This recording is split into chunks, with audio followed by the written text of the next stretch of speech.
by challenges and opportunities every day, we take new steps, open new paths, and evolve with everyone connected to us. Bearing the lineage of the Shri Ram Group, one of India's oldest industrial house, we grow year after year, making our products better and better, until we turned to a grand example of technology, leadership and partnership. SPR is recognized by OEMs in India, Europe and Asia as a dependable partner for the supply of Euro 3, 4 and 6 pistons, pins, piston rings and engine valves. SPR is fully capable of designing, developing, validating and manufacturing finished products at its tech centers. Our technical collaborations with Kolben Schmidt Germany and Honda Foundry, Riken Corporation and Fuji Uzex has led us on the growth path together. We have always occupied not just our customers' mind space, but their heart space too, that made us the largest exporter of pistons and rings from India to discerning customers, including Ford, Honda, Kia, Renault and WABCO. We grow to drive the world towards growth with us.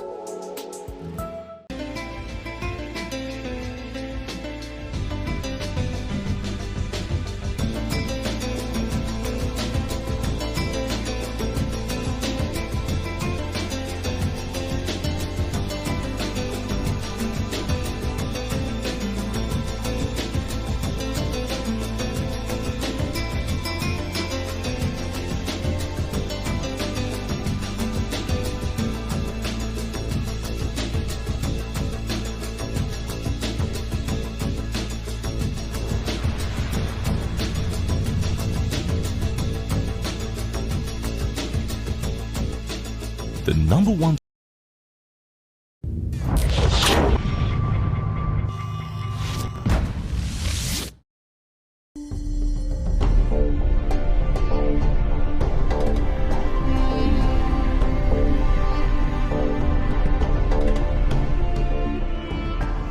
conquer the darkness. Neolite, with a progressive and dynamic visionary management approach, is blended with highly dedicated and qualified professionals and world-class infrastructure, which has led to it becoming one of the major Indian automotive lighting equipment suppliers. A small beginning that had become a hugely successful enterprise in 40 years.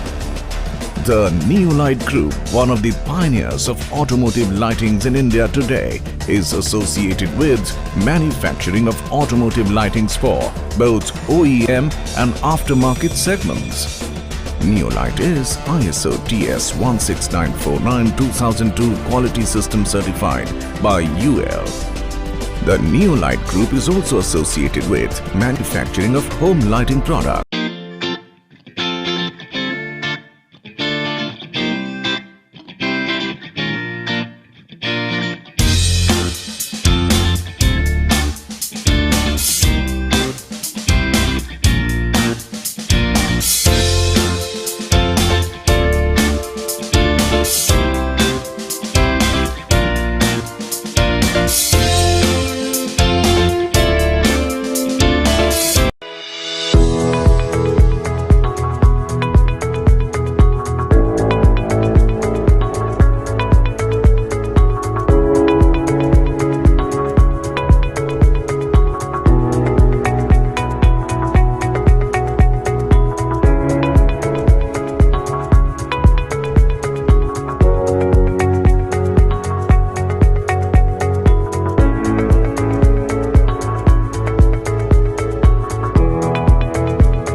Driven by challenges and opportunities every day, we take new steps, open new paths, and evolve with everyone connected to us.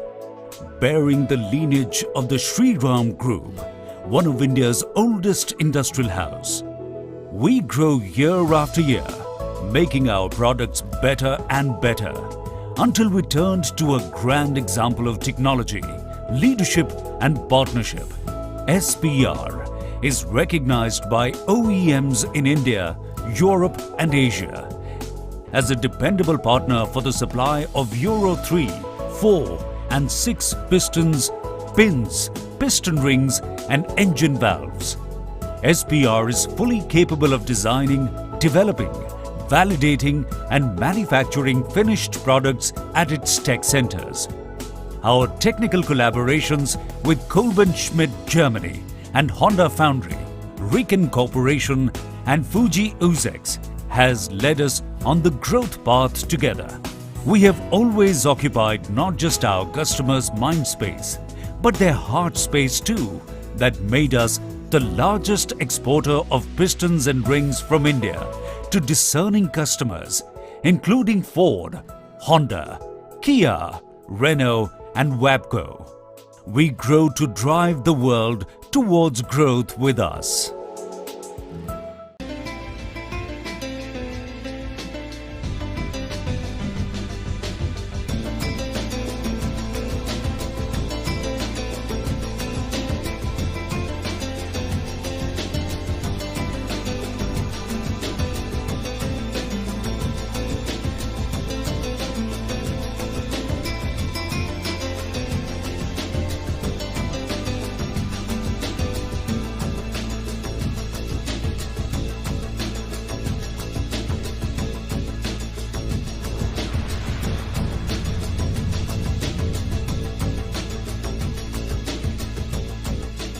The number one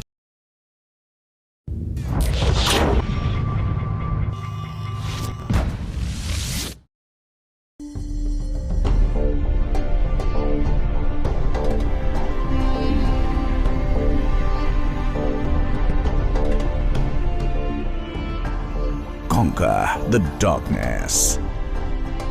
Neolite, with a progressive and dynamic visionary management approach, is blended with highly dedicated and qualified professionals and world-class infrastructure, which has led to it becoming one of the major Indian automotive lighting equipment suppliers. A small beginning that had become a hugely successful enterprise in 40 years. The Neolite Group, one of the pioneers of automotive lightings in India today, is associated with manufacturing of automotive lightings for both OEM and aftermarket segments. Neolite is ISO TS 16949-2002 quality system certified by UL. The Neolite Group is also associated with manufacturing of home lighting products.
Driven by challenges and opportunities every day, we take new steps, open new paths, and evolve with everyone connected to us. Bearing the lineage of the Shriram Group, one of India's oldest industrial house, we grow year after year, making our products better and better, until we turned to a grand example of technology, leadership and partnership.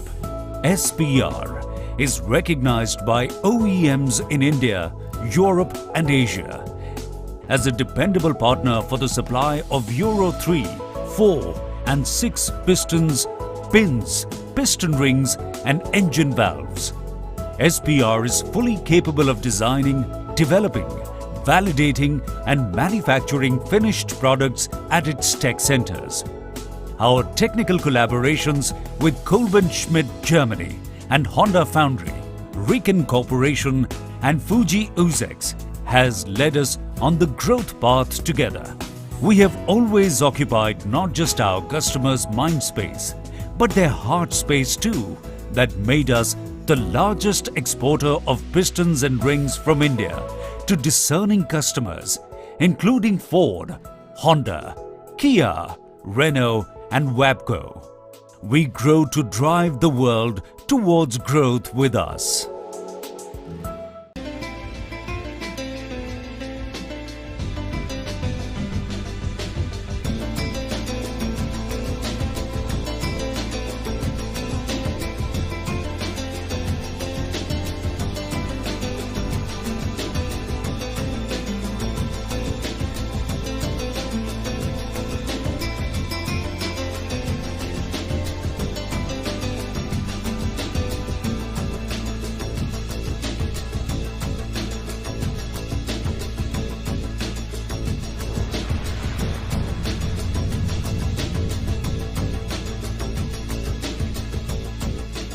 The number one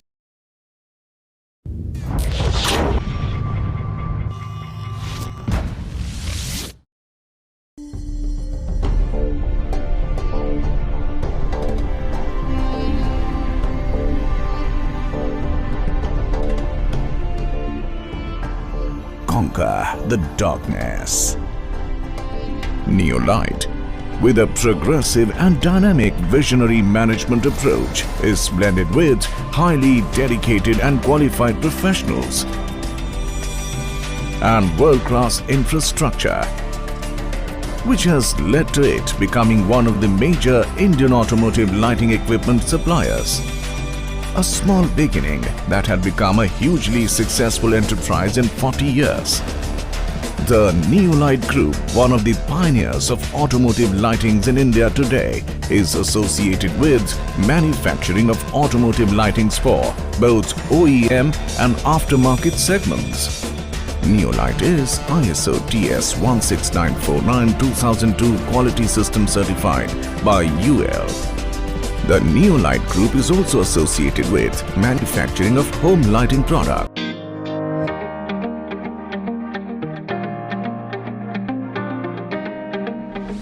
Excellence is a learned behavior. It's an art and a science that can be taught.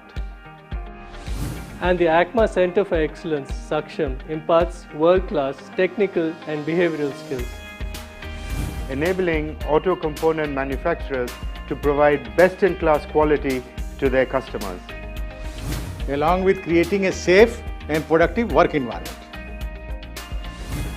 Saksham is all about building capabilities for the future.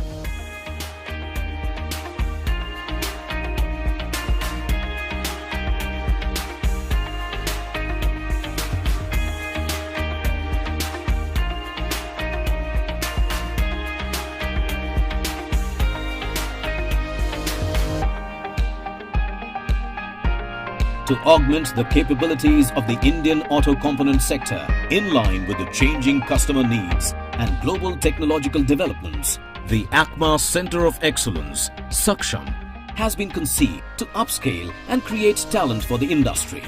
The Center of Excellence focuses on four-pronged mission, providing a conducive learning environment for enriched experiential learning, supporting the auto component industry for quality first and safety must, facilitating an organizational culture that places organizational goals above individual ones, enabling design in India for new product design and development. In order to provide a soft skill and a technical skill to the industry, we have created this Center for Excellence along with the partnership of our industry academia such as IIT, AOTS and Maruti Center for Excellence. Setting up of a Center of Excellence has been on ACMA's agenda for last several years, and I'm glad that this year's our dream took a concrete shape. We have now an ACMA Center of Excellence, Saksham, set up in Sonipat. Saksham, as you all know, means empowered, enabled. The Center for Excellence will lean on subject matter experts, industry experts, and look at bridging the gap that exists between existing capabilities in our industry and what the automotive industry will require as we make leaps in terms of technology. Implementing new technologies, new processes, aiming for zero defect quality, and digitizing the entire supply chain.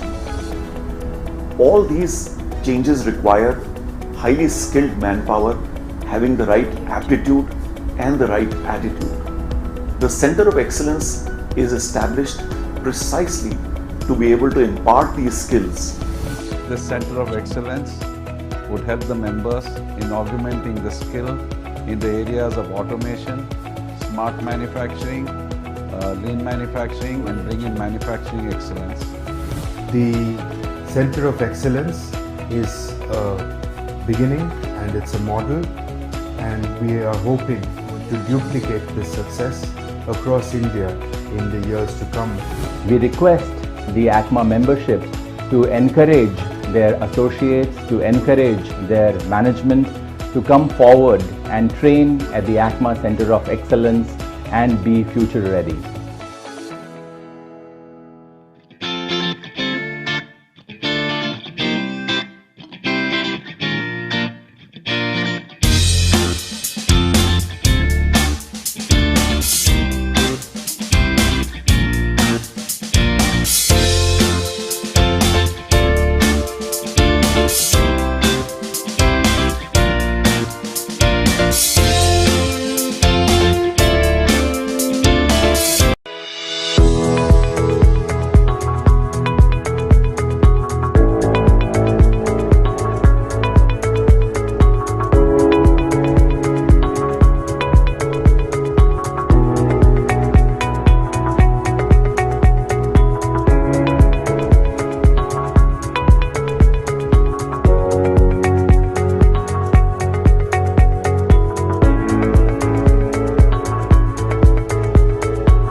Driven by challenges and opportunities every day, we take new steps, open new paths, and evolve with everyone connected to us.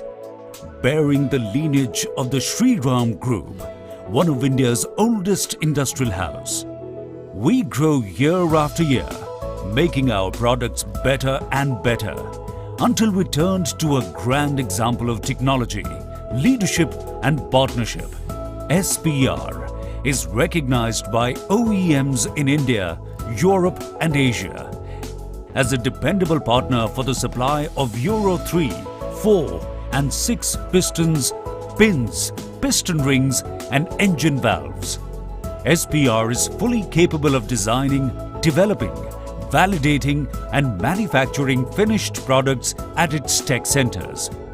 Our technical collaborations with Kolben Schmidt Germany and Honda Foundry, Riken Corporation and Fuji Uzex has led us on the growth path together. We have always occupied not just our customers' mind space, but their heart space too, that made us the largest exporter of pistons and rings from India to discerning customers, including Ford, Honda, Kia, Renault and WABCO. We grow to drive the world towards growth with us.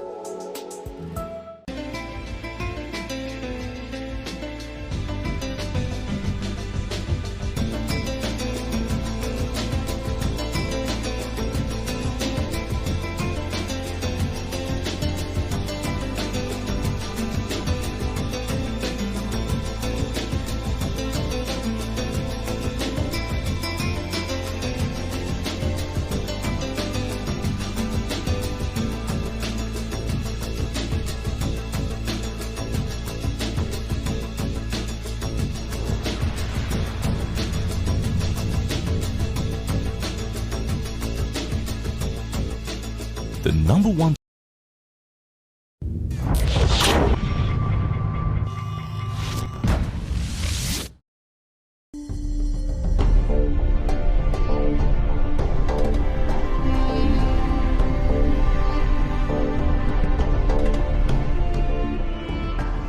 conquer the darkness. Neolite, with a progressive and dynamic visionary management approach, is blended with highly dedicated and qualified professionals and world-class infrastructure, which has led to it becoming one of the major Indian automotive lighting equipment suppliers. A small beginning that had become a hugely successful enterprise in 40 years. The Neolite Group, one of the pioneers of automotive lightings in India today, is associated with manufacturing of automotive lightings for both OEM and aftermarket segments. Neolite is ISO TS 16949-2002 quality system certified by UL. The Neolite Group is also associated with manufacturing of home lighting products.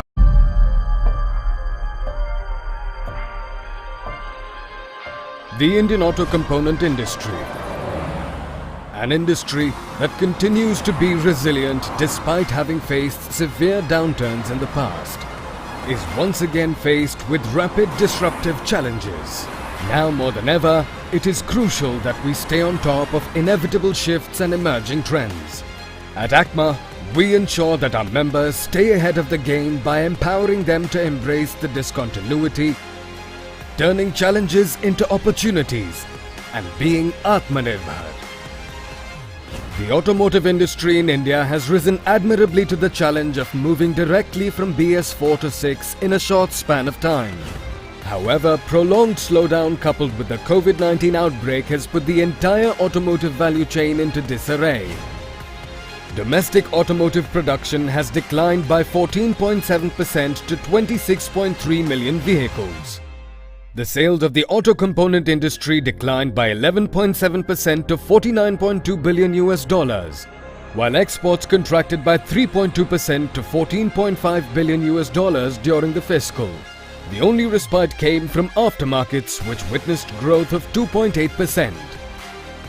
In these challenging times, it has become imperative for ACMA to support its members, helping them understand the issues while making the most of opportunities.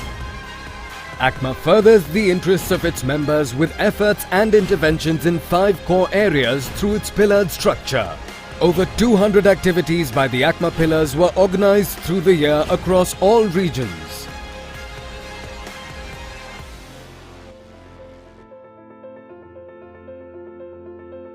On the home front, ACMA successfully organized the 15th edition of Auto Expo 2020 components in New Delhi. Despite a downturn year, the event was the largest ever and saw participation by over 1,500 companies from 20 different countries. The 5th ACMA Technology Summit held in Pune witnessed participation by national and international experts in technologies that are shaping the automotive environment of tomorrow. iAuto Connect 2019, ACMA's international reverse buyers sellers meet, saw participation by over 120 Indian auto component manufacturers and 178 international aftermarket distributors from over 45 countries. The 6th ACMA MSME Summit witnessed in-depth discussions on the opportunities and challenges for small and medium enterprises in the auto component sector. Continuing with its efforts to create global footprint for its members, ACMA participated in the India Automotive Industry Forum and Business Matching Expo in Japan, with over 450 delegates from renowned Japanese automotive OEMs and Tier 1 companies. ACMA delegation participated in Business Matchmaking event at the Korea Automotive Industry Exhibition in Seoul, South Korea. ACMA also participated at the Automotive Aftermarket Products Expos, including Apex in Las Vegas, USA, Auto Promotech in Bologna, Italy, and Automech in Brazil, among others.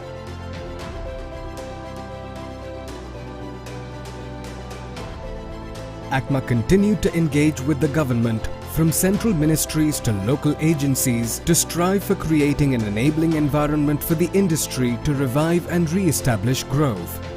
ACMA welcomed the announcement in the recent Union Budget on MSME focus and hand-holding scheme. The announcements in the wake of lockdown to infuse liquidity, revision in definition of MSMEs, among others, are a strong pointer to the government having taken note of the precarious situation in the industry. We continue to plead the government for uniform GST rate of 18% on all auto components. We also continue to support SIAM for reduction in GST on all vehicle categories to 18%. On the front of knowledge engagements, ACMA continued to work with renowned consultants as its knowledge partners and has published studies and reports on topical subjects during the year. Even under the challenging times, ACMA has adapted well to service its members in a changed environment. Today, most of our services and events are being delivered on virtual platforms and have allowed our outreach to grow many-folds. Over 52 webinars have been organized during the lockdown period. Of these, several were focused on managing the challenges of current environment, while the rest were technical in nature and were focused on shop floor improvement and skilling. Under flagship cluster programs, we continue to make intervention in our member companies for their upgradation on the front of quality and productivity. A total of 115 component manufacturers benefited from 18 ACMA cluster programs. Observing the rapid strides made by ACMA UNIDO DHI projects, the Government of India has allocated funding for the second phase of the program, benefiting several SMEs immensely. That apart, several capacity building workshops in different domains such as HR, soft skills, team building and sporting activities, and competitiveness building were organized in the different regions to further the agenda of Pillar 3. ACMA continued its efforts to facilitate strategic partnerships in the industry. ACMA organized CEO's Roundtable Meet for the leaders of G7 countries themed Global Trends Impacting the Indian Automotive Industry. SME Technology Partnership Meet was also organized alongside 15th Auto Expo to provide an opportunity for the visiting international delegates to collaborate effectively with the Indian auto component industry. ACMA signed strategic MOUs with the Industria Nacional de Autopartes Mexico and Changwon Industry Promotion Agency during the course of the year.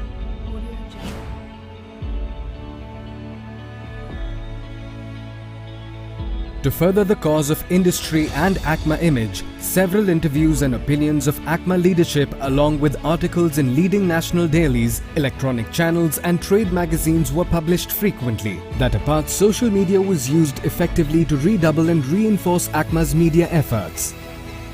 ACMA's future-ready initiatives are designed to cater to the growing needs of automotive industry and match its futuristic requirements. ACMA dedicated 2 state-of-the-art labs on mechatronics and design at Saksham, the ACMA Center for Excellence at the IIT Delhi campus, Sonipat.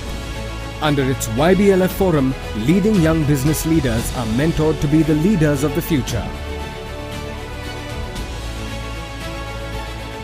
With demand gradually returning to the automotive industry and as we piece together our value chain, ACMA continues to facilitate its members to stay resilient and recalibrate themselves to ensure a robust automotive ecosystem in the country.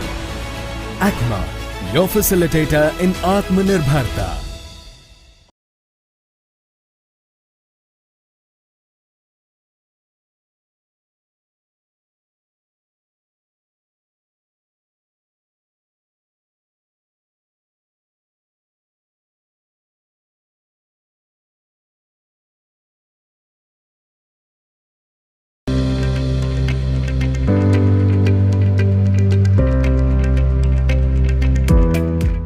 Ladies and gentlemen, it's an honor and pleasure for me to be welcoming you to the 6th ACMA Technology Summit and Awards. Indeed, a very proud moment for all of us in the automotive industry.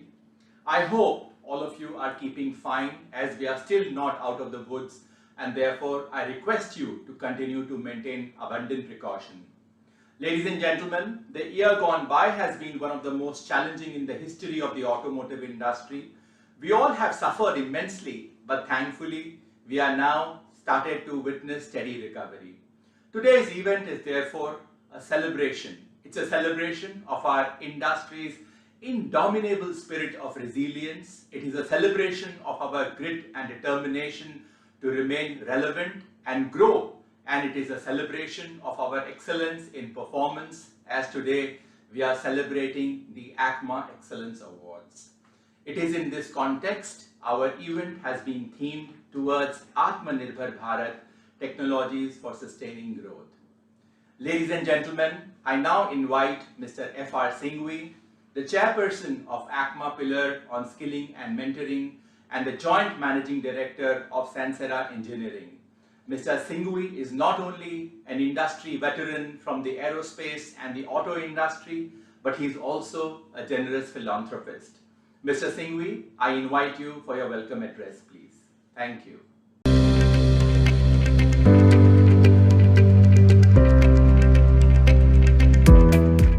Thank you, Vinny, for the introduction. Good morning, ladies and gentlemen. I extend a very warm welcome to all of you for joining us today for the 6th ACMA Technology Summit and Award. Honorable Minister, we are indeed very delighted to welcome you. Your presence is indeed very encouraging for all of us. This event is all about celebration of excellence, and who better than you could have graced this occasion. Sir, your exemplary support has seen us through one of the most difficult times ever in the history of automotive industry, and we continue to look forward to your guidance. Mr. Kenichi Ayukawa, President CM, MD and CEO of MSIL, I also extend a very warm welcome to you. You being the chairperson of ACMA Excellence Award has indeed enhanced its status. It is no wonder that this year we had the highest ever application for the awards. Thank you, sir, for joining us today. I also welcome our young and dynamic President Deepak Jain. Under his able leadership, ACMA continues to attain greater heights, and I'm confident that today's event will be another feather in his cap. I also acknowledge the presence of my colleague, Sunil Arora, the co-chairperson of ACMA Pillar on Skilling and Mentoring. Sunil, thank you for your invaluable support to me, as also for your contribution in driving the agenda of Pillar 3 forward. Ladies and gentlemen, the automotive industry has witnessed an unprecedented crisis due to the pandemic. As an industry, we have shown great resilience in responding with optimism and purpose. The auto component industry now needs to focus on being ahead of the curve in adopting new technologies, manufacturing practices, business models, and thereby emerging as a globally competitive industry. It is in this context that ACMA Technology Summit and Award has been themed towards Atmanirbhar Bharat, technologies for sustaining growth. As the automotive industry in India evolves to adopt latest international trends, including e-mobility, digitization, sustainability, stricter safety and emission norms, lightweighting, amongst others, new technology needs to be developed and adopted to ensure efficient achievement of desired result for Atmanirbhar industry. In accordance, the summit will focus on towards Atmanirbhar Bharat, technology for sustaining growth, emerging technologies, redefining India's automotive landscape. Let me at this juncture also give you a short brief on the ACMA Awards, which are the most prestigious and highly sought after since they were instituted in 1966. Despite being a very challenging year, 305 applications, one of the highest ever, were received, while only 161 applications were received for the awards last year. The applications were invited in 5 categories: excellence in manufacturing, excellence in exports, excellence in new product development, excellence in human resource, excellence in health, safety, and environment. Each of these are subcategorized into small, medium, large, and very large industries. 75 applicants out of 305 will receive the ACMA Excellence Award this year. 85 senior personnel from the auto component industry and institutions were engaged in conducting virtual plant assessment of the applications. This is for the first time that the assessment process was done virtually through a well-planned, rehearsed digital process. Virtual Activities are the norm, creating speed and reducing cost with faster dissemination of knowledge. The jury panel of ACMA Award consists of eminent leaders from the OEMs, as also a representative from the VDA. The jury is chaired by none other than Mr. Kenichi Ayukawa, President of SIAM. The entire ACMA Award process is online, right from the submission of applications, site assessments, and eventually the final evaluation by the eminent jury. The jury evaluation was very much paper-based until the last year, but I took a conscious decision making the jury evaluation process online as well. I take this opportunity to congratulate all the applicants and the winners. I salute the indomitable spirit of the industry for sending us such large number of applications, despite it being one of the toughest year. I am also thankful to all our eminent jury members and assessors who have painstakingly and without any bias assessed the applicants and their plans to eventually decide on the winners. I am also delighted that today we are joined by a host of veterans and thought leaders from the industry and academia who will give us a peek at the future of auto industry and the imperatives for the auto component industry to stay relevant. I welcome them and eagerly look forward to their direction. Once again, ladies and gentlemen, a hearty welcome to the 6th ACMA Technology Summit. Thank you. Mr. Thingvi, thank you so much for your welcome address. Whilst the year gone by was very difficult, our young and charismatic president has led us from the front and indeed very well. ACMA continues to grow in stature under his able leadership. I now have the pleasure of inviting our president, Mr. Deepak Jain, Chairman and Managing Director of Lumax Industries, to deliver his address. Mr. Deepak Jain, please.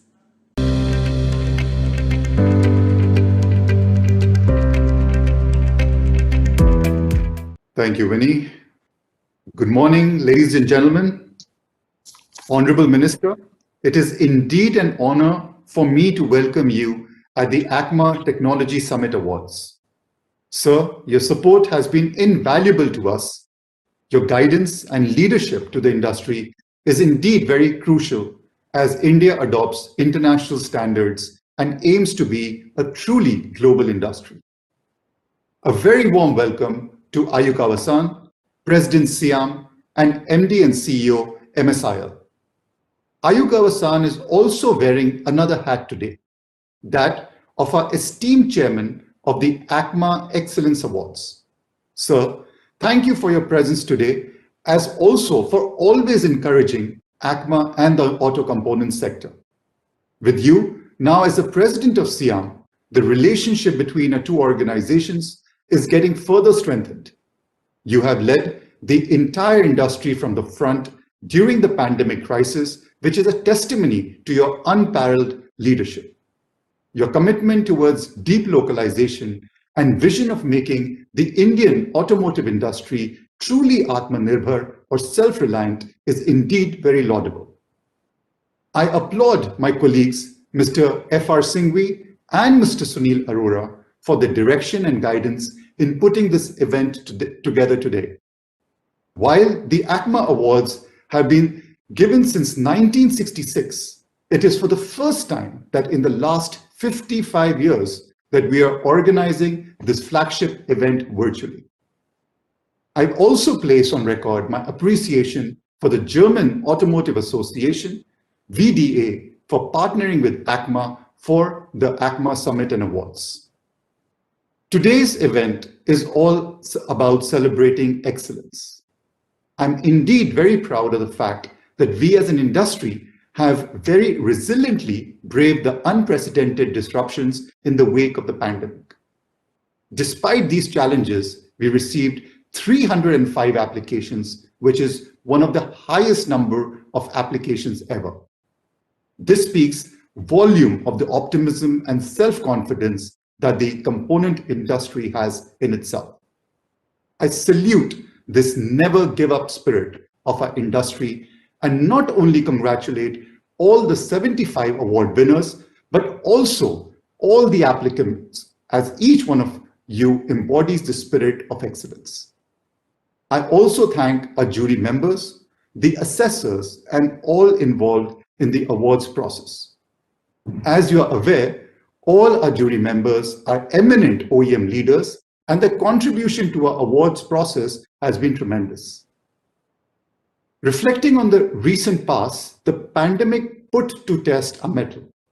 I thank our government for the support, especially for their supply-side interventions and changes in definition of MSME sector. Further, the vision of Atmanirbhar Bharat enshrined in the recently announced Union Budget, coupled with Sankalp of Nation First, will be the bedrock to propel us towards redefining our economy in a post-pandemic world. The significant outlay for vaccination in the country will also add to the confidence of a resurgent India. Announcements with regard to increased spend on road infrastructure, voluntary scrappage policy, research and development, and the production link incentive scheme, among others, augur well for the automotive sector. Continued focus on building rural and agriculture infrastructure and prioritizing agriculture credit growth with long-term positive impact on the rural demand for vehicles. It is heartening that the budget outlay for the MSME sector has been doubled compared to last year. The auto component industry is dominated by MSMEs, and this will provide them the necessary assistance as the industry recovers. I'm also very confident that all these measures will pave the way for an Atmanirbhar automotive supply chain in India with sustainable growth and hopefully can be globally competitive. This is indeed the ethos of the theme of our event today. Honorable Minister, all this would have not been possible without your advocating our case with the Honorable Finance Minister. We express a sincere gratitude for the same. As the demand picks up month on month in the auto sector, after a prolonged period of sluggishness, I'm hopeful that the fiscal year 21-22 will be the year of rebound and recovery for the Indian automotive industry. With strong growth prospects for all segments of the vehicle industry, the auto component industry is also expected to clock double-digit growth. However, the industry is cautiously optimistic about immediate future prospects as headwinds such as high commodity prices, shortages of steel, shortages of semiconductors, and logistic challenges with increased freight costs, amongst others, could impede growth. That in part, the industry needs to focus on investments in technology and collaborations with the supply chain. One of the major challenges for the industry is to build R&D competence. Need for a conducive and holistic ecosystem for R&D is being felt like never before. In this context, ACMA continues to engage with the eminent national and international institutions of higher learnings and has also set up its own Center of Excellence at the IIT Delhi campus in Sonipat, replete with the state-of-the-art labs for the industry automation and new product development. We intend to create such centers across the country in different domains as needed by the industry. ACMA is indeed committed to support and promote emerging affordable and accessible technologies in the automotive sector, in lightweighting, electrification of powertrains, in improving safety and fuel efficiency of vehicles, digitization and factory automations, and continue to organize programs for the benefits of all its members. Today's event is also planned as a knowledge-sharing session for the contemporary and emerging technologies that will redefine the Indian automotive industry's landscape in not too distant a future. I thank and welcome all our keynote speakers, eminent leaders from the industry and academia who will join us today to share a wealth of knowledge on how the Indian auto component industry can carve a niche for itself through technology and innovation-led excellence. I once again congratulate all award winners and my best wishes for a very engaging and successful summit. Thank you very much. Thank you, Deepak, for setting the tone of the event today and for a very pertinent address.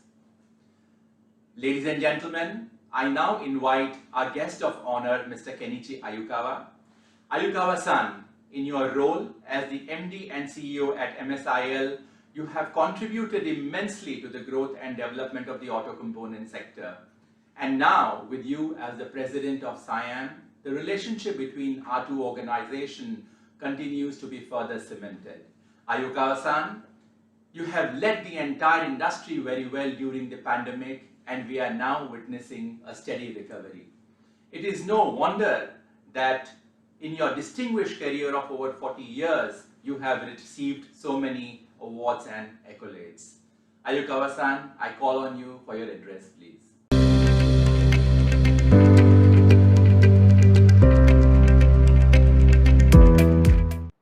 Thank you, Mr. Vinny Mehta, for your kind introduction. Mr. Deepak Jain, you set the context for today's meeting very nicely. My thanks to senior member from ACMA on the panel. Honorable Minister, thank you for joining us today. Your gracious presence makes this event more meaningful. Honorable Minister, sir, we will continue to seek your support from your visionary leadership as the automobile industry reinforces effort to come back to normalcy. Ladies and gentlemen, thank you for joining in such large numbers for this virtual award function and technology summit. Today's technology summit is a significant event for all of us.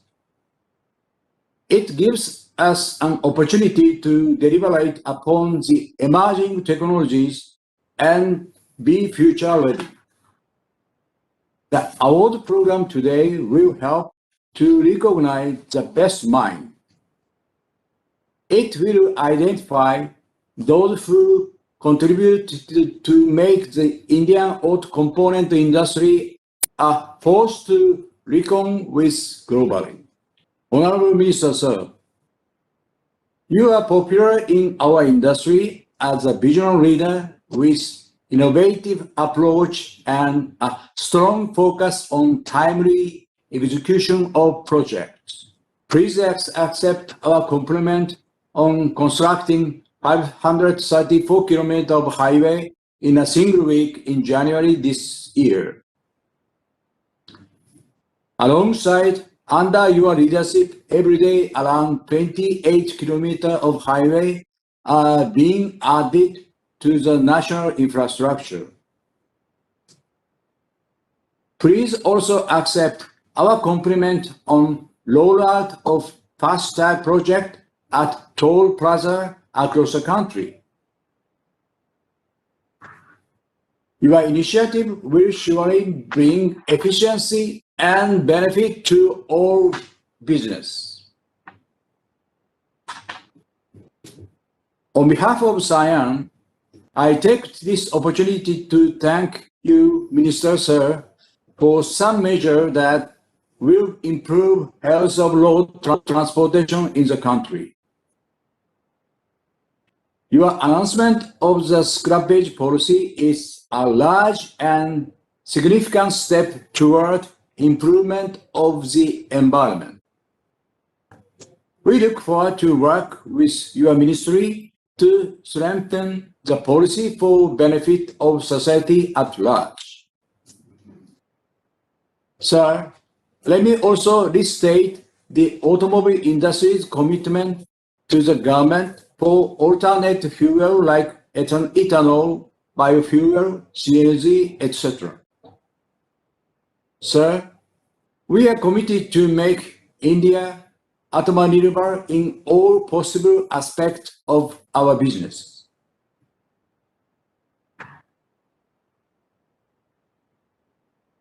Ladies and gentlemen, the financial year 2020-21 has been an unprecedented year. In fact, even before COVID, in the financial year 2019-20, automobile industry came down by 18 to 30%. The pandemic made the business situation even more serious. Despite these difficulties, we continued our effort to progressively ramp up production while strictly following all the safety guidelines by the government. There were operational and logistical hurdles like selective local lockdowns, container shortage, semiconductor shortage, serious supply and price issue, and some import restriction. Also in COVID times, the incidence of industrial and road accident went up. Ladies and gentlemen, you all worked hard to keep the value chain running with quality and safety. All these rapid adaptation reflect this resolve, the agility, and the openness of automobile industry. We were open to change, and we were determined to put our business and the Indian economy back on track. I am proud to share that today Indian automobile industry is at par with Europe in terms of safety and emission standards. Though to meet these regulations, your import content has gone up to some extent. I am sure that together we will work hard to increase localization again. Mr. Sir, the Indian automobile industry is proud to contribute to country's economic recovery and growth in these challenging times. Ladies and gentlemen, while we are seeing recovery in some segments, on business front, the situation continues to be challenging. For the first 10 months of this fiscal year, this is April to January period, domestic sales are lower than what they were 6 years ago in cars, 7 years ago in two-wheelers. For commercial vehicle and three-wheeler also, the sales are behind by many years. So, to overcome this situation, component makers and OEM need to work more closely than ever before. The automobile industry needs to demonstrate greater focus on quality, R&D, and maximize localization. In fact, the theme of today's summit, toward Atmanirbhar Bharat, technologies for sustaining growth, reflect this vision of the industry. I am happy to share that SIAM and ACMA are jointly working on an Atmanirbhar roadmap. Together, we have identified specific areas of engine transmission, electrical, tooling, grade of steel, etc., that have good scope for localization. For electronics area, especially for semiconductor parts, government support is required for localization, as it needs huge investment. Auto demand alone is not enough for localization in electronics. We will surely seek Minister's time to present our plan of action to meet this vision of Honorable Prime Minister. As chairman of the award jury, I am delighted with over 300 nominations. This is almost double from last year. While it was challenging to narrow down the winners, I give full credit to the jury members for their objectivity, complete fairness, and hard work. My compliment to the entire ACMA team for successfully carrying out the award online.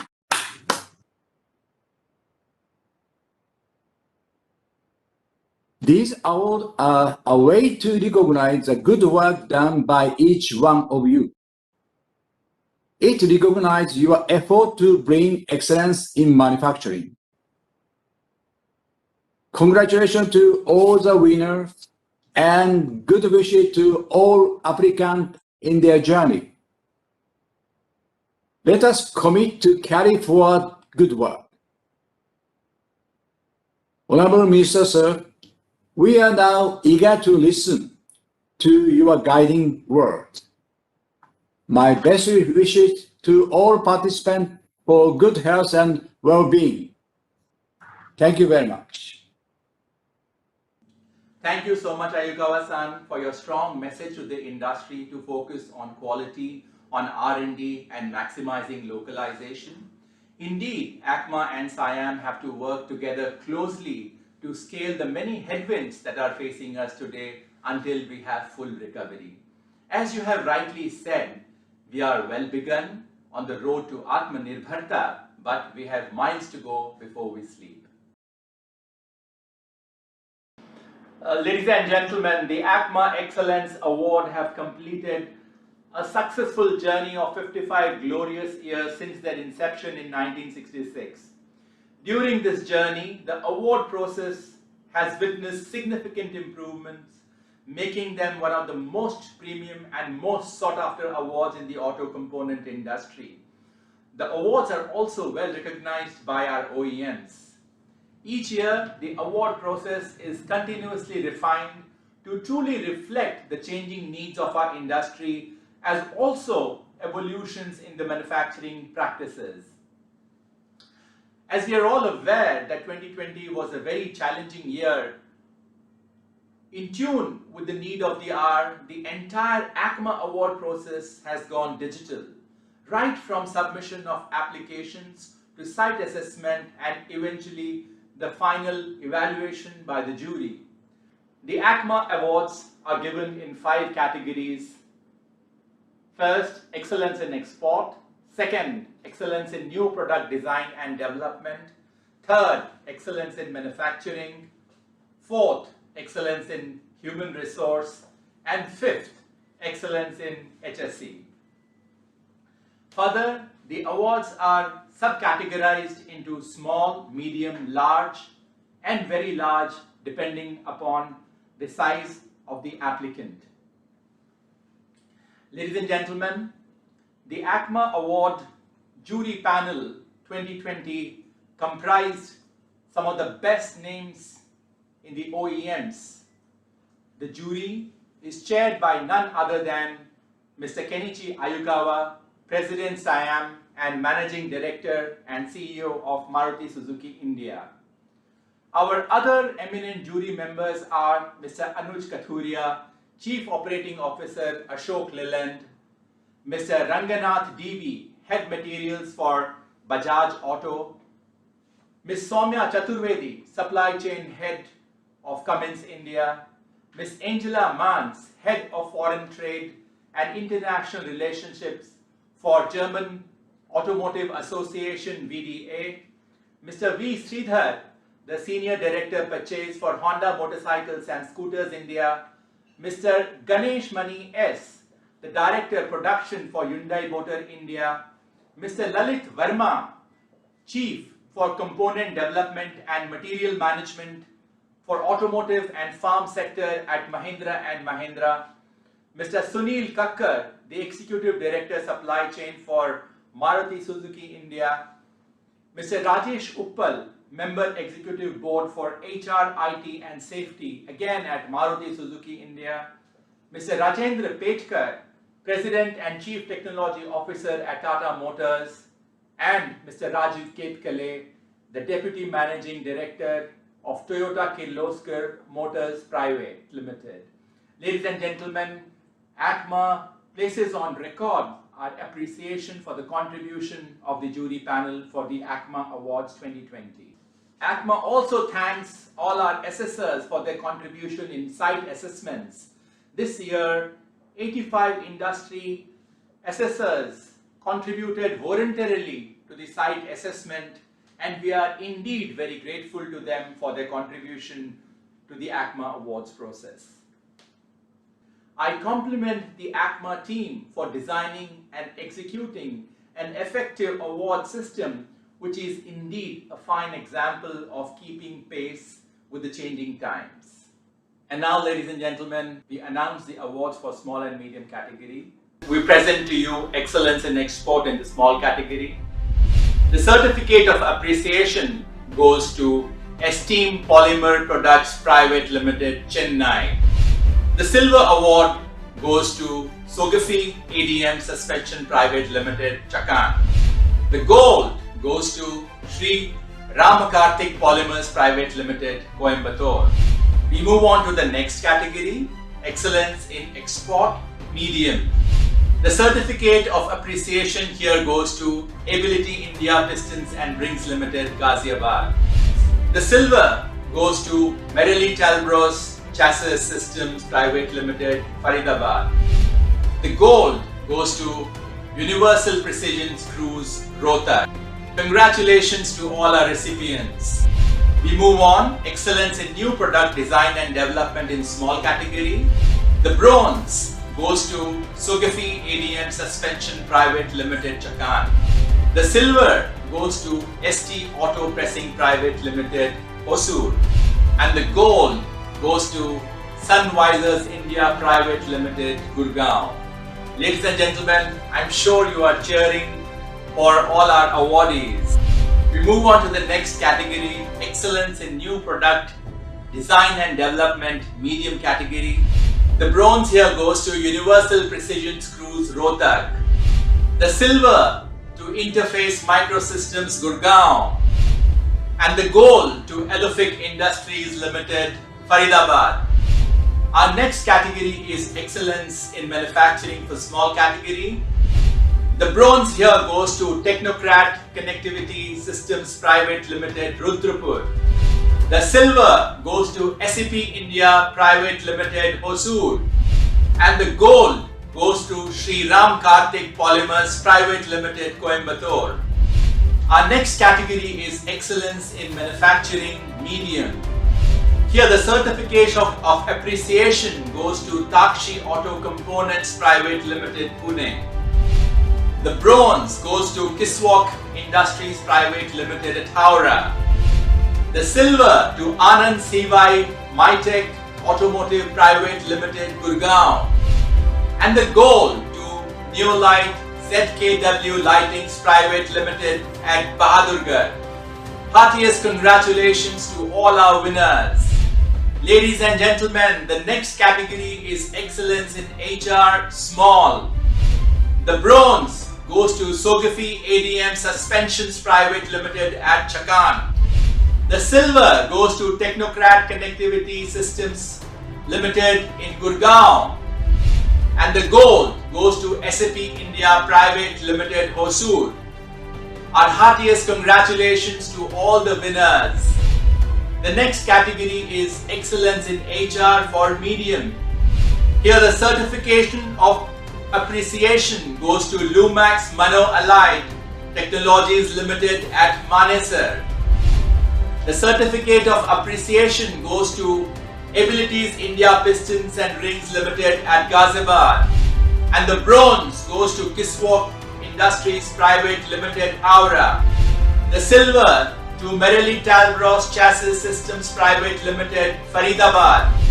The gold to Anand Sivai Mytech Automotive Private Limited, Gurgaon.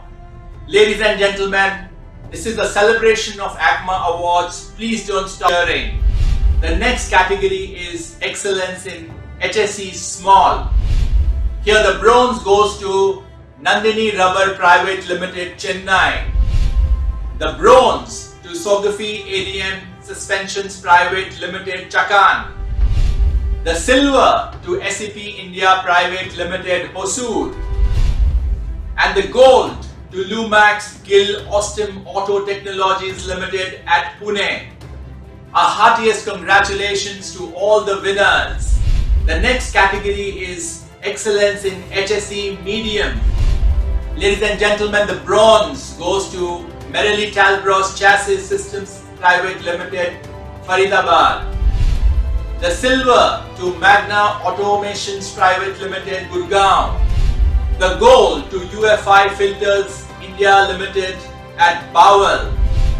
We would like to congratulate all our winners and wish them good luck, and I hope they will apply for the ACMA Awards next year as well.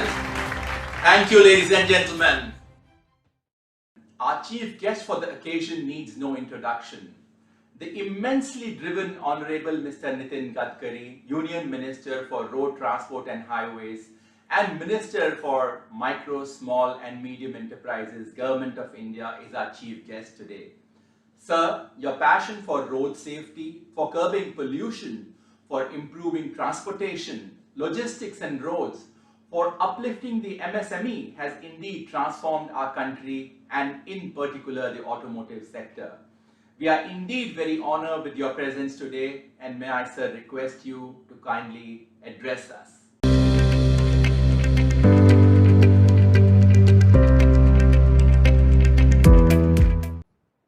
Namaskar.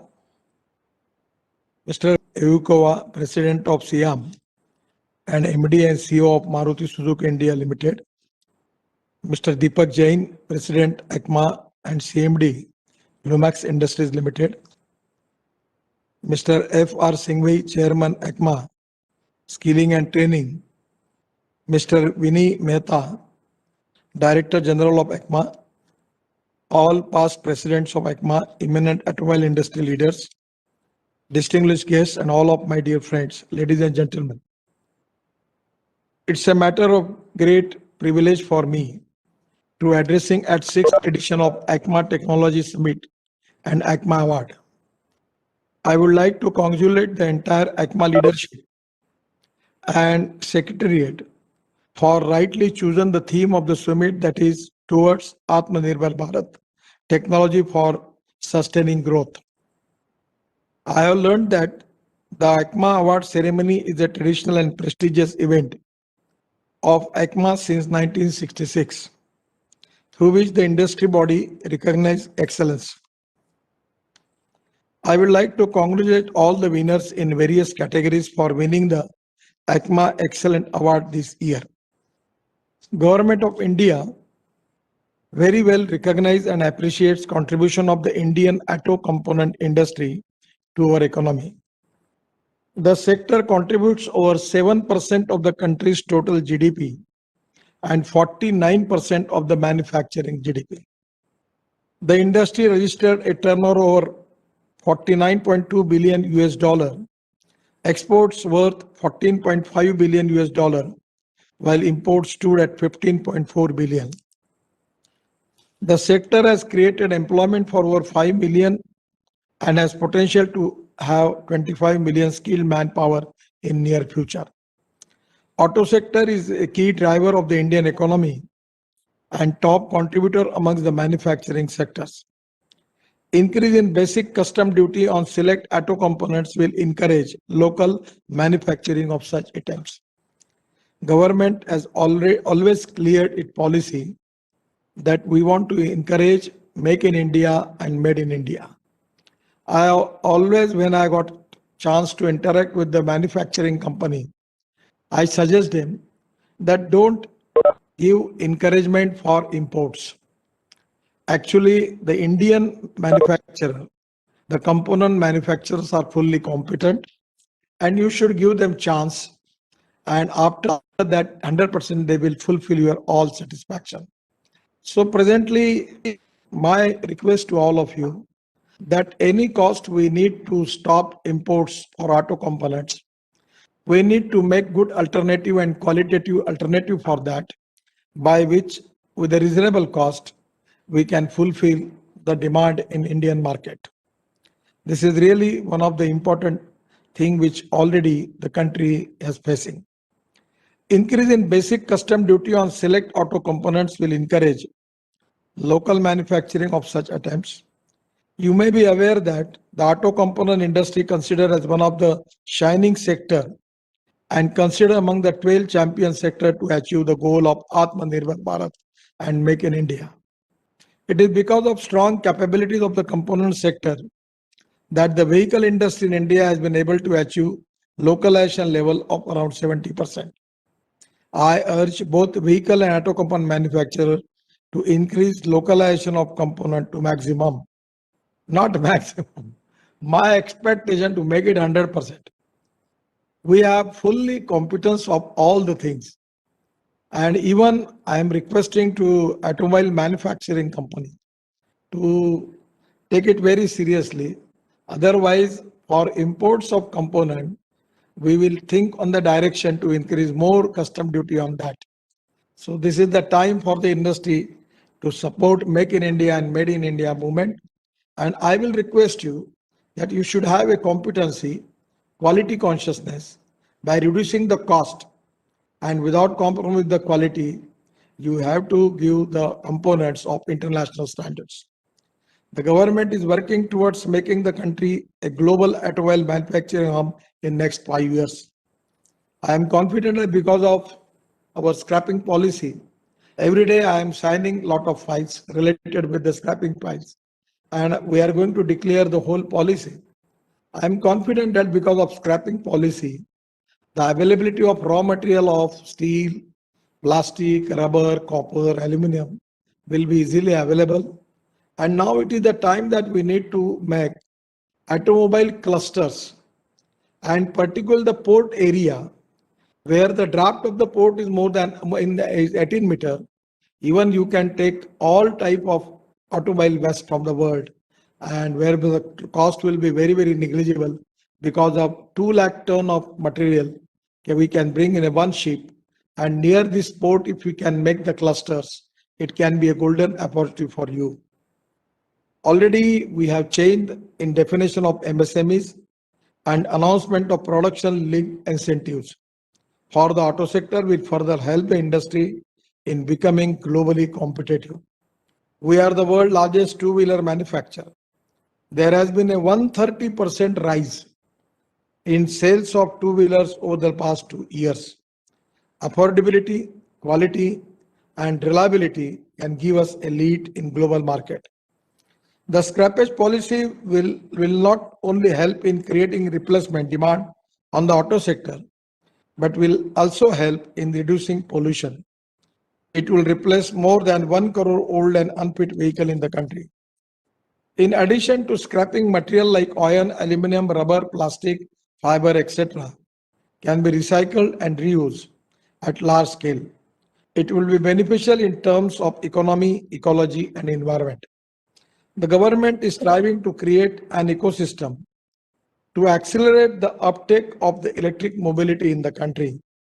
There is a need to develop and manufacture Indigenous battery technology for EV in India. 81% of the value of lithium-ion battery can be generated in India already. I have a very, very good meeting with all concerning stakeholders, institute, research organization, and I am confident in due course of time, 100% we will make 100% lithium-ion battery in the country. But not for lithium-ion. We have already started research on aluminum ion, steel ion, sodium ion, and zinc ion, air ion. And at the same time, we are concentrating the research on hydrogen fuel cell, which is the future. We want to encourage methanol. Already yesterday, I have a long meeting with Dr. Saraswat regarding methanol. We are also developing the industry of ethanol. Then we are developing bio-CNG from agro biomass. And there are a lot of new things now where we need to make Indian economy self-reliant as far as our gas and petroleum is concerned. So everywhere we need good research, and this is the time for the country to think on that line. The vehicle scrapping also gives a rare earth metal such as neodymium required to manufacture NDFE magnet, a motor component in electric vehicle. Government is promoting adoption of more cleaner and greener alternative fuels like ethanol, methanol, biodiesel, bio-CNG, LNG, electric and hydrogen fuel cell technology to reduce dependency on petrol, diesel. Diversification of agriculture into transport and energy sector is in the future. I urge automobile industry to not compromise and adopt international standards for vehicle accessories, spare parts, body framework, and all safety features and devices in the vehicles. The government has supported the industry well in addressing supply side issues. You may are aware that during the lockdown period, Government of India announces various relief measures and stimulus packages to bring industry back on track. Today we are seeing the result of the same. I know industry is worried about increasing price on key raw material such as steel and aluminum. MSMEs are also facing a lot of challenges due to rise in price. I am closely monitoring and having discussion with raw material suppliers, companies. I assure industry that things will be resolved soon, which is the occur due to sudden demand. I am very optimistic that the fiscal year of 21-22 is expected to be the year of rebound for the Indian automotive industry with strong growth projections for all segments of the vehicle industry. The auto component industry is also expected to have double-digit growth. I wish ACMA Technology Summit a great success. Thank you very much. Namaskar. Sir, thank you for your address and direction to the industry. I am very confident that under your able leadership, India will definitely carve out a niche for itself in the global arena for the automotive sector. Thank you, sir, once again for gracing the occasion. Ladies and gentlemen, I now invite Mr. Sunil Arora, the co-chairperson for ACMA Pillar on Skilling and Mentorship and MD at Abilities India Pistons and Rings to propose a vote of thanks. I must mention, Mr. Arora is one of our dynamic leaders and continues to guide us well on the front of ACMA initiatives on skilling and training. Mr. Arora, your address, please.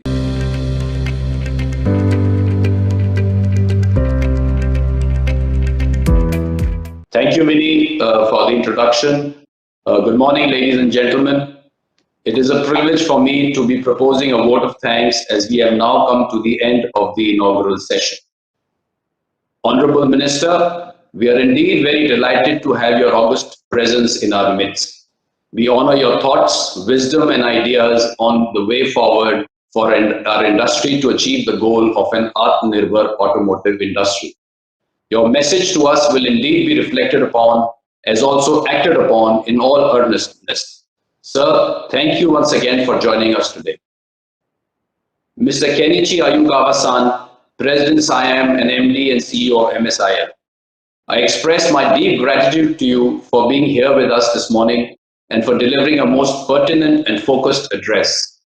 We are indebted to you for the encouragement that you extend to ACMA and the auto component industry. I am thankful to you for chairing the ACMA Excellence Award jury, giving it direction. ACMA is also very grateful to all our distinguished jury members who have given us their valuable time to ensure that our awards continue to acknowledge excellence in domains critical for industry's competitiveness and are fair and just. I also thank all our assessors for meticulously carrying out the site assessments virtually. A special word of appreciation for our young and dynamic president, Mr. Deepak Jain, who is leading us so well. Thank you, Deepak, for your leadership as also for your inspiring address today. Thank you, Mr. F.R. Singhvi, Chairperson, ACMA's Pillar on Skilling and Mentoring, for your direction to ACMA's cluster programs that are engaged in upgrading our industry and creating excellence. You have indeed revolutionized the activities of Pillar 3. I express my special gratitude for the distinguished keynote speakers, Mr. Vikram Kasbekar, Mr. Sunil Kakkar, and Mr. Vipin Sondi, for our eminent moderators and panelists who have made time to give us an interface into the plausibilities in the automotive landscape, as also the imperatives for the component industry to remain competitive. It is seldom that we get such a galaxy of stars on a single platform. I place on record my appreciation for VDA, the German Automotive Association, for being our supporting partner for the ACMA Excellence Awards. I'm happy that Mr. Schulz Isfort, member of the board of VDA, will address us today. My special thanks to our friends from the media who have always given voice to the auto component industry and have always supported us. We are indeed grateful to all our sponsors who have supported this event despite it being a very tough year. This event wouldn't be possible without your generous contribution. Thank you so much. Last but not the least, I would like to compliment and thank the ACMA Secretariat who have worked tirelessly for the last several months to ensure seamless execution of the ACMA award process, as also in curating very pertinent content for today's event. Once again, ladies and gentlemen, thank you for joining us today. Do continue to stay logged in. I assure you that we are going to have a very engaging day ahead. Thank you once again. Namaskar. Ladies and gentlemen, we have now come to the end of our inaugural session. Please do not forget to connect with us on our social media handles, on Twitter, on Facebook and LinkedIn, to stay updated on the latest on ACMA and the auto components industry, including this event. Please use the hashtag ATSA2021. I repeat, hashtag ATSA2021 as you talk about our event today on various social media platforms. Thank you. Ladies and gentlemen, we will now take a short break of 5 minutes as we get on board our speakers for the next session. You may quickly grab a cup of tea or coffee. Please do not forget to come back. I promise you a very engaging next session. Thank you.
Driven by challenges and opportunities every day, we take new steps, open new paths, and evolve with everyone connected to us. Bearing the lineage of the Shri Ram Group, one of India's oldest industrial house, we grow year after year, making our products better and better, until we turned to a grand example of technology, leadership and partnership. SPR is recognized by OEMs in India, Europe and Asia as a dependable partner for the supply of Euro 3, 4 and 6 pistons, pins, piston rings and engine valves. SPR is fully capable of designing, developing, validating and manufacturing finished products at its tech centers. Our technical collaborations with Kolben Schmidt Germany and Honda Foundry, Riken Corporation and Fuji Uzex has led us on the growth path together. We have always occupied not just our customers' mind space, but their heart space too, that made us the largest exporter of pistons and rings from India to discerning customers, including Ford, Honda, Kia, Renault, and Wabco. We grow to drive the world towards growth with us.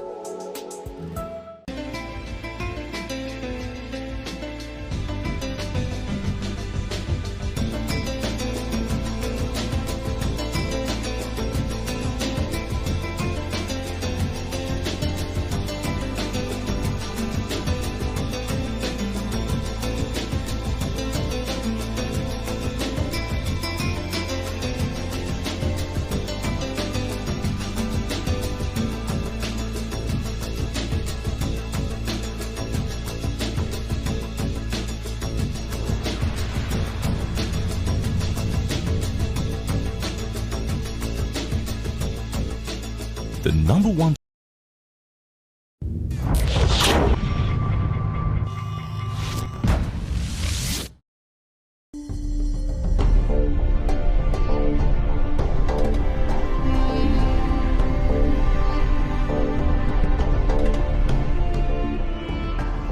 conquer the darkness. Neolite, with a progressive and dynamic visionary management approach, is blended with highly dedicated and qualified professionals and world-class infrastructure, which has led to it becoming one of the major Indian automotive lighting equipment suppliers. A small beginning that had become a hugely successful enterprise in 40 years. The Neolite Group, one of the pioneers of automotive lightings in India today, is associated with manufacturing of automotive lightings for both OEM and aftermarket segments. Neolite is ISO TS 16949-2002 quality system certified by UL. The Neolite Group is also associated with manufacturing of home lighting products.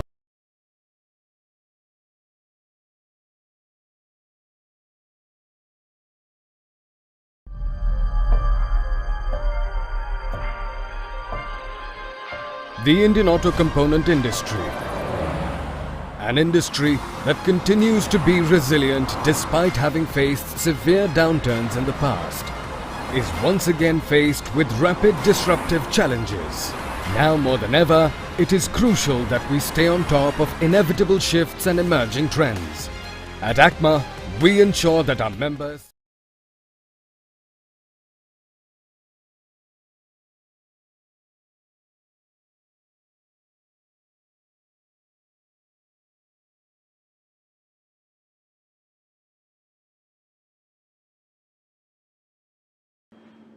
Ladies and gentlemen, welcome back to our theme session towards Atmanirbhar Bharat, Technologies for Sustaining Growth.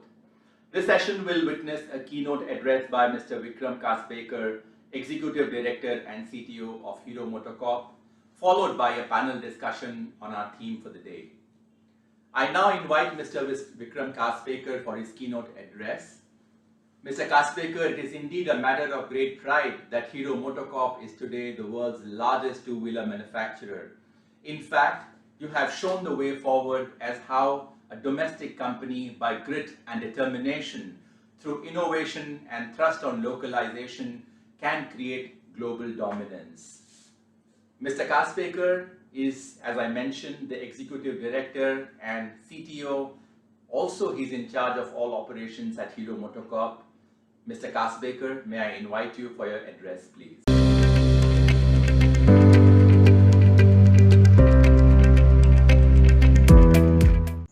Namaskar.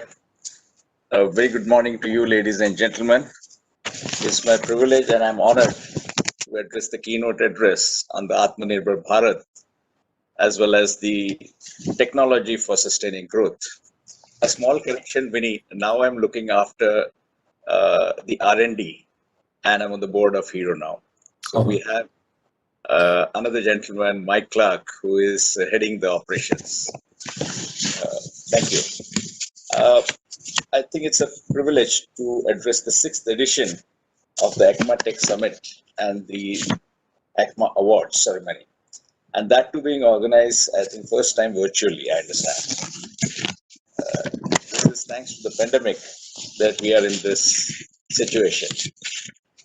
Happy to note that the companies will be vying for the Manufacturing Excellence Award, the exports, the new product development, the HR, and safety. Needless to say, being in the auto industry, safety should be our topmost priority. We need to really inculcate the sense of proper driving, traffic discipline, safe driving, defensive driving amongst all our stakeholders. Having said that, let me get into the session initiatives. The government of India, I think, has really opened up with this budget. I see a clear shift going towards the industry, towards the business people. At the end of the day, I think it's left to the business people to really create wealth.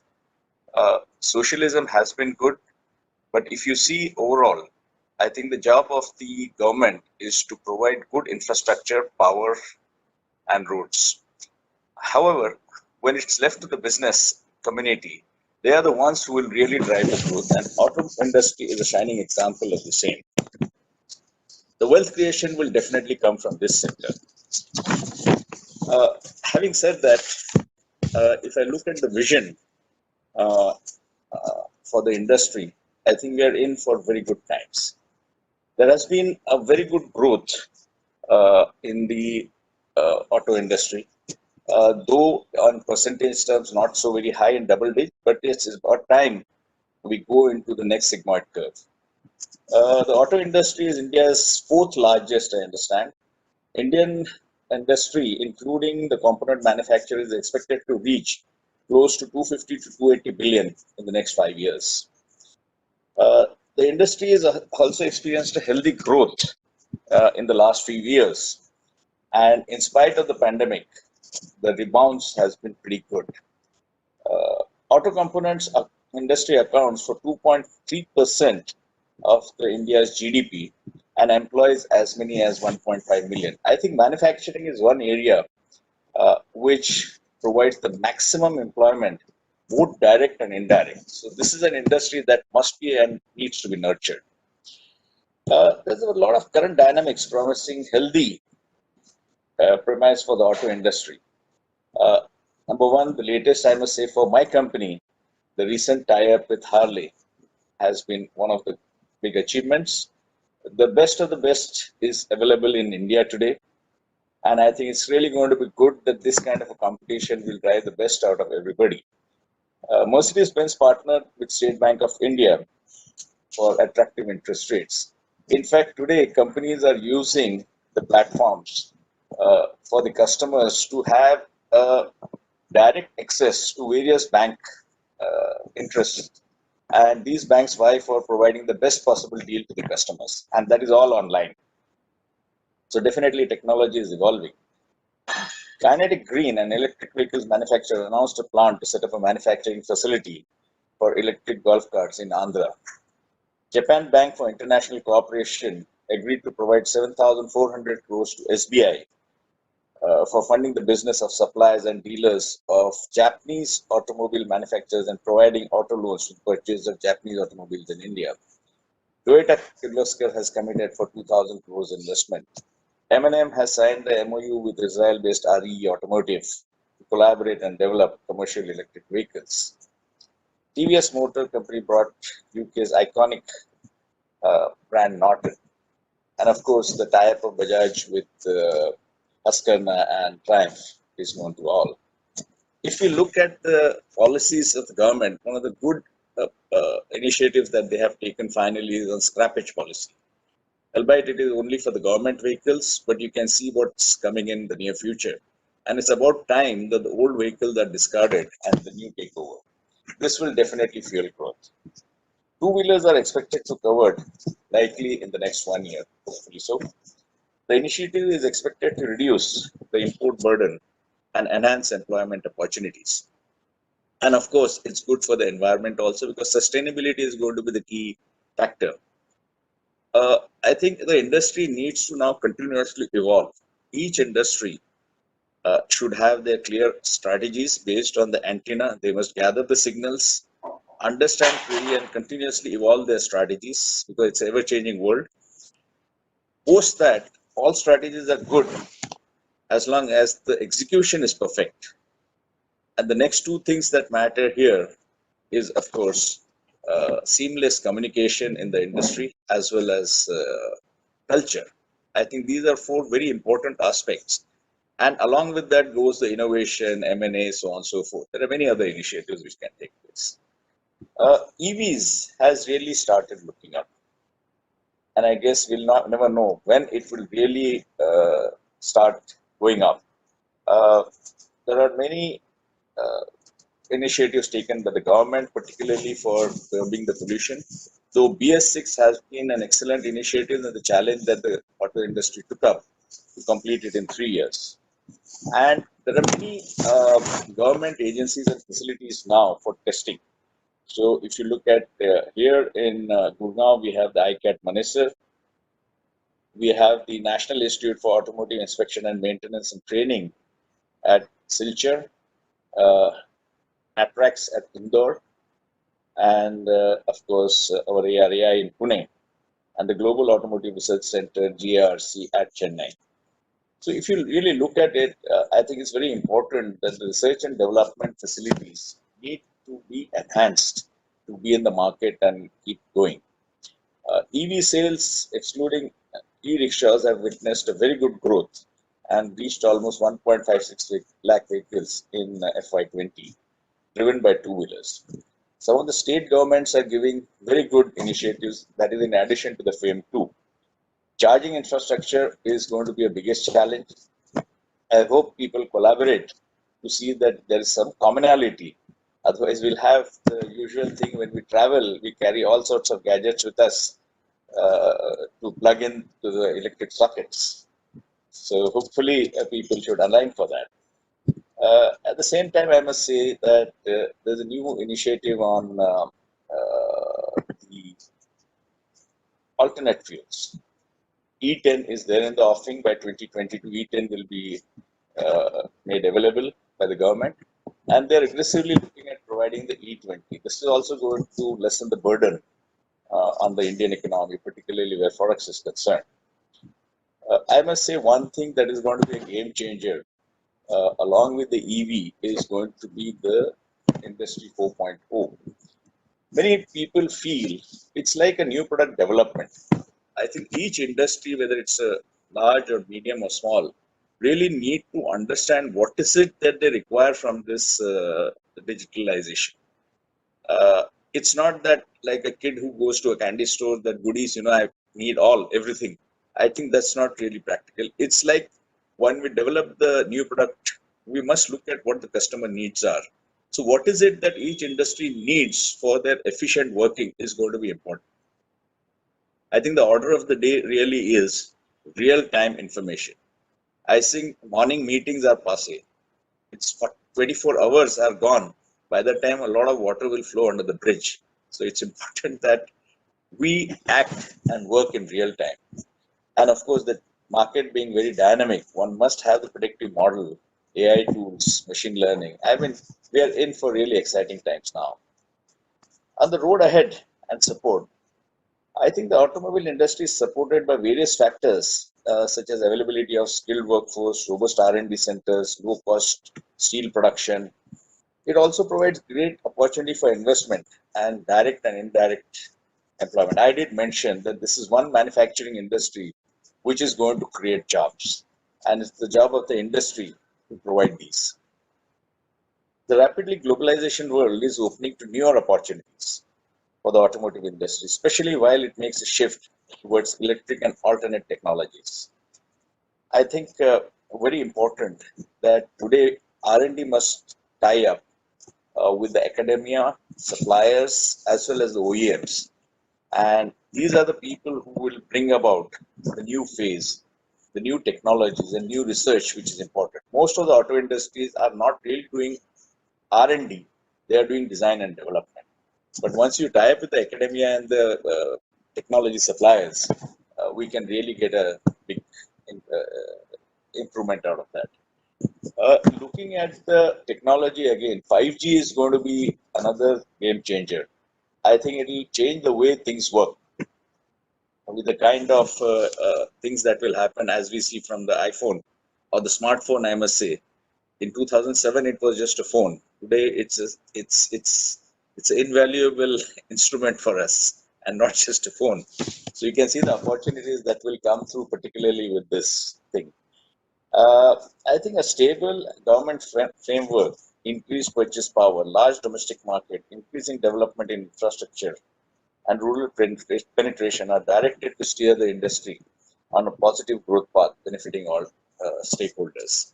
I think the government's plan to catapult us into a 5 trillion economy is really going to give us a lot of opportunities.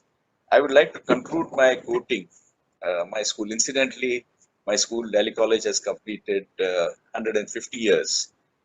And I would like to quote the motto, knowledge alone is power, Gyan Mein Shakti. Thank you very much. Thank you, Mr. Kasbekar, for sharing with us your perspective on changing technological dynamics in the automotive industry. This will be amply reflected upon in the ensuing panel discussion.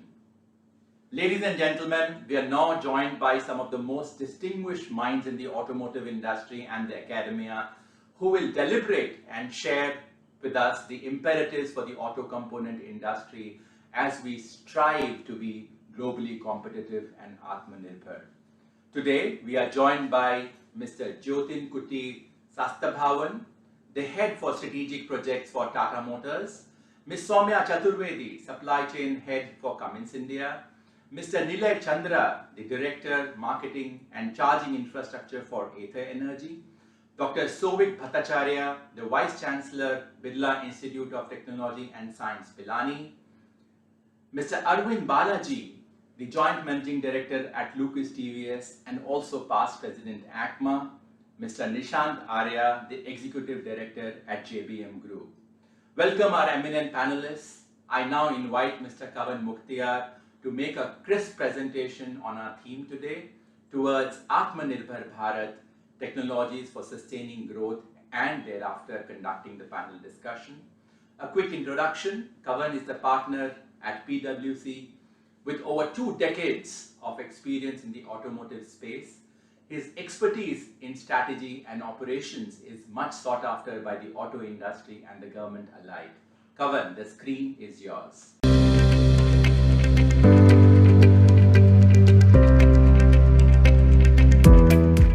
Thank you very much, Vinny, for that introduction, and thank you, ACMA, for inviting me and PwC to share with you our perspective. So I would, over the next 15 minutes or so, like to walk you through some of the big technology changes that we see in the marketplace and what are the opportunities thereof, and how can the Indian automotive industry sustain itself and grow by leveraging these technologies. So first and foremost, there are some big changes that are happening in the environment, and we all have talked about it. The world, and especially the automotive world, is getting connected, electrified, autonomous, and I'd like to add electrified as well. So we'll talk about how that is going to impact the auto industry, and also we will from there on move on to look at digital technologies and how they can enable growth.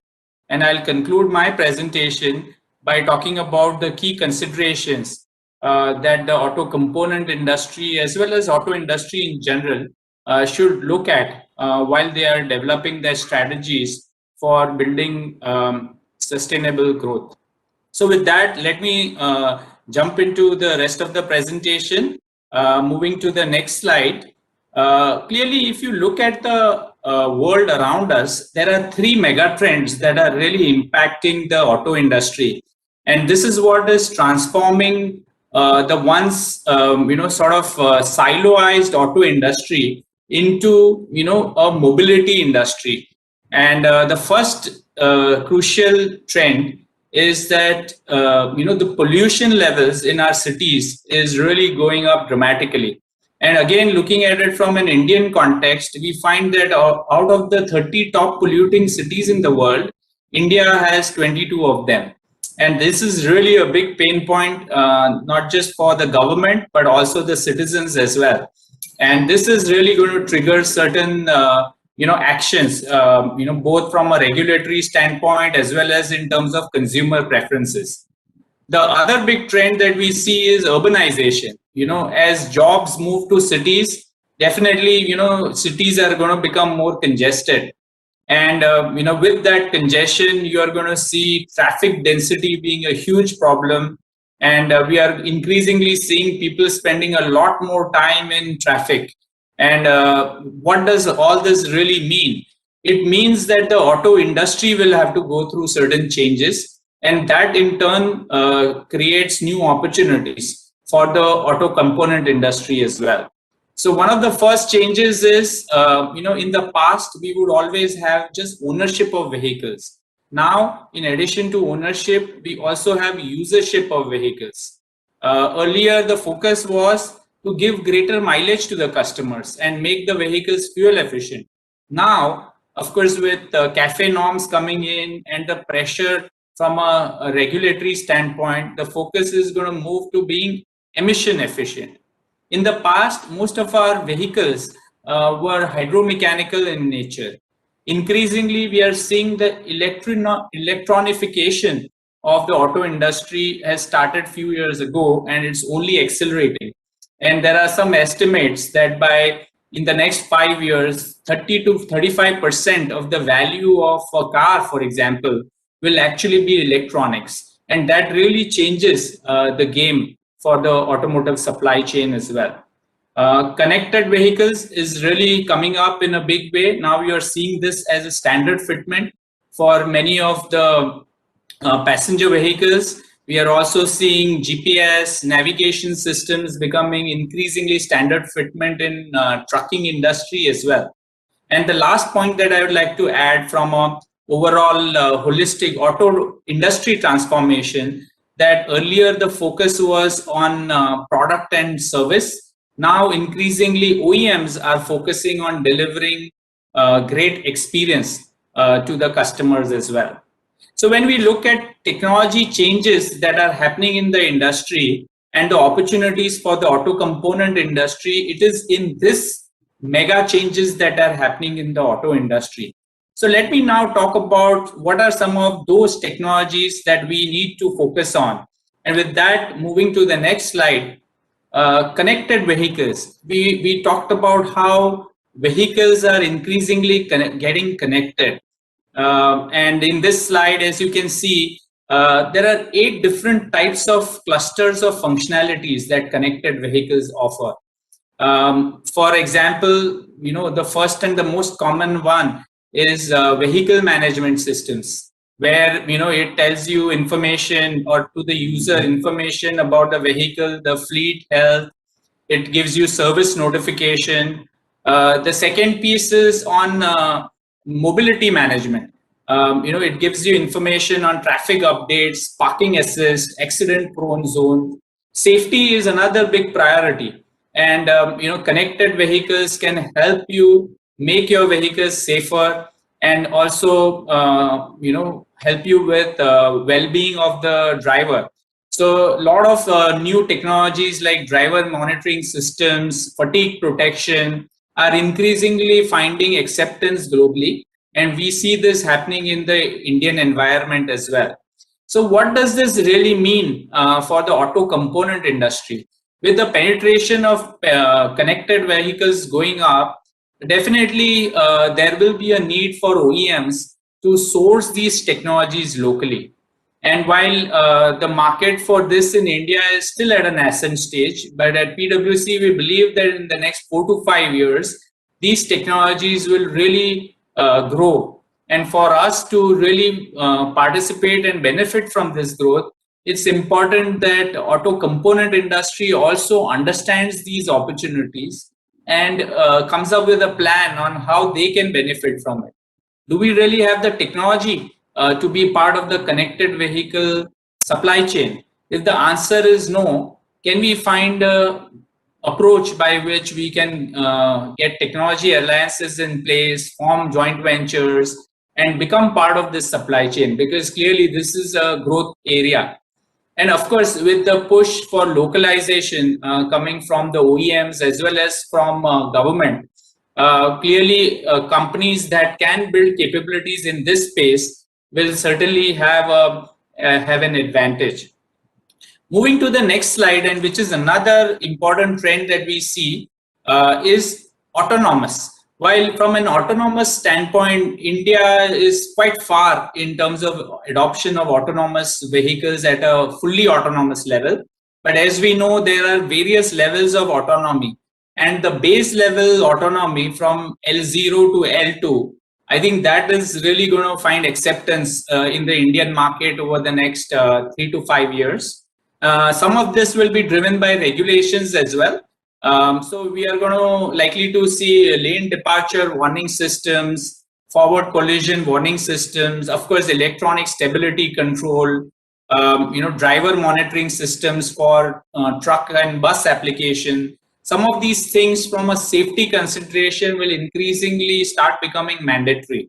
And then the OEMs will need to try and source these components and modules locally. And that would be an interesting opportunity for the auto component suppliers to look at.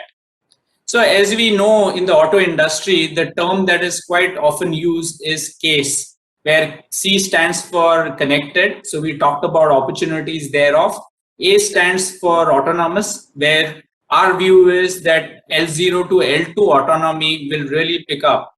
S for shared, while shared mobility is really a business model change, and it may not directly have an impact on the auto component industry, but nevertheless it changes the structure of the industry, and it's something to watch out for.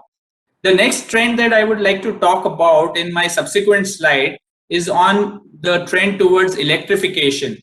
Clearly in India, there is a lot of thrust on electrification of the auto industry, and some progress has been made, in particular in the area of two-wheelers for last mile connectivity.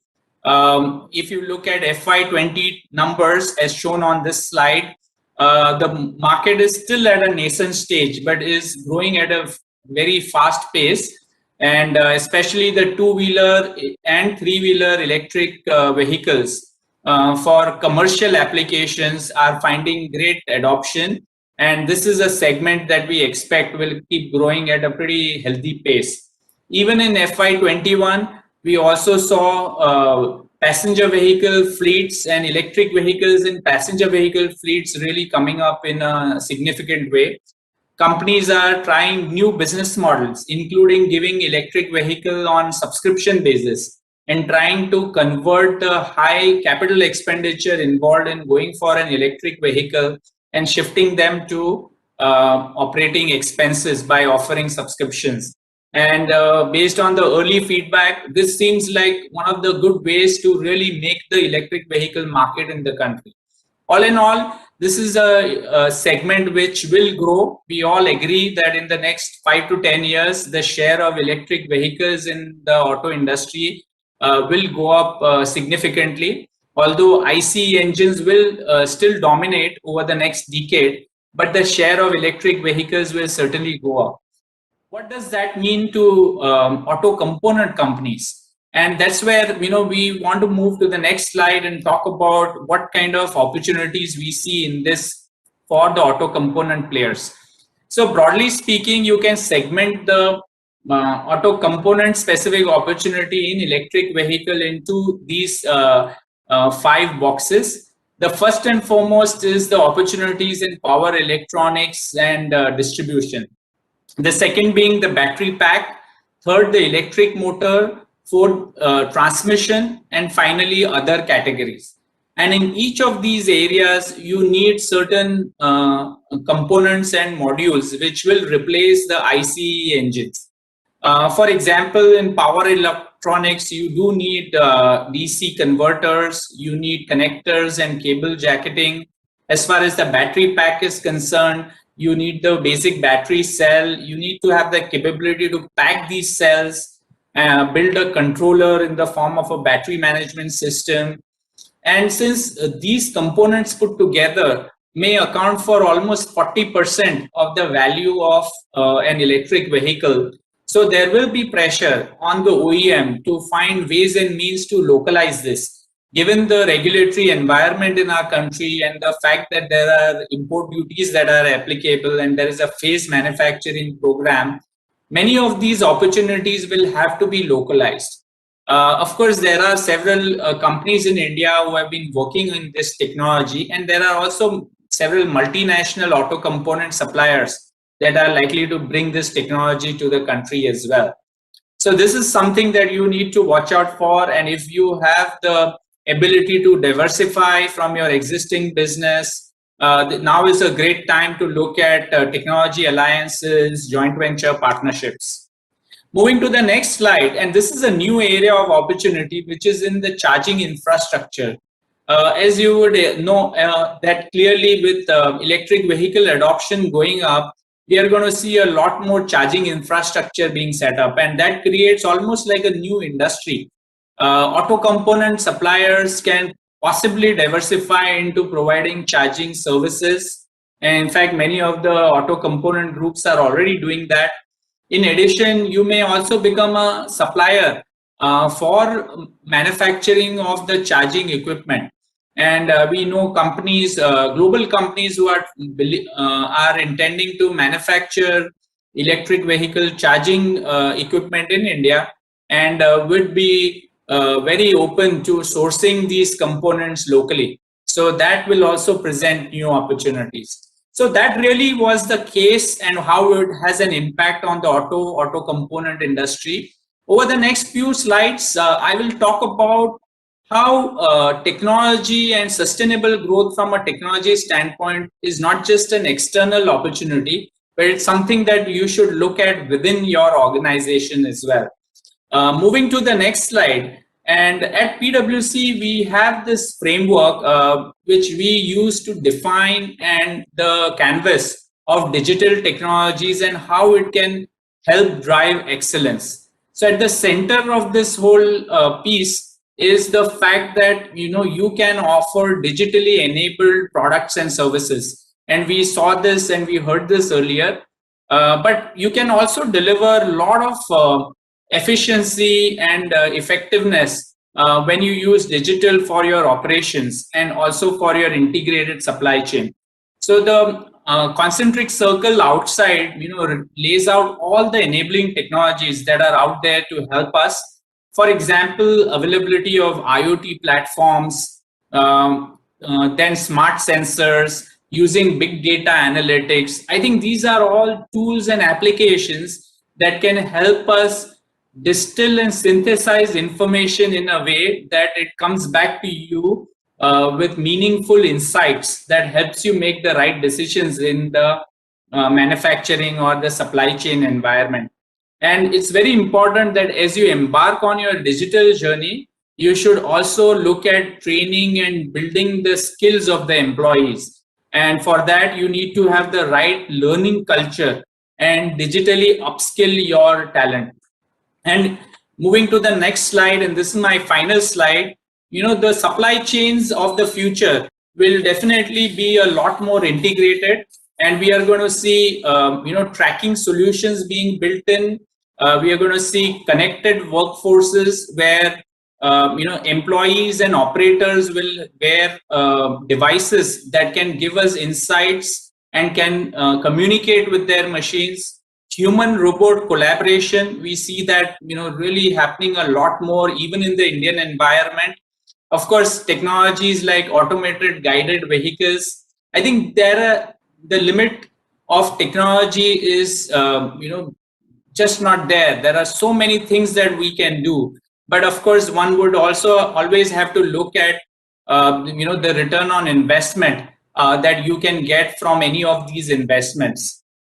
Clearly, there is a lot of opportunities out there as you look at new technologies and adopting them to sustain growth. But it will be incumbent on the auto component industry to really understand these technologies and pick the right ones that will help you become more competitive in the marketplace. So that is what I wanted to present to you. Thank you very much for your kind attention. We are going to talk about a topic which touches all of us in different ways. And, I'm delighted to welcome all our esteemed panelists. We have a great mix here with Mr. Kuti giving us an OEM view. Soumya, she will share with us a view about, how a global company is India is looking at Atmanirbhar Bharat. Nilay from Ether Energy, an emerging company in a new technology space.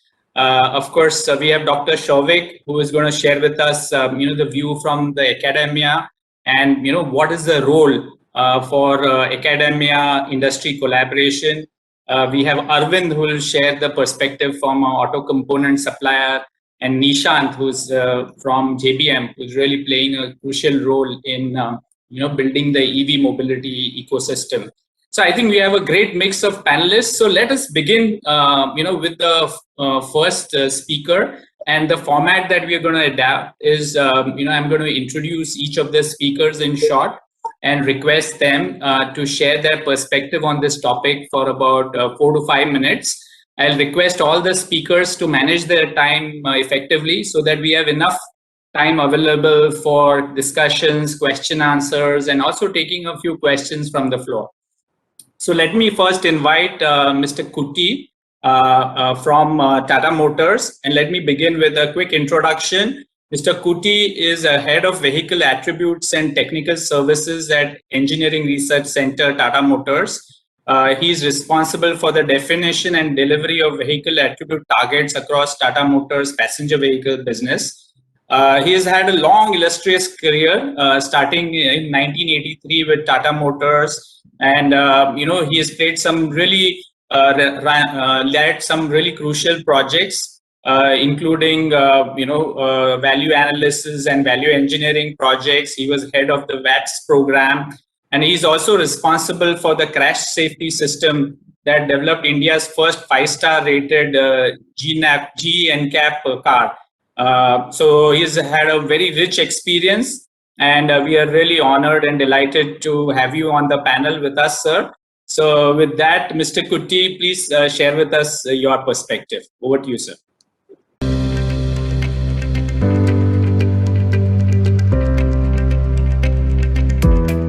Thank you, Kavan. That was very kind of you.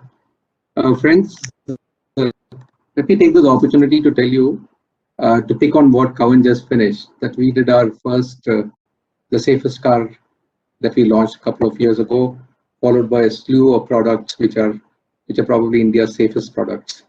And I must say that we did it all by ourselves, for ourselves in this country. And there were many years ago where we would probably doubt our capabilities, our competence, and we would always ask ourselves whether we could measure up to probably the best in the world. The safety program that was kicked off by our illustrious chairman, Mr. Tata, nearly 20 years ago, bore fruit probably 4 years ago. But getting a particular product or a car to crash 5-star standards is integrating practically every element of the car. And it's not just about integrating at the engineering level, it's about integrating with the supply chain, it's about integrating with the manufacturing, it's about integrating with the dealers, and also with the entire ecosystem. And this particular program that we undertook it resulted in building our confidence of absolutely a great product development company, a company on the move, and also represented a country on the move. So we are actually delighted that we could be there where it mattered for each one of us. And I'll deal with this a little more in detail, Kavan, how our supplier partners, how all of us came together. And like a human body, there is no particular part of the human body that can survive independently. And from independence, it's all about interdependence and willingness to go that extra mile with all of us coming together with a common mission. So this is a great story, and it's not a story of Tata Motors, it's a story of India, and it's a story of India on the move. So actually that's the context of Atmanirbhar, and we're really proud of what we achieved. not just for what we did, but what we all as a collective ecosystem was able to achieve. So I really look forward to this conversation and listening to our eminent jury here on other related topics too. I hope that helps, Kavan. Thank you. Thank you very much, Mr. Kutty. And of course, we'll come back to you with a set of questions. So, but thanks for that, opening remarks. So with that, let me move to you, Soumya, and let me begin with a quick introduction. Soumya Chaturvedi, she heads the supply chain function for Cummins India with overall experience of more than 20 years. She joined Tata Cummins Jamshedpur and then played various roles within the organization, including commodity purchase leader, operations leader. She has been instrumental in accelerating change with a process and system-driven approach in the sourcing function and the supply chain function at Cummins. She's a certified Six Sigma Master Black Belt and many other awards and expertise in her profile. So with that, Soumya, may I request you to share your perspective? And I think Cummins in many ways is in a unique position because you are a multinational, but you've really played a key role in developing the vendor base here, and you've been in India for many years now. So what is your view on Atmanirbhar Bharat, and what does it really mean in terms of what the industry needs to do? Over to you.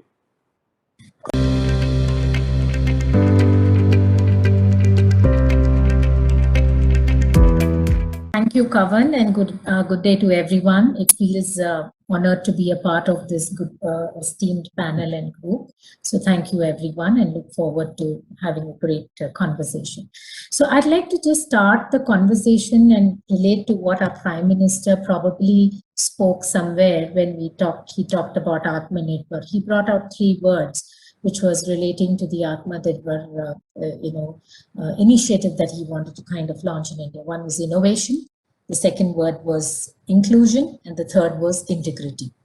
And all these 3 elements of innovation, inclusion, and integrity go so well with the context of where we are as a country in terms of change with technology, in terms of change with what we have to do for the large country, and also how we are positioned with respect to, the entire global space of how things are changing. And Kavan, you kind of asked me to bring the perspective from how a global manufacturing organization is kind of looking at it with respect to the concept of Atmanirbhar India. So innovation, right? I think we are at a cusp where what we have done in the manufacturing space through incremental improvements over the last number of years would not take us for the next decade or two across to the next phase of evolution in the automotive space. So we do have to focus on innovation. And I think nothing better than the context of, what we have been, professing in the automotive spaces, shortcut BS5, let's just go to BS6. I think that is an important aspect which is relating to the area of innovation because a lot of product changes come across with that. And then let me just spend a minute on inclusion is that this change product innovation kind of thing, if I look at in connection with technology, has made it so inclusive that every one of us, be it in the space of the mobile technology related to automotive or anything, has made it imperative that all of us get aligned, whether it's age, whether it's this thing, get kind of understand this piece of technology and get it aligned to the same area. So that's inclusion. And third, integrity, I think it goes with India's flag. We always do the right thing and not what is convenient, right? So that's kind of the context that I'd like to start with. Now, in coming back to the MNC and the area of Atmanirbhar, I think it's so well placed. The reason is, as the global world of automotive is changing, all of us are changing at different paces. It's not that everyone's changed at the same level in terms of emissions.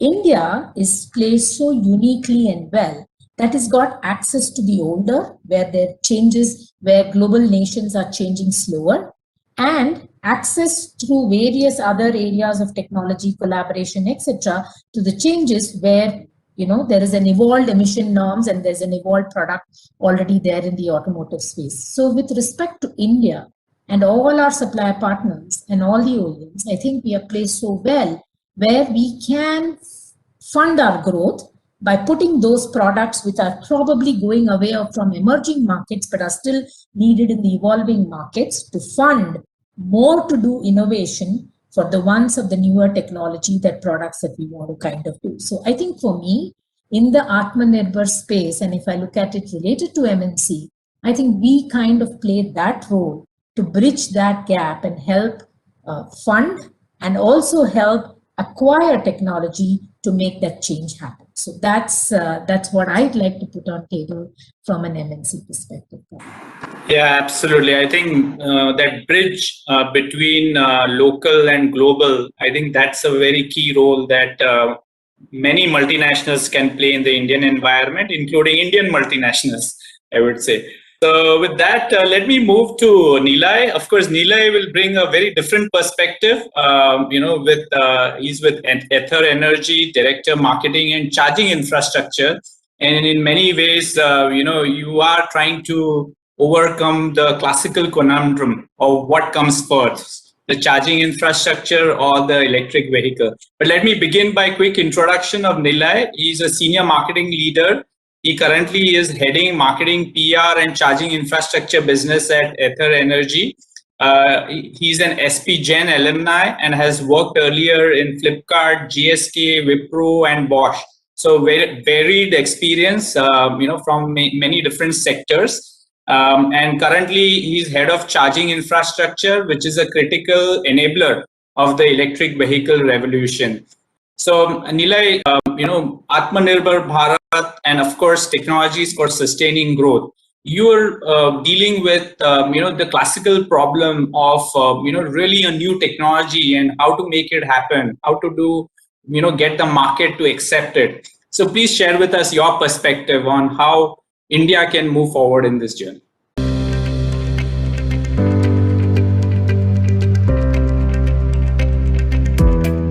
Okay, first of all, thanks a lot for making me part of this panel. I think you asked a question, which comes first. I think ecosystem is what comes first. That would be my answer to it. And we've had quite an exciting journey of moving the country in two wheels, right? We know that this country is driven by two-wheelers, and we've been fortunate to be at the vantage point where we've been able to take such an established category into a completely new move, which is electric.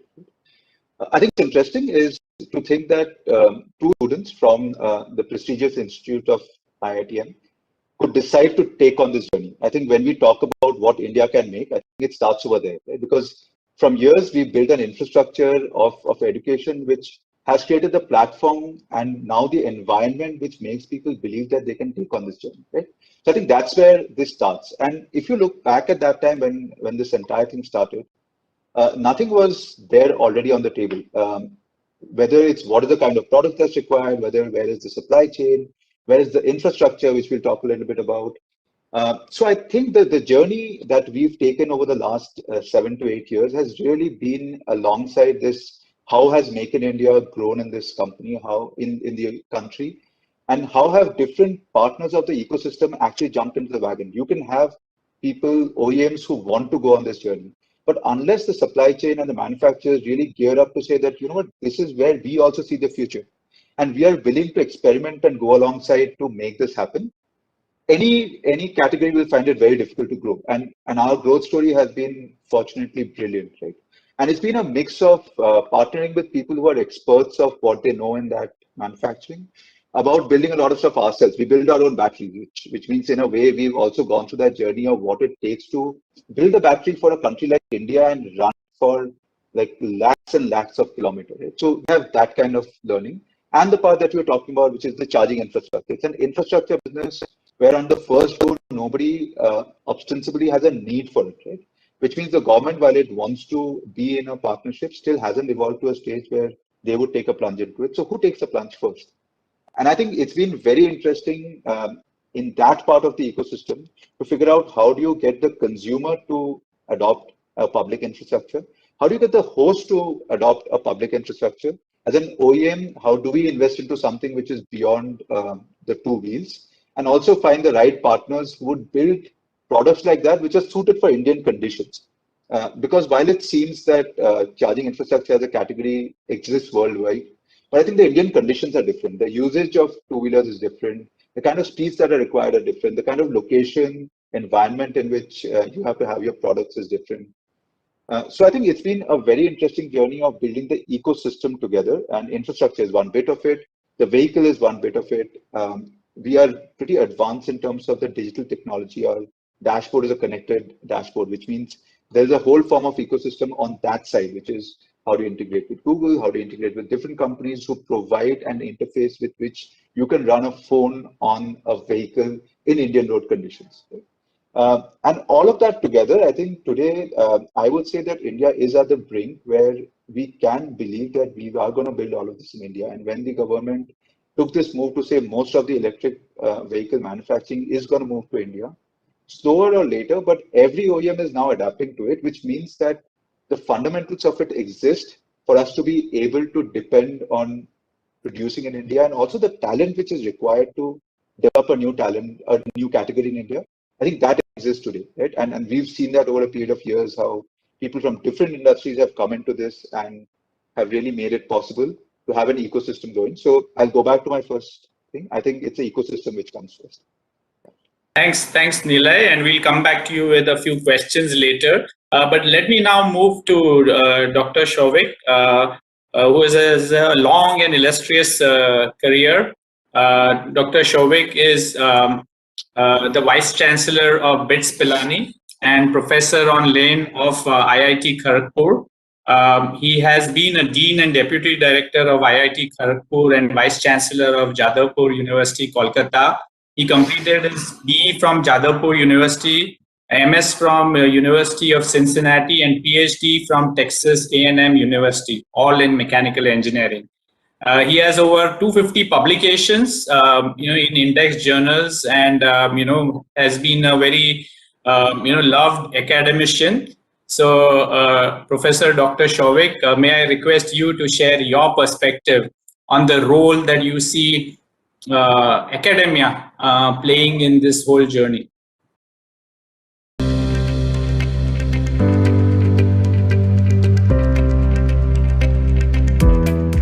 Thank you, Kavan. Good afternoon, everyone.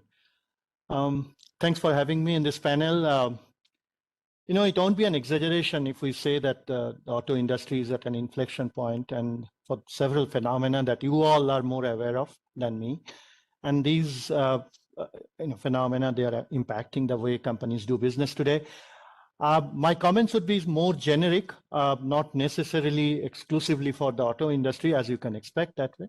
And I also see that the nature of these new challenges, they are not exactly new. But what is new is this, the level of sophistication they're coming with, accompanied with, and also the speed of application of these new technologies. That's hurting us. We are not ready yet before that's taking over. So let me share a few thoughts, as I said, how we could be more self-reliant, as you will, if you will, and more competent, I would say, to weather the storm. I mean, you can go out and do business. To close this skill gap, a lot of experts like you all have pointed out that companies should adopt a strategy, and they should, have this thing in parallel. They should build talent, they should buy talent, and they should borrow talent, of course, which is again quite generic, and they have to be activated in parallel. So this is where the universities probably can help, and in building that current workforce by providing tools and opportunities, by building the learning intelligence quotient, and so on and so forth. I'll give you some examples, and so how to co-build a workforce to keep up with the new digital normal, if you will. And there are examples in this country also. When we have more time, we can talk about what are those best practices, which can be scaled up nationally if needed. So here is a bit of a framework. I'll give you a few. First is the one work integrated learning program, where university offers customized higher education programs to the industry. And this working professionals, without taking any career break, they can pursue undergraduate and postgraduate degrees even, and that's happening. that's happening. There are models, and they do the degrees in an area which is of interest to the employer organization, of course, and it's a custom designed. It's not exactly a plain vanilla mechanical, civil, and so on and so forth. If you look at this quickly, the salient attributes of these, these are industry relevant curriculum, completely normally not available in a university ambience. Program delivered online or on site, both. Experiential learning. I can talk about some of the pedagogic innovations like remote labs, physical laboratories, not virtual labs, physical laboratories operated over internet by professionals from their place. These things are happening today for the last 3-4 years. I can talk about it when you have time. The final semester dissertation that comes at the end of the program, and the learner can actually apply knowledge and concepts to a real world, live, complex problem, not a concocted theoretical one. There are huge percolating benefits, and we can skip.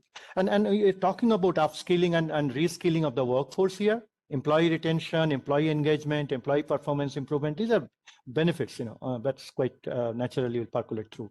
The second one I talk about is the integration. This is happening at the university end, integration of university education with the industry through workplace immersive curriculum. And this leads to production of individuals who are industry ready, who can contribute some of the things that you already mentioned, and these kids will be able to do that. I can go on and on talk about the innovation ecosystem that universities across the country they have created today. There are hundreds and thousands of startups have come up, and that's a beautiful thing that's happening. I just wish that the nation pays a little more attention with a little more nurturing support to that. So when you do this internship, we call it practice school, there are, again, large benefits. Let me not go into the details. And it also has benefits for the organization in terms of the industry gets access to a larger talent pool to build their workforce, and they can involve bright young fellows to augment their internal workforce for priority projects, and also orient a company towards innovation incubation psyche, because of the presence of this youthful brigade in the product development through own efforts, not off-the-shelf purchase from overseas outfits, which has been a common practice.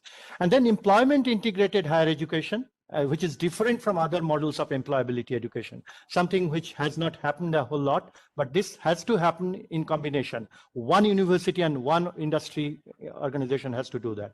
The fourth one I mentioned is designed absolutely brand new interdisciplinary, quite novel programs for next gen industry professionals. This has to bring in very, very disruptive curricular design. This has not happened yet, but there are thoughts in these directions. Industry, government, and academia, I call it the holy trinity, the triple helix model. If they work in synchronicity, we can transform the canvas. There are beautiful things on the horizon, and we can come up with more details for better clarity. But let me just spend maybe a minute on the novel curriculum that I just talked about at the end.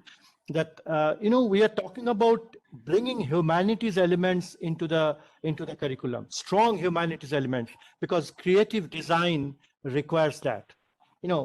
How do you discern human life? Product design needs to understand that. So that a STEM education doesn't do a whole lot of good on that, and also just destroying the barriers, the silos of you are a mechanical engineer, you can't do electrical, and so on and so forth. So that this convergence has to happen at the university, and the universities are ready. If the industry could hire such people, we are skeptical because such graduates will not get a job. I've seen that. Is the industry ready? So we need to change our psyche at all ends. Thank you. I'll come back for more when you have more time. Thank you very much, Dr. Shobhit. I think that's a really interesting perspective. Let me now go to Arvind, and let me begin with a quick introduction. Arvind Balaji is the Joint Managing Director at Lucas TVS Limited. He is also on the board of 12 other companies. Prior to joining this group, he was positioned as an associate for Bank of America, and he received his undergraduate degree from BITS, and also has a graduate degree from Stanford, Wharton, and a Master of Science in Engineering from Stanford University. So Arvind, you've been on the front line of Atmanirbhar Bharat in many ways, and even before the word was coined actually. And I know Lucas TVS has really been one of the companies investing a lot in technology for many decades now. So what has been your experience? And if you can bring out some key learnings that we can share with our audience on how is this journey and how do you really compete with the multinationals in some sense? Over to you, Arvind.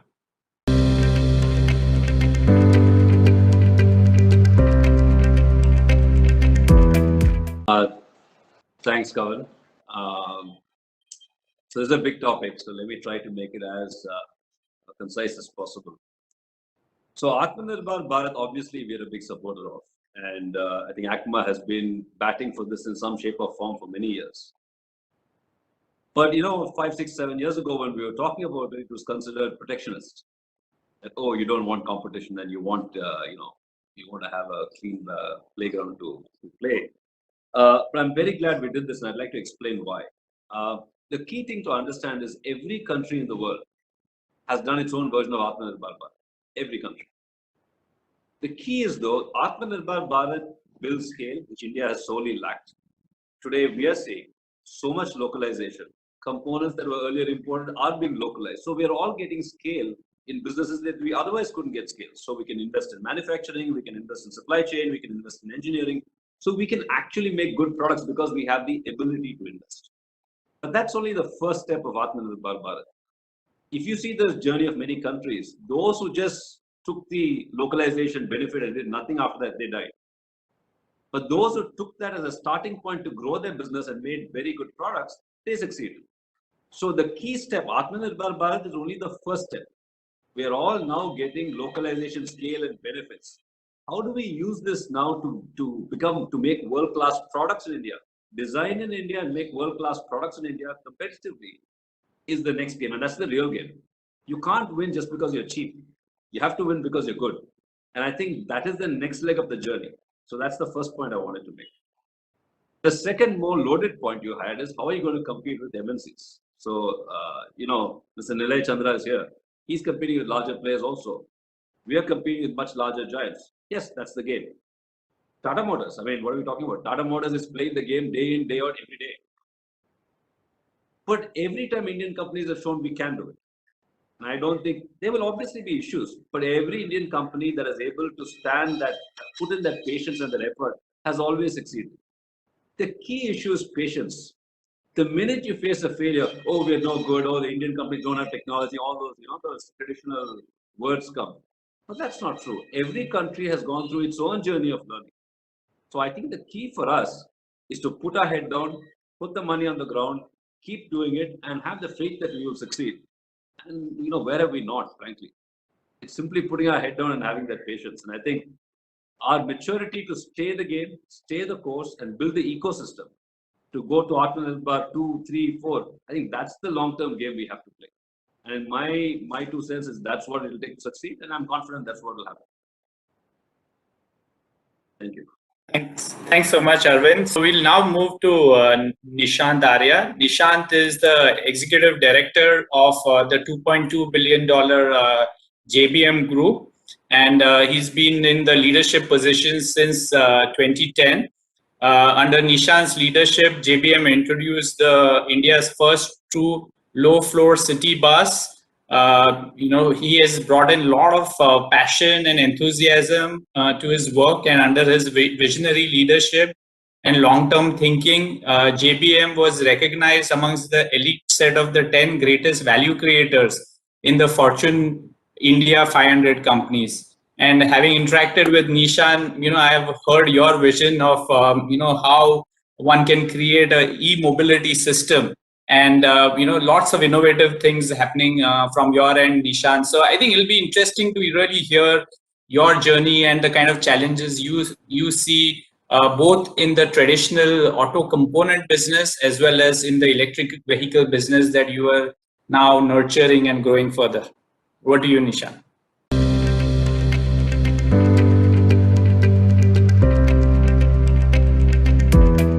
Yeah, thanks, Kavan.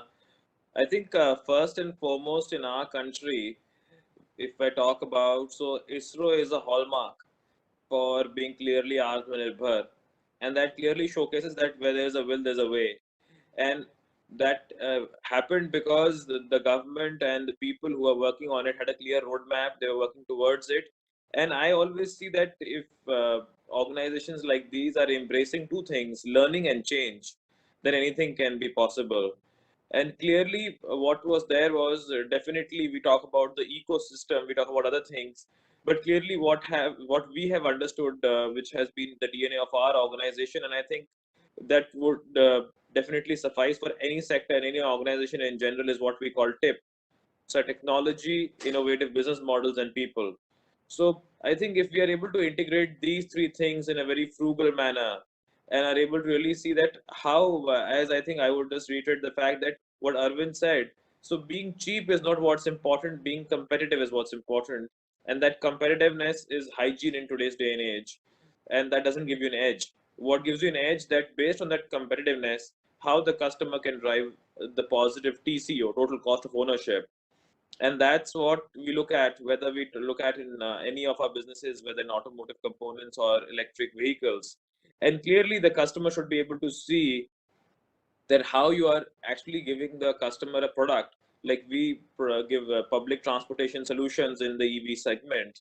So there the customer is not using that product because it's a need, it's a choice which that customer is making. So it all banks upon affordability, safety, and comfort which that customer is getting based on this. So I think in our country we have the demographic and geographic dividend of having a phenomenal local consumption, which gives us that scale, as many of my fellow panelists mentioned. And definitely using that scale, we should not be looking at creating local quality or global quality. There's only one golden standard, which is global quality, whether it's India or any part of the world. So how are we becoming the manufacturing hub for the whole world, and really seeing that catering to global requirements and Indian requirements there? And that can only happen when we have a clear focus on business excellence in India, and really looking at seeing that how we are giving that opportunity to different players in the whole ecosystem whom we are partnering with, because no one company can do everything. We have to create the whole ecosystem and partner with companies to do that. And every company has its own subject matter expertise. So that's very crucial in today's day and age. And around that, how are we able to build sustainable business models? I think the perspective we have, if I just take example of the energy space, people talk about electric mobility and we are totally committed to it. But at the same time, I think all technologies will coexist. Whether we talk about IC, we talk about CNG, the government is adding 10,000 stations in next decade. We're talking about electric vehicles, because there is no quick fix solution, because every location will have its own doing. And how cities, how citizens are becoming self-sustainable in all the areas, that is very important. And for that, how each one of us is looking not only at the product or service what we are providing, but a holistic solution, a comprehensive solution what we're looking at. So we are solution providers at the end of that. And for that, building the right set of people with those skills. And in many cases, one has to really learn and unlearn in this case, and how you imbibe that as a culture. So just to give you a small example, something which I learned, and I'm really fond of it, from Israel. So in Israel, I visited Israel multiple times. So the first time I went to Israel, they said that, you should be failing fast and failing cheap, so that you're not making mistakes and you're spending more time on it. And the different private equity funds, venture funds, they actually prefer to invest in a startup where the promoter has failed before, because he knows that what is it to fail like and to build it again. And they do that. Whereas in a country like ours, predominantly, I would say, not for everybody, but it's a taboo that you failed in the past and okay, I knew beforehand he couldn't do it. But that is the underlying factor of their foundation to really build it up. So it's extremely important that how we as a community get over that and really start trusting our own people and building that scale with technology locally. And I think as we see why e-mobility caught up in India is that the government has given a clear roadmap to a certain extent, and definitely things are panning out, which we missed out in the case of renewable energy, even though India has such a big renewable energy base. But in solar, in the last 10 years, what we could have done, with the manufacturing base didn't happen to the required extent or possible extent, I would say, which we are trying to do in the e-mobility space and many other areas for that matter. And the PLI schemes and other things which the government is doing is a testimony of the same, how they are really focused on bringing investment in these areas and not focusing on each and everything. So I think every plan one has to see that whether it's an individual or an organization, how are we self-reliant in our own ways and Atmanirbhar, as they say. Because what's important is until and unless we are focused at what we are doing and we are really ensuring that we work towards becoming the best instead of becoming one amongst others, that wouldn't happen. And for that, a lot of rigor, taking charge, and a collaborative approach. So we define it in 3 ways is must today. And I think that's what this is all about. And as you can see, that all different companies today who are being successful in their areas are trying to do the same. But definitely how we are able to pursue it together as a common initiative and support each other, because I personally don't see it as a competition. So competition with collaboration is co-opetition, and how companies can really work together, co-work and succeed in this is that is most important instead of one or the other. So that is my perspective around it, Kavan. I think rest we'll take it as we move forward. Thank you. Sure, sure. Thanks a lot, Nishant. So I'm going to, sort of change the sequence a little bit and start with the questions with you, Nishant. I think you gave a very interesting framework tip, and I like the P for people. How ready is our people agenda as a nation, in terms of building competitiveness? And of course, there are forums, but what can we really do to build competitiveness in our talent pool?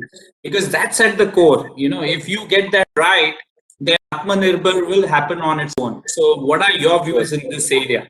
How can the industry, government, academia contribute in this space? See, what is most important is that first of all, at the individual level, today we primarily talk about technical skills. So when we talk about technical skills, that is one part of the story. But definitely, as we are moving forward, we need to look at the aptitude, attitude, and the technical skills in a holistic manner. And that is where people have to see that how are they delivering their best or giving that 100% or 200% in any scenario. So for doing that in our education system, I feel that certain things are actually redundant in certain cases, what is taken up in certain institutions. So if a large part of the on-the-job training for people can be done, mentioned, we distinguish today as a country today, this is mechanical, this is electrical, this is civil, and all the other areas. If that line can be removed and clearly seen that in a country like Germany or a few other places, people actually coming from the polytechniques, people coming from engineering backgrounds, people coming from diploma backgrounds, they were specialists in their areas and they had that kind of training and experience on the ground, and they didn't actually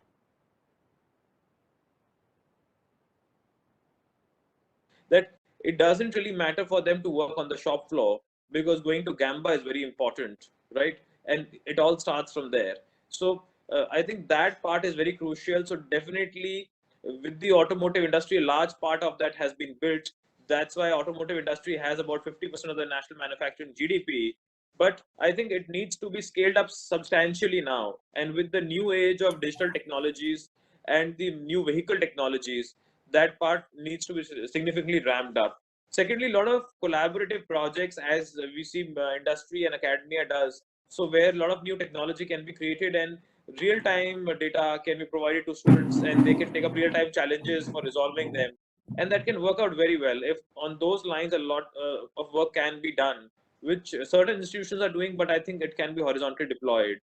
And thirdly, special institutions for as required by different sectors. I think if that is taken up, I think that would work out very well. And in India, automotive sector is gives a very high employment to all different allied sectors and the sector itself.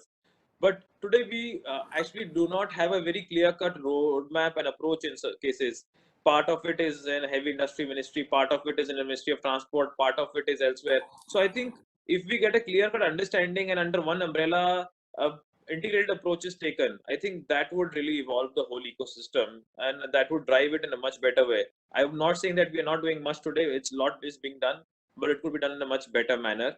And how different companies could really work together there to make it happen instead of one or two companies driving it.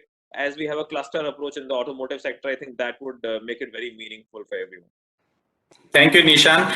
So moving to you, Arvind, as Nishan mentioned, digital technologies is really something which is seen as one of the leverages or levers rather to really bring greater efficiency. What has been your experience of using digital, not just in manufacturing, but also in terms of improving productivity at your organization? I mean, I think COVID was the practical exam for digital, right? So I don't know how we lived without it, to be absolutely frank with you. It has been such a transformational 6 months. Business is back to full swing. People have worked from home. People who never did touch the computer properly work from home. So it has transformed in so many ways. I think everybody's had the same experience. Over the last few years, we have invested a lot in digital engineering, where we can do a lot of testing and validation also using software. And the kinds of technologies available there are allowing us to do things that we needed labs to do before. So it's here to stay, from design, from running the business, from communication to obviously manufacturing.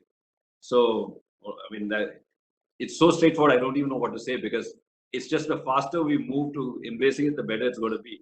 The only thing missing, I think, was a mindset in India that we have to see face to face, we have to work this way. And I think COVID has broken that chain also. And I think people realize we're all a lot better, a lot more productive with this kind of freedom and technology. We have found also the level of initiative taken by people has actually gone up in the last 6 months. We all hear these theoretical stories, but when it happens in your own company, when people, because they're at home and have more free time to think, are actually coming up with very insightful thoughts and ideas and directions, it really makes you wonder what you were doing all these years.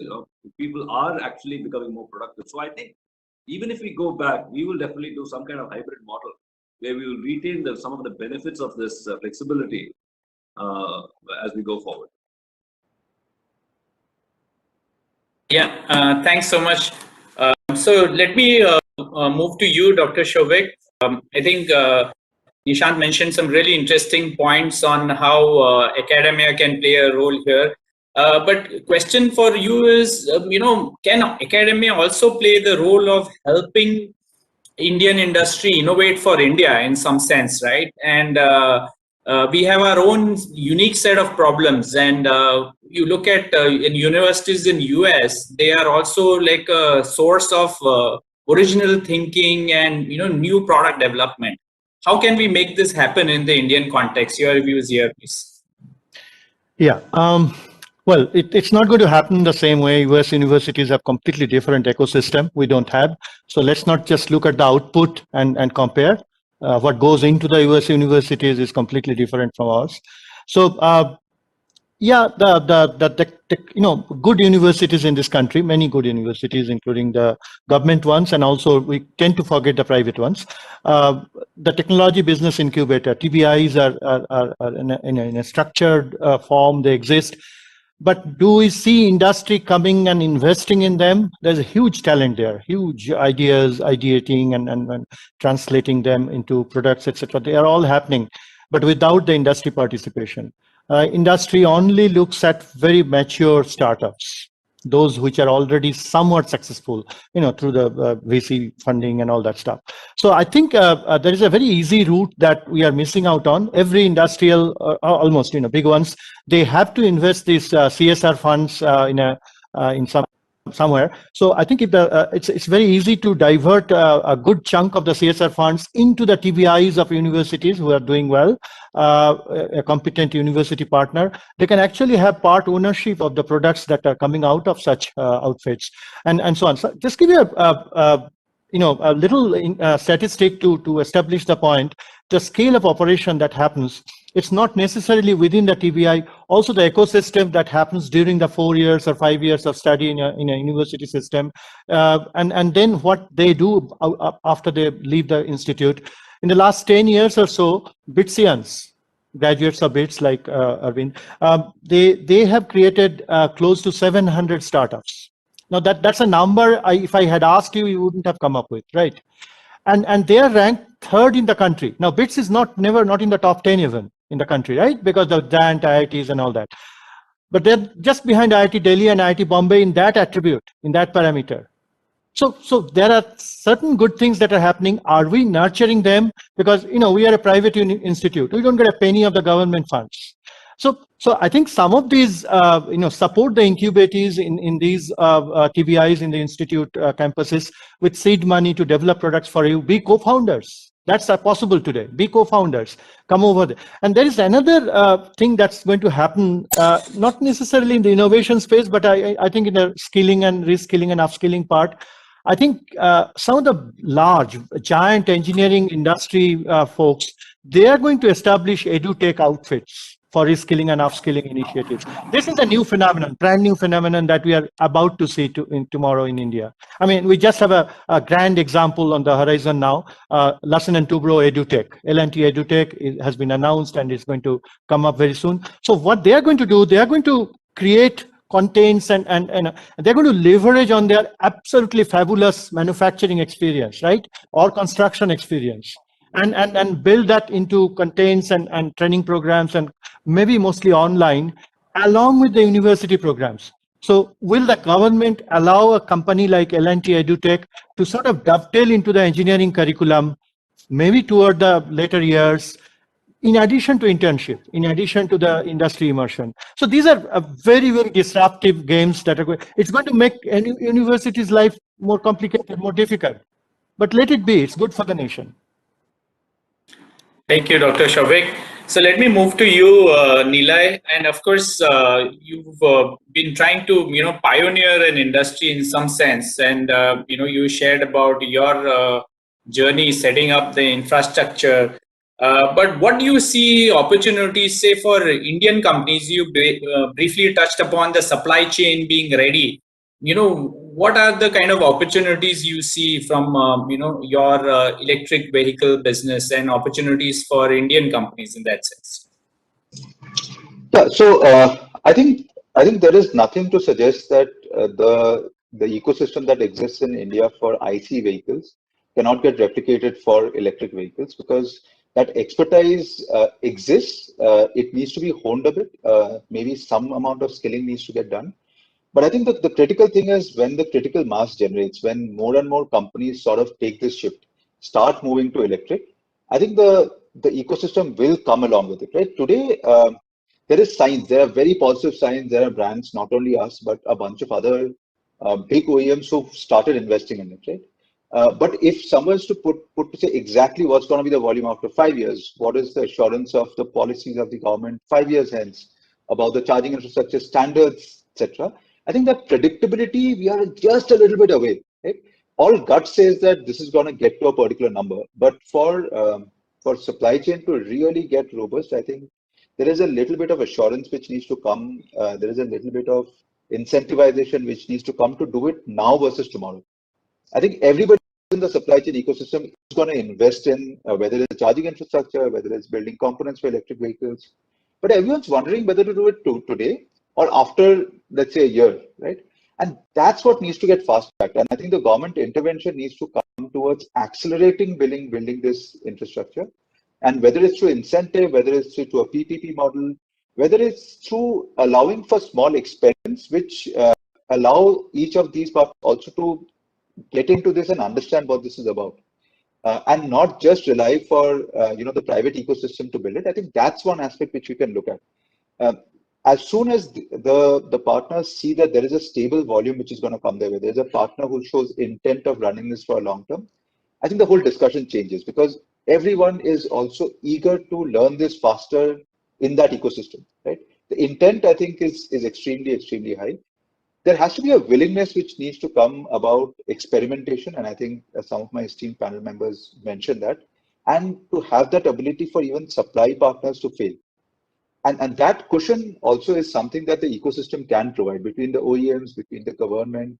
These are things that will be required for more and more players to come in. That's when products will get better. I think this is today not the game of costs coming in lower and lower. It is to say that how does the supply chain ecosystem also invest in their R&D to have more and more compelling products? Because like, again, I think Arvind mentioned to say, it is compelling products which is going to break this barrier and get adoption to happen, right? And that's been our firm belief too, which is why we've consistently invested in technology which is ahead of what the market apparently said that they require. But when you put in front of the market a more compelling product, adoption moves way faster than what if you provide a product which is on parity, right? And I think that's the direction that electric vehicles at least is going to go in India, to have more compelling products. And towards that, I think the supply chain needs what I would call a little bit of nudge from the entire ecosystem to invest on it today rather than tomorrow. So that would be my response. Thanks, Nilay. So moving to you, Soumya, you made a very interesting comment that companies like Cummins in many ways are a bridge between global and local.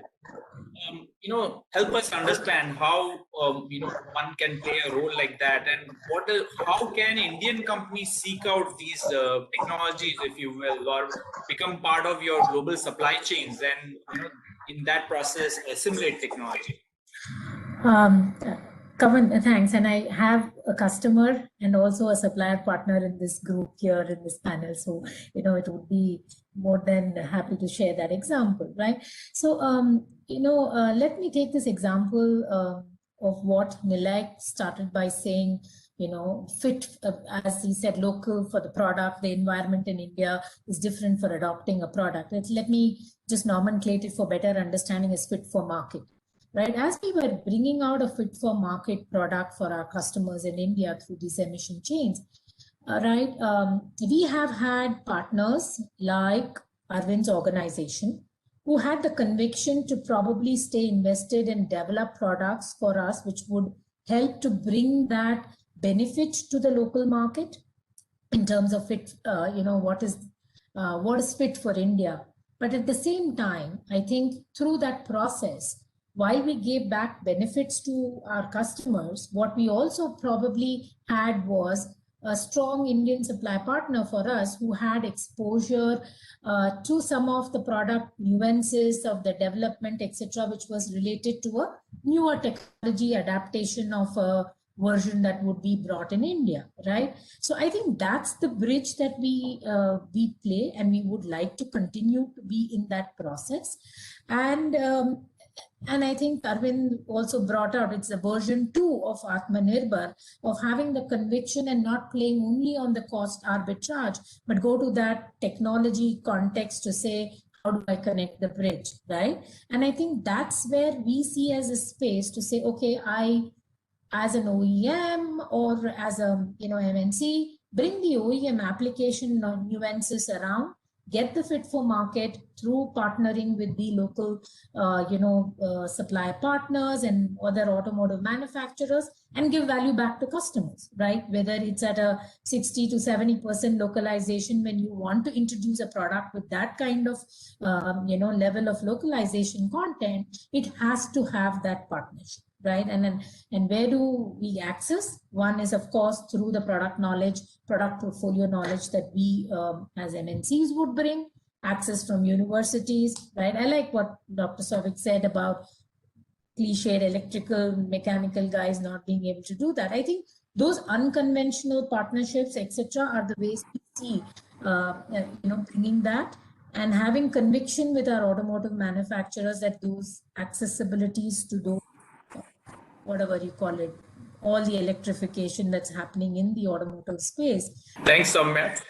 And I do have a bunch of questions for Mr. Kuti as well, but at this time, I'd like to take a question from our audience, and that too directed to you, Mr. Kuti. And it's about safety. I mean, safety was nowhere on the horizon in the Indian context even 5 years ago. And most people thought that Indian customers would not be willing to pay for safety.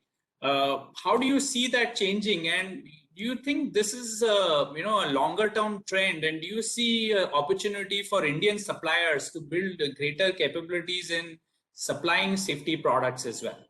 So I'm delighted to answer that question, Kavan.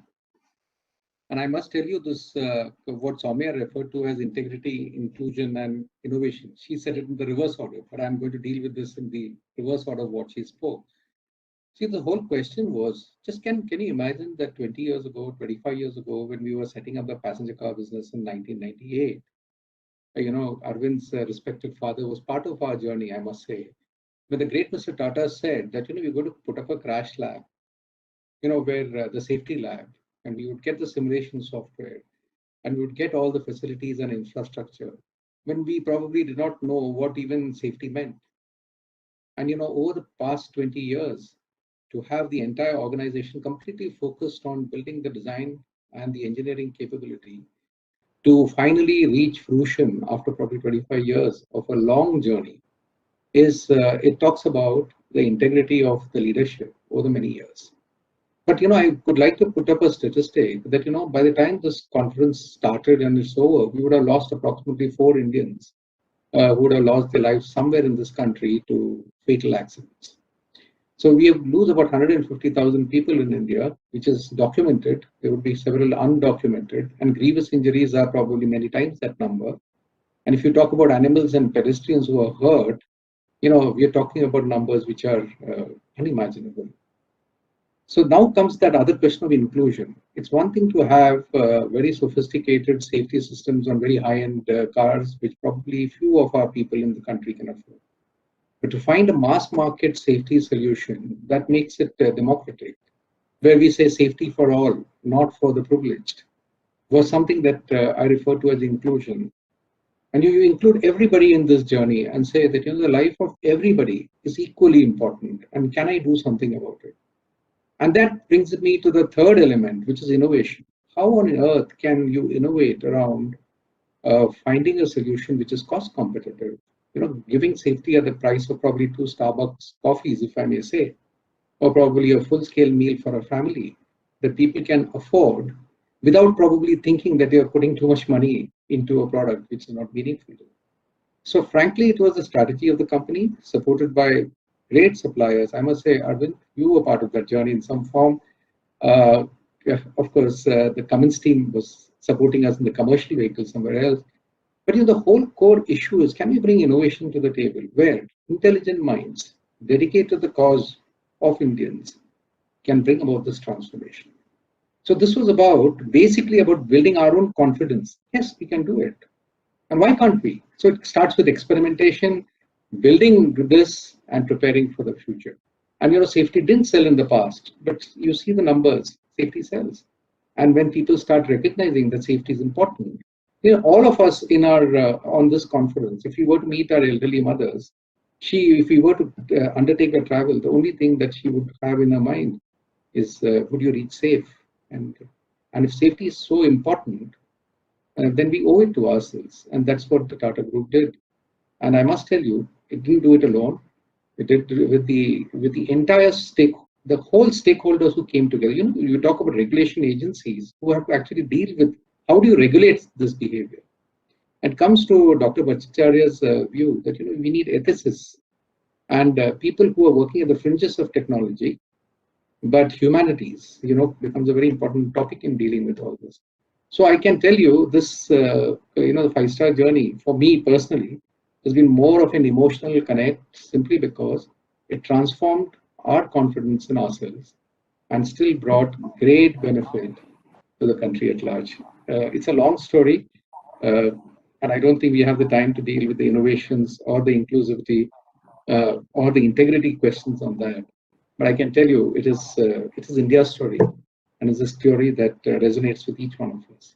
Thank you, Kavan. I'm sorry I can't deal with it in more detail, but that's a short summary. Thank you very much, Mr. Kutti. I think we have a couple of minutes left, so we'll take one more question, and that really is about collaboration. If you look at some of the successful models of the automotive industry around the world, whether it's Japan or Korea, I mean, those industries have really collaborated. And I think in India, we're beginning to do that in some ways through the various industry association forums and supplier forums, etc. But the question really is there a need for a more institutional framework to really drive collaboration, and can the government play a role in doing this in any way, or are they already doing it? I'll throw that question open to whoever is we are willing to respond to it. So any takers for responding to that question, please? How can we collaborate more? Is there an institutional framework required to really drive collaboration? I think, Kavan, what you've mentioned is really need of the hour, and that is something which recently, I think you may be aware, DSIR and DST have been working together to really see that on different R&D projects, as well as where local technologies can be taken up, and that is where different companies were working, and in certain areas we have had clear mandates. So like in our electric mobility programs also, PMP has really drawn the line in that manner, that how companies can work together, and there's a definite timeline which is provided where companies could localize and see. Definitely a longer roadmap would always be helpful, but I think this is a starting point.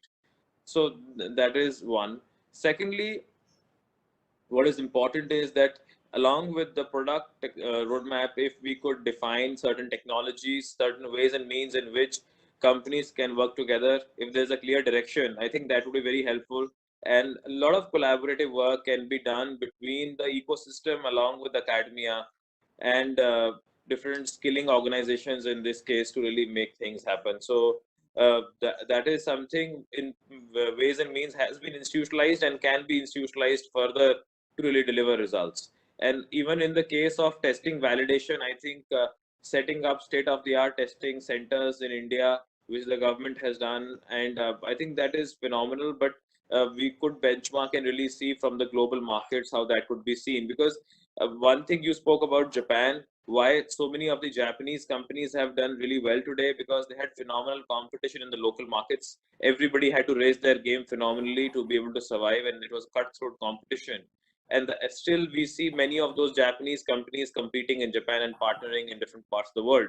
So how collaboration and competition, what I was sharing earlier, could go hand in hand and can really make the difference we want to see.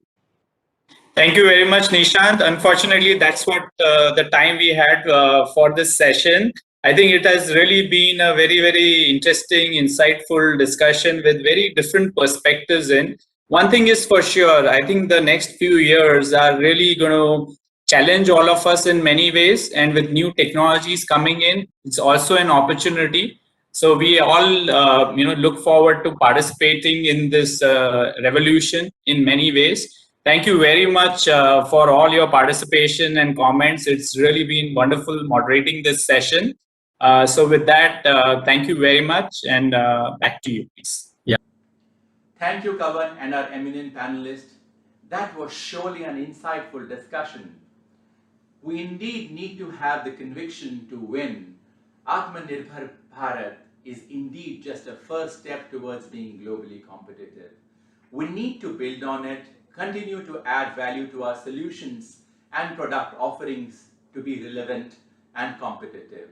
Whilst the government intervention in creating an ecosystem will happen at its pace, however, the moot point is, with so many of our universities and private colleges undertaking research, is the industry willing to come forward and invest and fund these?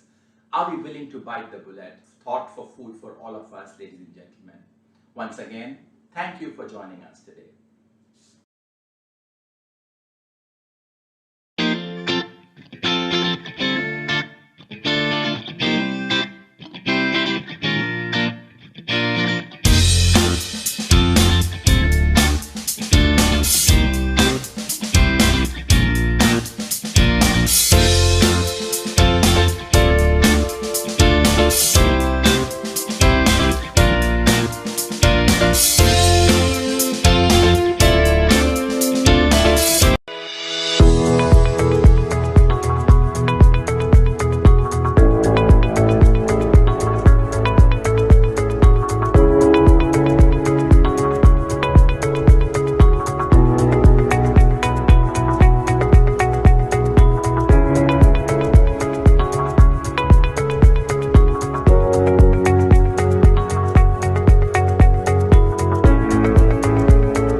Driven by challenges and opportunities every day, we take new steps, open new paths, and evolve with everyone connected to us. Bearing the lineage of the Sri Ram Group, one of India's oldest industrial house, we grow year after year, making our products better and better, until we turned to a grand example of technology, leadership and partnership. SPR is recognized by OEMs in India, Europe and Asia as a dependable partner for the supply of Euro 3, 4 and 6 pistons, pins, piston rings and engine valves. SPR is fully capable of designing, developing, validating and manufacturing finished products at its tech centers. Our technical collaborations with Kolbenschmidt Germany and Honda Foundry, Riken Corporation and Fuji Uzex has led us on the growth path together.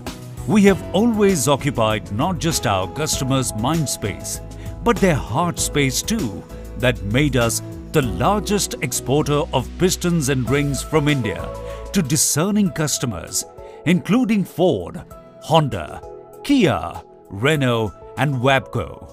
We grow to drive the world towards growth with us.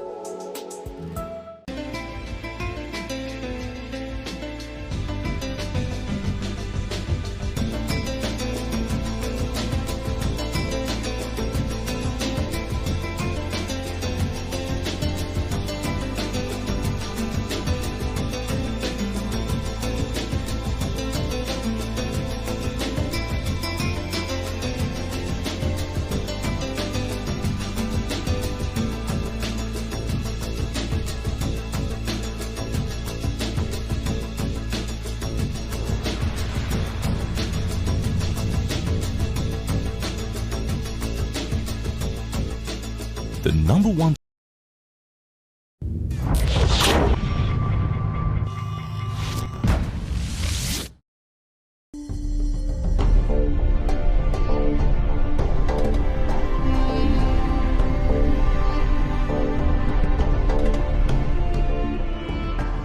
Conquer the darkness. Neolite, with a progressive and dynamic visionary management approach, is blended with highly dedicated and qualified professionals and world-class infrastructure, which has led to it becoming one of the major Indian automotive lighting equipment suppliers. A small beginning that had become a hugely successful enterprise in 40 years. The Neolite Group, one of the pioneers of automotive lightings in India today, is associated with manufacturing of automotive lightings for both OEM and aftermarket segments. Neolite is ISO TS 16949-2002 quality system certified by UL. The Neolite Group is also associated with manufacturing of home lighting products.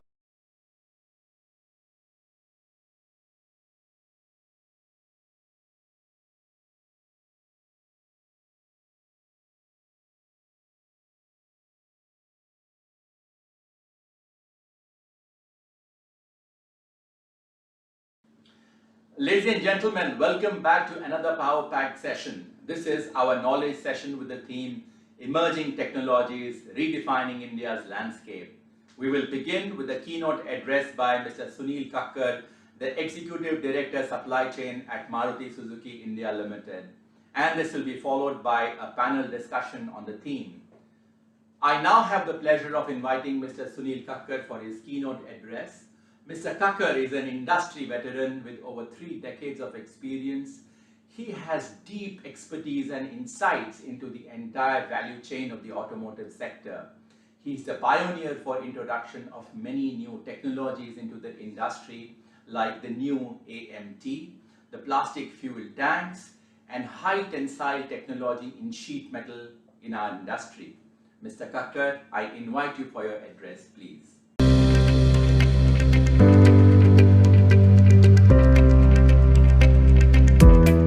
Thank you, Mr. Vinny. So, good afternoon, ladies and gentlemen. First of all, I would like to congratulate ACMA for organizing their 6th Technology Summit and the prestigious ACMA Awards for the current year. I think the theme of the Technology Summit towards Atmanirbhar Bharat, technologies for sustaining growth, is very pertinent in today's context of fast-changing automotive technology landscape and our Prime Minister's vision of making India self-reliant in all aspects. I think rapid changes in the global industry and the challenges posed by pandemic, it calls for an urgent need to really introspect, analyze, brainstorm, and then collaborate for the future. This knowledge session on emerging technologies redefining India's automotive landscape is very relevant and is a topic which requires deeper discussion and a proactive planning by the entire industry. In today's session, we have an eminent panel of speakers and the presentation by Frost and Sullivan on the above topic. So I'm sure you all will find it equally engaging and informative. While the industry encountered severe disruption in the wake of pandemic, with unlocking the Indian economy, auto sector particularly has almost seen V-shaped recovery. As we see, in December, the industry grew by 15% over last year. And in January also, it grew by 15.7% over the last year volume. So the industry has been facing unprecedented challenges. I think after the COVID happened, be it on the human safety front or manpower availability after the unlockdown happened, or maybe now currently which we are facing on global shortage of semiconductor parts, then talking about commodities like steel, their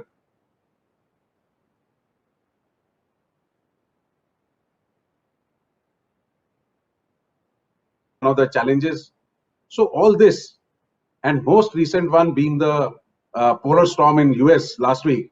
So I think which is affecting the polymer supply chain. So this time probably God or the industry is really testing our capability on how many challenges we can face simultaneously. But I am sure with the ACMA members and the entire industry, we will also become stronger and more efficient in terms of delivery of components. So first of all, my heartfelt thanks to all of you for supporting the OEMs in making the volumes which they are looking at today. So coming back to the new technology and global automotive trends, which are in the past also we have been talking pre-COVID times, that is on the verge of disruption. Like 4 technology-driven trends which are leading the space are basically autonomous, connected, electric, and shared mobility. In India also, I think we are clearly witnessing that these trends started off, and it was a thrust among the various industry stakeholders to bring the innovative solutions. I'd like to touch upon few of these emerging technologies in India. And the first one I would like to start is with the green mobility. I think to combat the air pollution and to reduce the excessive dependence on the imports of oil, our Indian government and the Prime Minister has put up very clearly that they have introduced a series of policy measures such as FAME 2, Bharat 6, CAFE norms. So all these to really, for us to really move towards green mobility. These measures are expected to accelerate use of more efficient IC engines, probably use of much more of alternate fuels like CNG, also to switch over to hybrid and more electric vehicles. If we talk about alternate fuels, I think Maruti Suzuki, we have witnessed a CAGR of 15.5% as far as CNG sales is concerned for last 5 years. And government is, I think, also working very rapidly now to increase the number of dispensing stations for the CNG. And now it is happening across the country, which is a very, very positive sign. I think that what I understand that there has been number of CNG stations growth is almost 50% in last 6 years. In last 6 years, it has been increasing, and last year alone has been 50%. So that is something which all of us have to be prepared and be ready for meeting the higher volumes in this category. If we see the shared mobility, I think the increasing population density, growing road congestion in the cities are influencing the transport choice of the customer. Before the COVID, I think cab sharing was really becoming a popular choice. But I think now that thing has, after COVID has happened, that has really impacted the choice of shared mobility. Sorry. People are now preferring personal mobility than the shared mobility.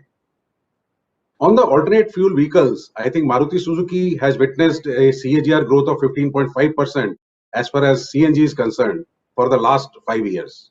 I think government is also working very rapidly to increase the dispensing stations of CNG, and we have seen phenomenal growth in the number of CNG stations in last 6 years across the country. And if we talk about last year alone, there has been a growth of 50%. Coming to the shared mobility, I think the increasing population density, growing road congestion in the cities, they were really influencing the transportation choice of customers. Before that COVID, I think most of the trends toward cab sharing was becoming quite popular. But I think after COVID pandemic has happened, we have seen that personal mobility is the preferred choice now because of safety reasons. So probably we'll have to wait and watch to really see the medium and long-term impact of pandemic as far as shared mobility is concerned. Coming back to the use of EV and hybrid vehicles, I think global OEMs as well as Indian OEMs have demonstrated that they have an intent, they have a capability, and they have a preparedness to really launch the electric vehicles. Even at Maruti, we have also demonstrated that as a capability-wise, this is always possible. I think the trend of EV is basically led by China and some of the other countries. In India, even though few models are available, but the current penetration levels are low, mainly on account of the high cost of battery, the speed of charging, and the associated charging infrastructure.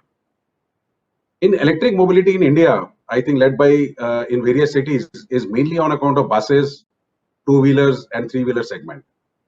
If we see, other than e-rickshaws, I think the EV vehicles have witnessed a growth of 20% in last year, and the figure has reached to a level of 1.56 lakhs in 1 year, mainly driven by two-wheelers. But if we see in terms of near future, we believe that increase of usage of hybrid vehicles, basically be it mild or strong hybrids. So based on consumer demand, many models are coming up with these kind of options also. So in view of impact on improving fuel efficiency, we anticipate usage is definitely going to grow. Now touching upon the another aspect which is very important is on the vehicle safety.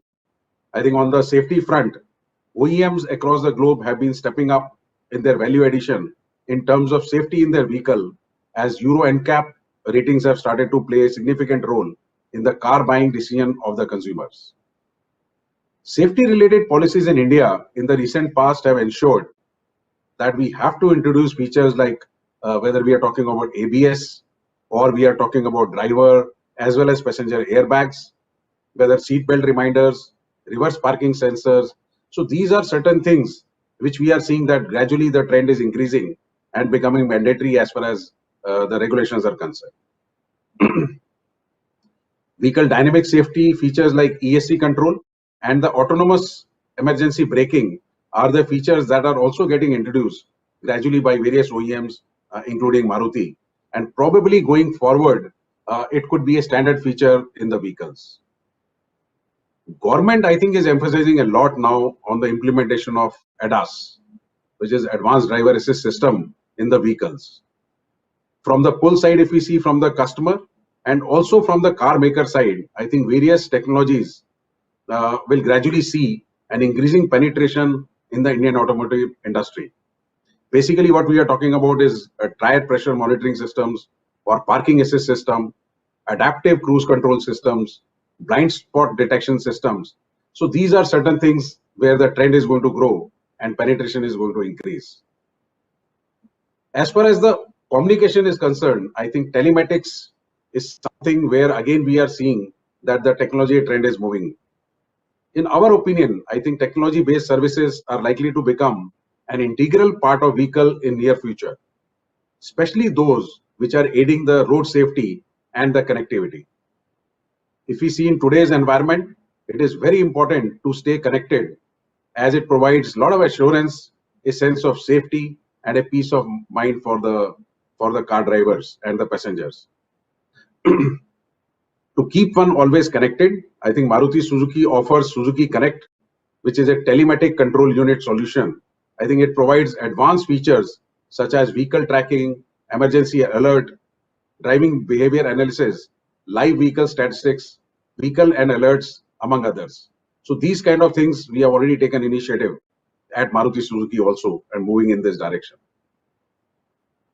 Another area which is very important, and again technology is evolving there, is comfort and convenience.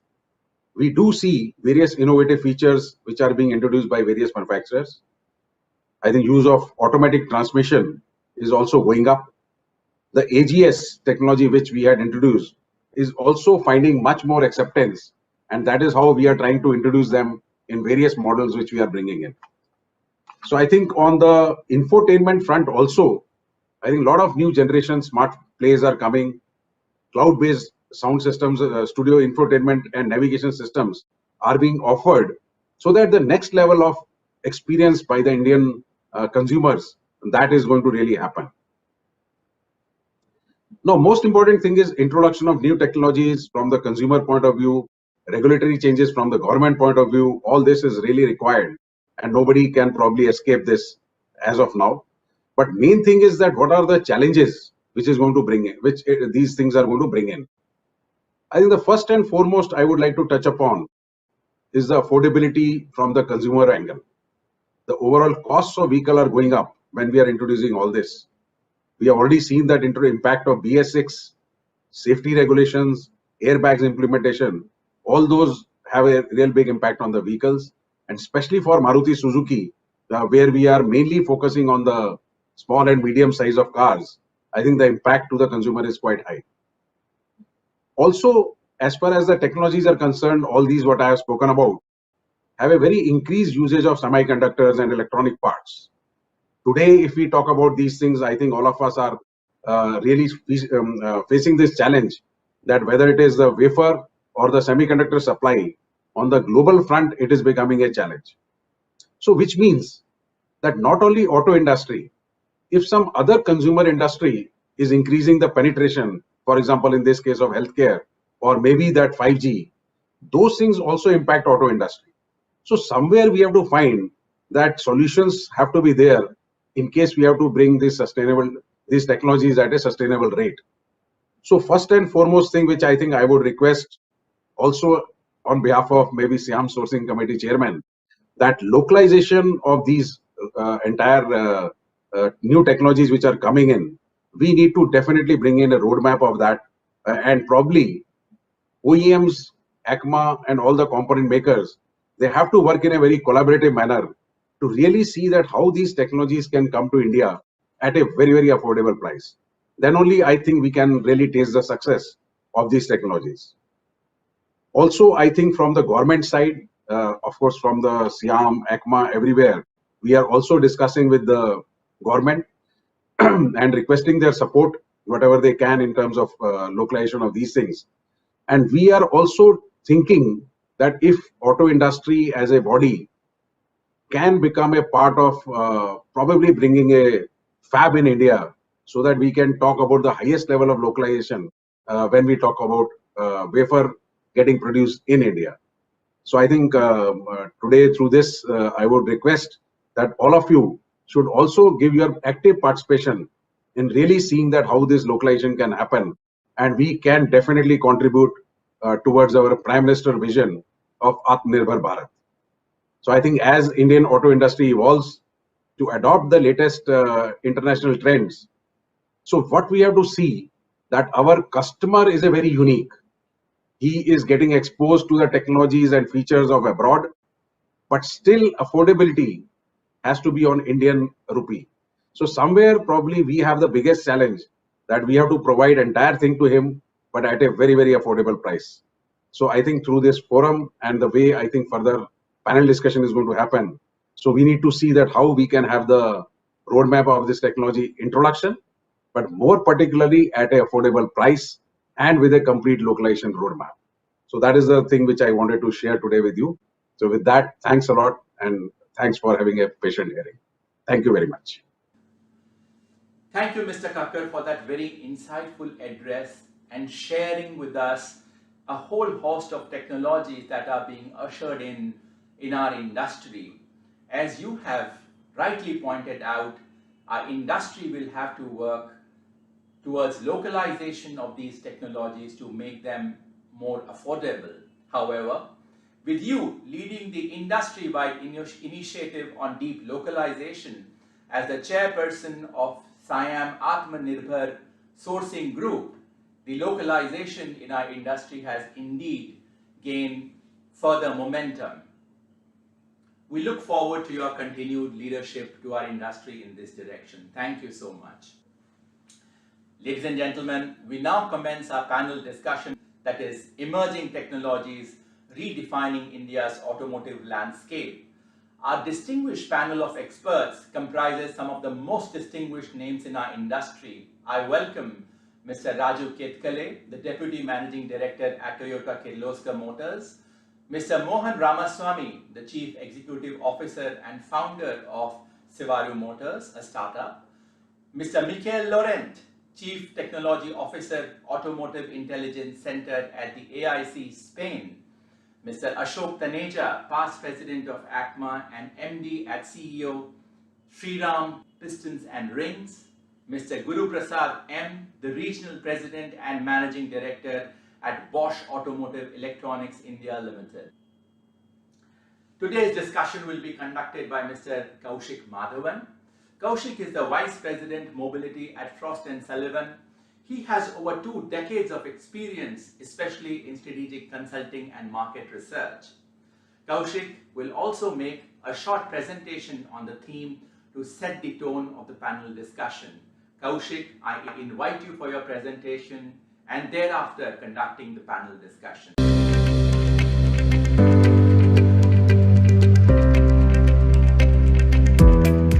Thank you very much to ACMA for organizing this wonderful summit.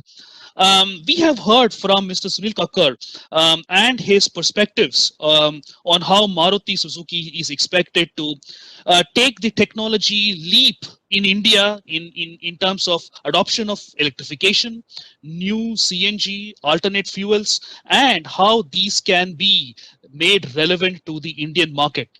So let me take a few minutes to walk you through some of the technological trends that we see globally and what can be relevant to the Indian market as well. Now, if you look at this slide, this slide shows the high growth Indian industries, for the future over the next 10 years. Now, obviously, we are looking at e-commerce, online education, wellness, digital media, who are likely to be the high growth sectors from India's perspective.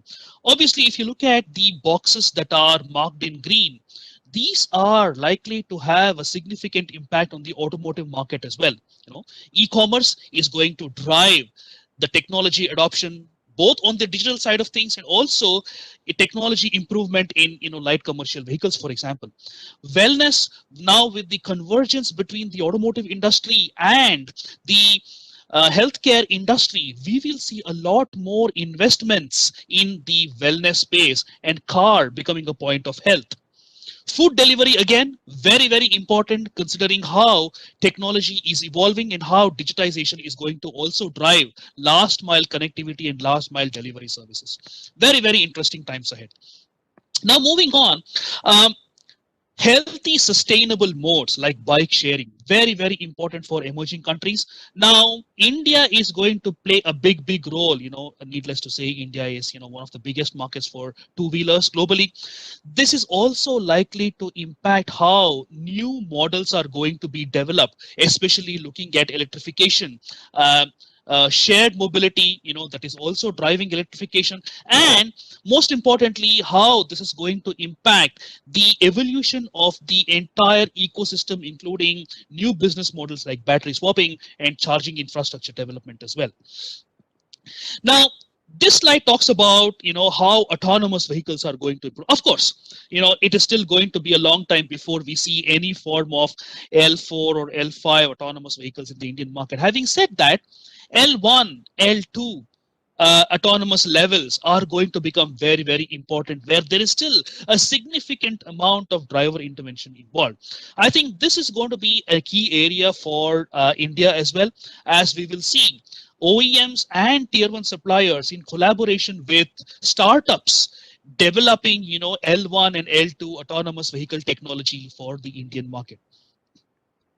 What is also very important is last mile delivery, right? So as we move towards new business models, shared mobility operators are quickly changing their business models as well. Not only are we looking at shared mobility, in terms of passenger transport, we're also looking at micro mobility companies, right? That could be bike sharing, bicycle sharing, and food delivery companies, diversifying into parcel delivery as well. I think now this is going to be one of the key areas that will have a direct impact on the electrification technology portfolio for India, as we see more and more mainstream OEMs starting to offer electric scooters, electric two-wheelers. This is going to be one of the key areas to look out for from India's perspective too. Now, car is a point of health. As I said before, today we are talking about convergence between healthcare delivery services and the automotive industry. So we will see a lot more technologies or healthcare wellness technologies being integrated into the car.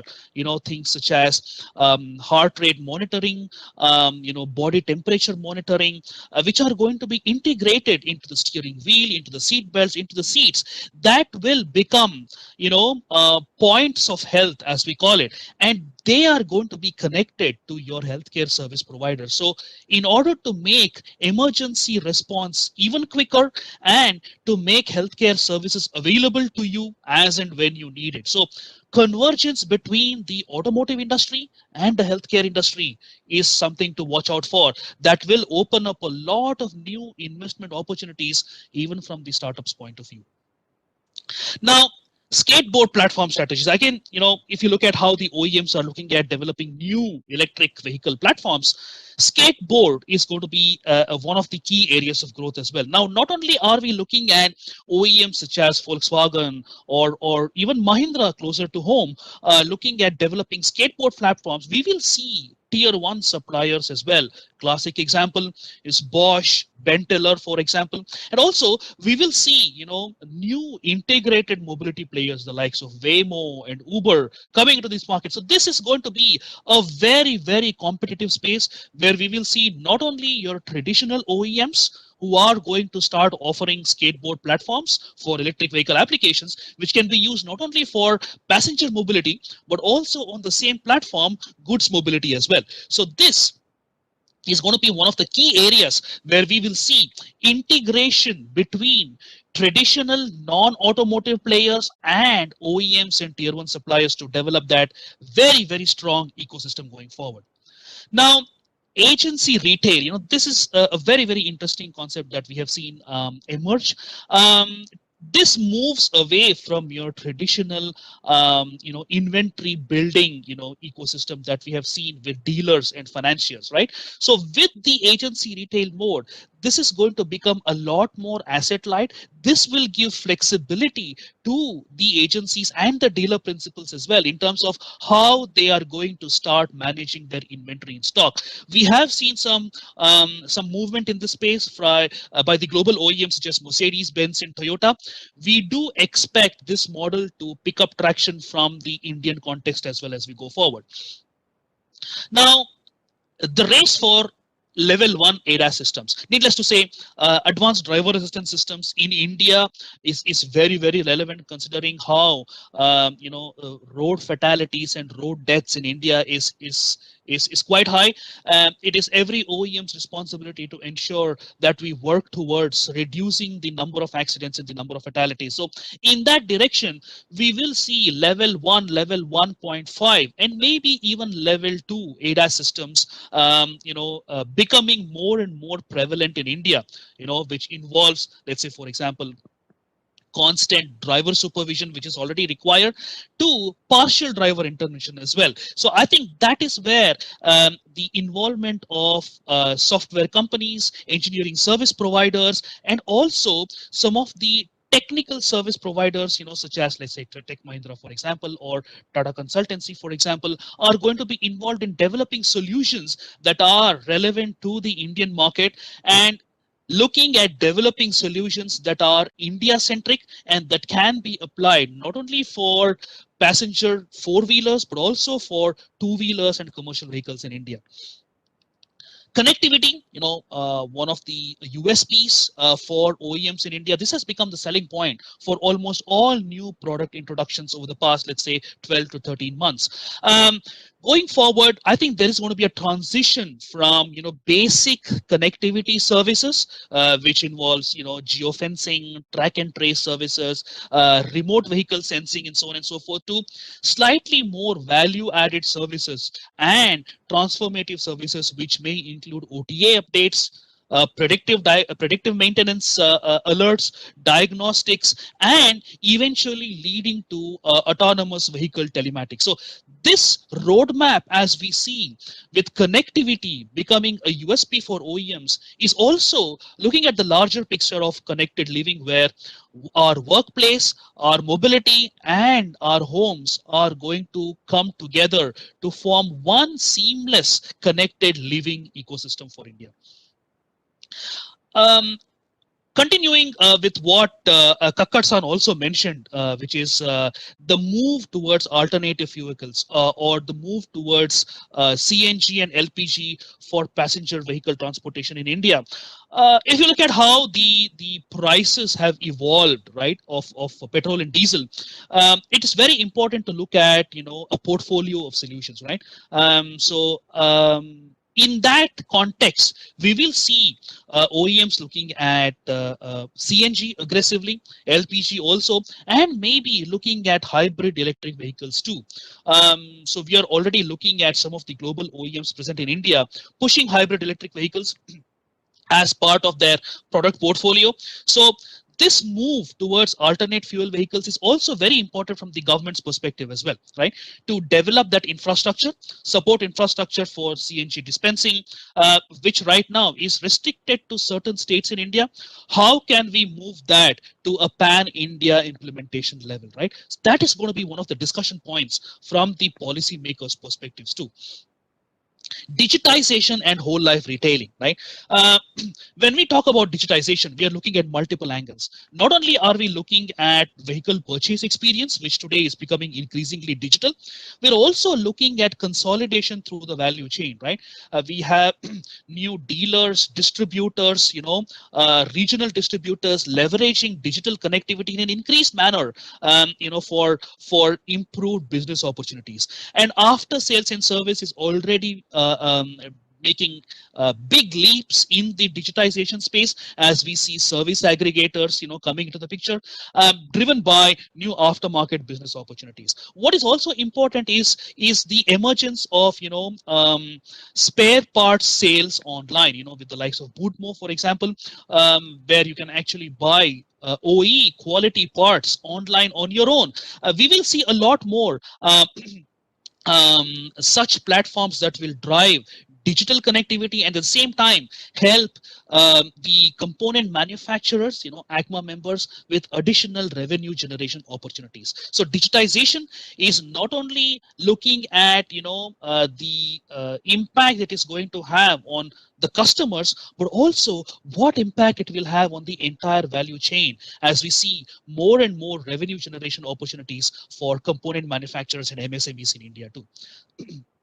Now, KPIs, digital KPIs, are going to be the key drivers for all the stakeholders in the ecosystem.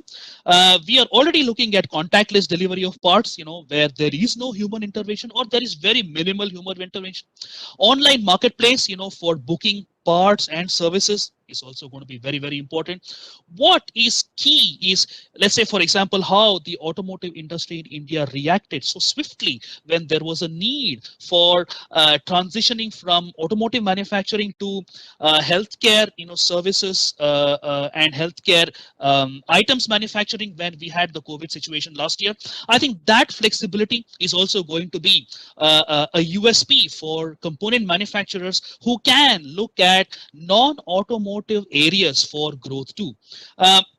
in the end, I would like to summarize by saying the future of automotive technology or mobility technology in India lies with startups, right? How can startups today, who have really the competency and capability, specifically in the area of digitization, data analytics, how can they work with the traditional automotive ecosystem, the OEMs, the tier one component manufacturers, to get access to data and start developing new use cases and business models that can generate additional revenue? So when we talk about the automotive startup ecosystem, we are looking at a very, very wide area, right? From IoT to retail and after sales, aftermarket, right? New mobility services, and of course, electrification. So we do have a very, very wide spectrum here. And it's really up to us today, the automotive industry, to leverage the competence, to leverage the expertise of the startup ecosystem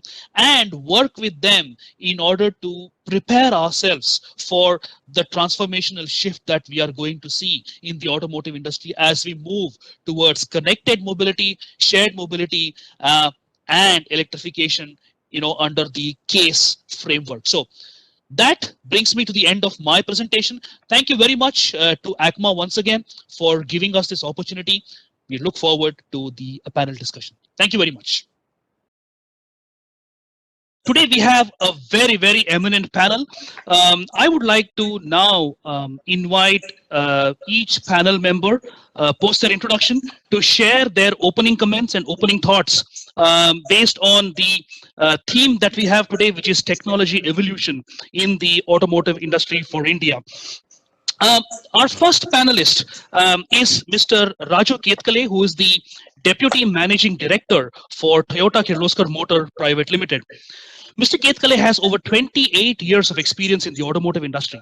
He has headed strategically manufacturing and technical verticals to manage the company profitably. He joined Toyota Kirloskar Motor in 1998, and for the last 24 years, he has worked as a regional project head at Toyota Motor Asia Pacific in Thailand, and he also has wide experience working with international community from Japan, USA, Thailand, Indonesia. Ketkale-san, welcome to the panel discussion. May I now request you to share your opening comments and remarks.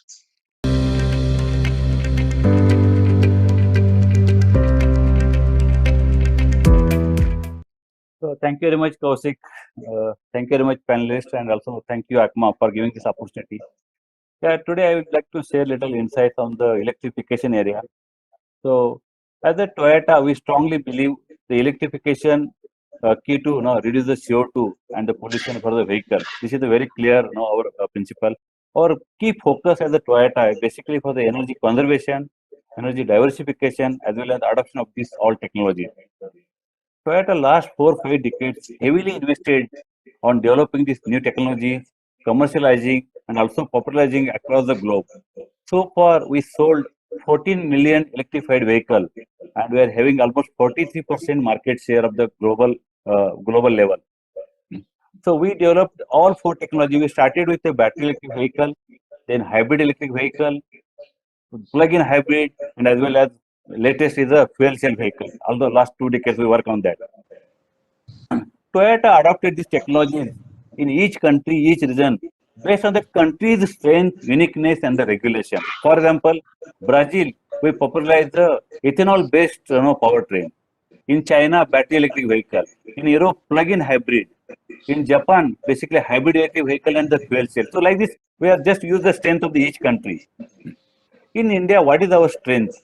If you see, last 4 to 5 decades, we fantastically developed the ecosystem of engine powertrain. We have very skilled manpower. We have total ecosystem with a total backward integration. So for India, the key is how to electrify the engine powertrain. I think that is a very key for success without much disruption and to the economy as well as especially industry.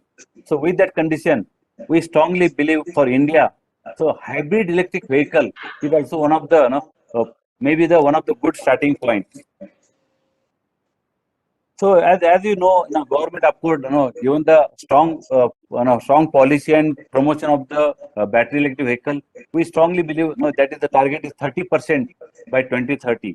So two-wheeler and three-wheelers, there is no doubt. Now we must go for that. There is a very clear advantage. But four-wheeler, we have a very big challenge of infrastructure. But anyway, we have taken target. Our stand is, what about remaining 70% vehicle? Why not go for the hybrid electric vehicle? So only advantage is, especially hybrid electric vehicle has the three core components which are common in all technology. One is the motor, battery, and power control unit. If we really if we promote the hybrid electric vehicle, we can scale up this this whole industry. We can scale up for these three core components. We can localize, and this will ultimately benefit for the battery electric vehicle to reduce the cost. Today, almost all these three components we are importing or partially we are importing. One of the biggest advantage which we could prove and we could test it in India is the hybrid electric vehicle. In the crowded cities, 60% time hybrid electric vehicle work as an EV, 50% more fuel efficiency, and the emission is 1/10 of Euro 6. It is a literally air cleaning machine on the road. So that is the strength of this vehicle. But our current challenge, of course, is basically the tax structure is not appropriate at this moment. So we are closely working with the government and other OEMs. So Toyota also very ready to share this technology or this system to all the OEMs in India. We told this in many forums. Together, I think this is a great opportunity towards going to the mass electrification in the India, and also it is a stepping stone for moving to the FCD. Yeah, thank you very much. That's all from my side.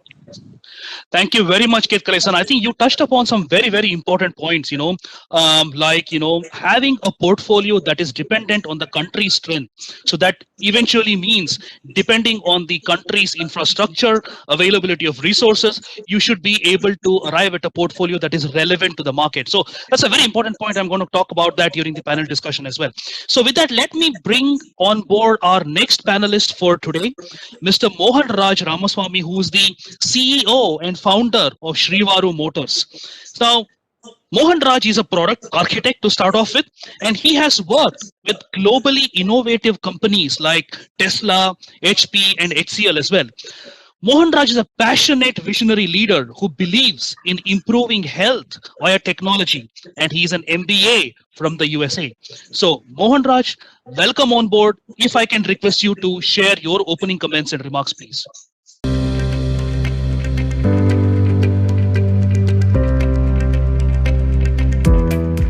Thank you, Mr. Kaushik. Thank you, ACMA team, and thank you all of the great panelists. Really appreciate this opportunity. Yeah, when we talk about the mobility, especially the electric mobility, a country like India, if we have to get four-wheeler for all of us, we probably need like multi-story building to park it. That leads to a country like India, the two-wheeler electricity or electrification into two-wheeler is very, very apt. And also our air quality indexes, is already known. It's one of the more polluted than anywhere in the world, right? As represented by other colleagues, like the hybrid electric vehicle is 1/10 of the BS6. But if you take electric vehicle, that is almost like BS infinite. There is no pollution, right? The whole standard of emission is no longer required. And also the safety aspect of electric vehicle is also such that it improves on the braking, it improves on the rideability, it is going to improve upon on the AI-driven mobility. India, from the manufacturing sectors, from an opportunity point of view, I think this is going to generate a lot of demands. It's our turn to capitalize this and bring up the electronics technology manufacturing as well. Because today electronics is not only used in the mobility, it is everywhere, starting from defense, your day-to-day mobile phone, all the way till your house automation. It's everywhere. I think the ACMA term per se, if you start to make electronics component in India, it will be suitable for all fields. It's not limited to automobile. It will be everywhere. Again, thanks for all of you for this opportunity. I'll stop there. Thank you very much, Mohan. I think you also touched upon some very, very important points, specifically on scalability as well. I know that is something Keith Kalisan also mentioned. So very, very important point considering the Indian scenario. So we'll talk about that during the panel discussion as well. So let me request the next panelist for his opening remarks, but let me introduce him first. Michael Lorente is the Chief Technology Officer of the Automotive Intelligence Center, AIC. He is a BSc in Industrial and Mechanical Engineering from the University of Navarra and Master's degree in Business Administration. He has worked for over 20 years in the automotive sector. He worked for Dana Corporation for 8 years in the USA and then in Eastern Europe in product and process engineering. For the last 12 years, he has been the CTO of the Automotive Intelligence Center, the automotive cluster of the Bass County and the Automotive Intelligence Center. He is responsible for defining and implementing the technological agendas of both organizations for governing and promoting collaborative projects with strategic partners in research, development, and innovation. Michael, welcome to the summit. Welcome to the panel discussion. May I request you to make your opening comments, please? Thank you.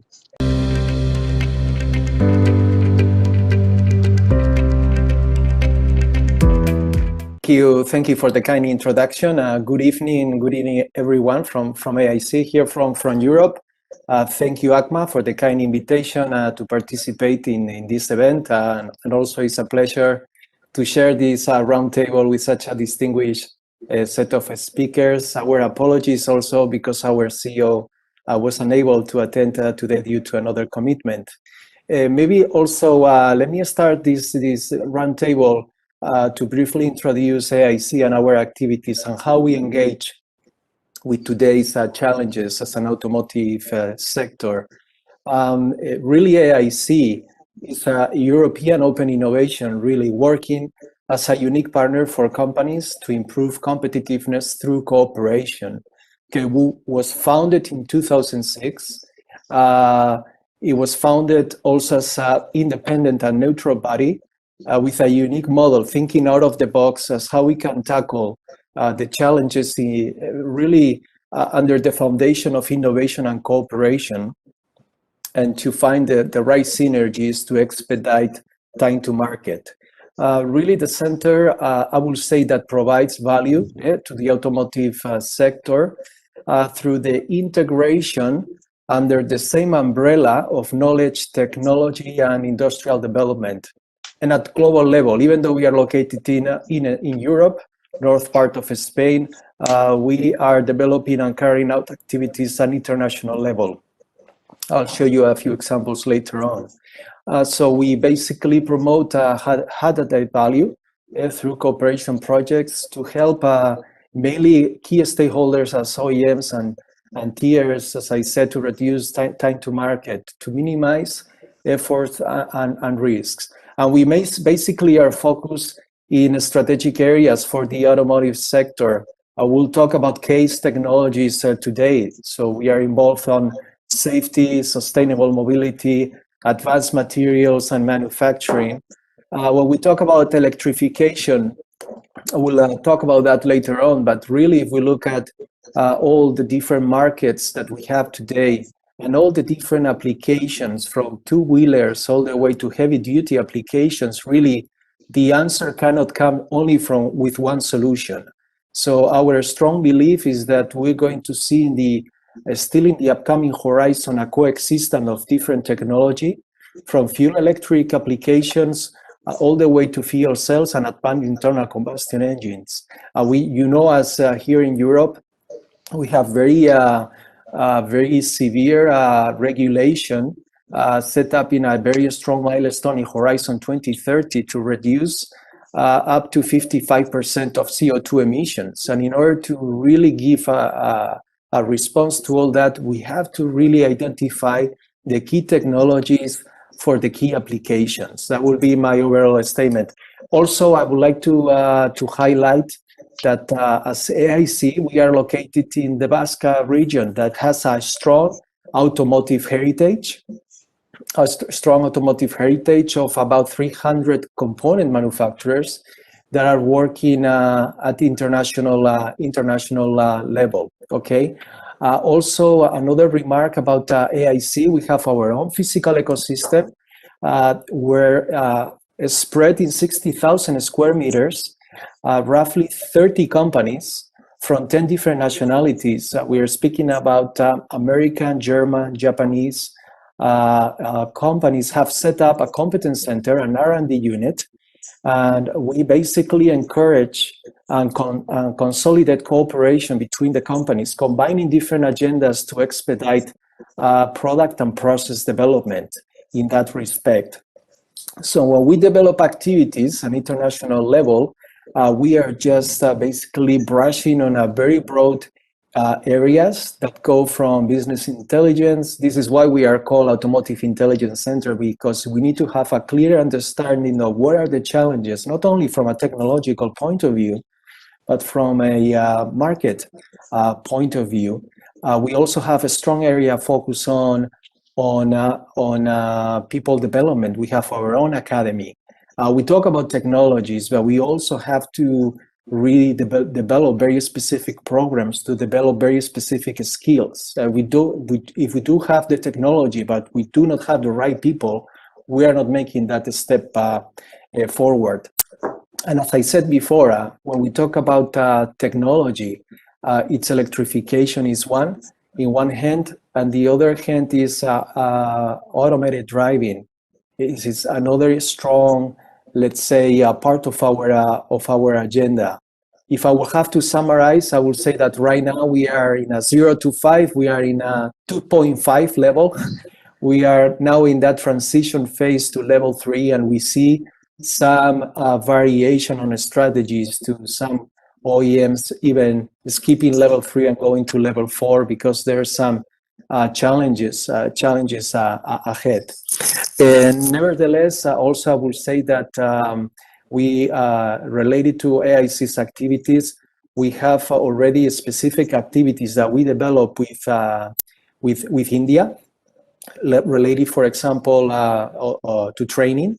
We have developed internships programs with some specific universities like Cummins College in Pune, training a group of engineers in our headquarters prior to their landing in several manufacturing plants in India, for example. And we also are working with ACMA in the areas of advanced manufacturing and electrification. So I don't want to go too far with this introduction. Thank you for your attention, and very looking forward to our open discussion. Thank you very much, Mikhail. You know, some very, very exciting topics that you're working on, specifically looking at the case technologies, looking at the collaborative ecosystem that you spoke about, and of course, you know, leading to autonomous driving. You're right, you know, maybe L4, L5 will take a lot of time before we see any form of implementation, but definitely level 2, level 2.5 could be attractive to the Indian scenario as well, you know, maybe in the next 6 to 7 years time. So thank you very much for that. Our next panelist is somebody who is very, very well known in the automotive industry. Mr. Ashok Taneja holds the office of Managing Director and CEO at Shriram Pistons, having a technology partnership with Kolbin Schmidt, Germany, and Honda Foundry Riken Corporation in Fuji, Japan. Mr. Taneja has been the past president at the Automotive Component Manufacturers Association, or ACMA, that represent over 850 leading manufacturers of auto components, accounting for approximately 80% of the $50 billion industry in India. He has been the chairman of the Young Business Leaders Forum, or YBLF, and he has also been the chairman of the ACMA Center of Excellence and the co-chairman for the OEM Interface Committee. He is currently serving as the advisor for ACMA Center of Excellence and is also the advisor on ACMA's Committee for Government Advocacy, Regulations and Research. Taneja-san, very warm welcome to you. If I can request you to make your opening comments and remarks, please.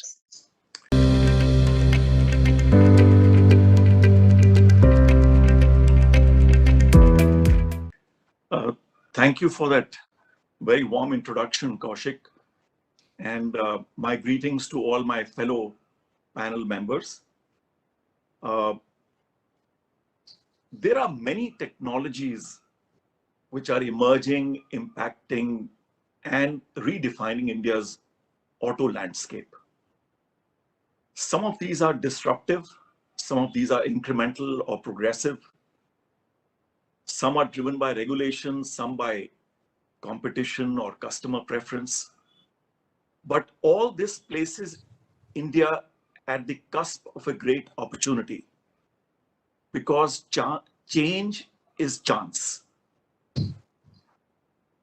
These emerging technologies are not only in the area of electric mobility, which comes itself in many shades as battery electric vehicles, plug-in hybrid vehicles, or hybrid vehicles, but also alternative fuels like CNG and ethanol, etc., which are highly relevant for the in the Indian context.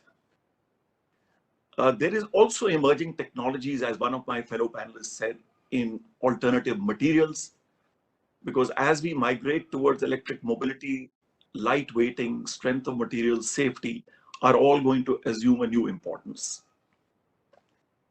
But perhaps the biggest trend that we see redefining India's auto landscape, which has a big impact on the component industry of which I'm a part, is the increasing use of electronics and software in all types of vehicles.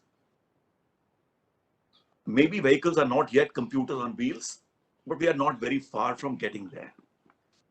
India is presently in a catch-up mode. I would say practically for all the new and disruptive technologies, we are in a catch-up mode. Electric mobility and its components, connectivity or telematics, ADAS, and several others. There is also an interesting facet about the Indian component industry and the auto industry. While we see all these changes happening, and there are no fence sitters anymore, industry's readiness to embrace and boldly invest, I repeat, to boldly invest in some of these technologies remains a somewhat gray area. There are many reasons why there is some hesitancy to make those bold steps, and maybe we can discuss them as we go along. The next trend, which I believe is redefining our industry, is the significant trend towards digitization in manufacturing, in supply chain management, in marketing, in design and development. We were moving in this direction, but there has been massive acceleration in the adoption of digitization by the Indian component industry. And my final observation is that the auto industry is actually migrating to become more like a mobility industry. There is a lot more value now beyond components and beyond automobiles. And there is obviously competition to be able to participate in these new value streams which are emerging. And as part of this is what we see when we want to migrate, for example, towards electric mobility. There is a little lack of clarity at the moment in the industry. The OEMs want to retain the IPR and the value with them, whereas the component industry would also like to have access to the same IPRs and the same value stream. And this is something which we will have to resolve in a spirit of cooperation as we go along. So thank you very much, Kaushik, for giving me this opportunity to make the opening remarks. Thank you very much, Taneja-san. Change is chance. What a powerful statement.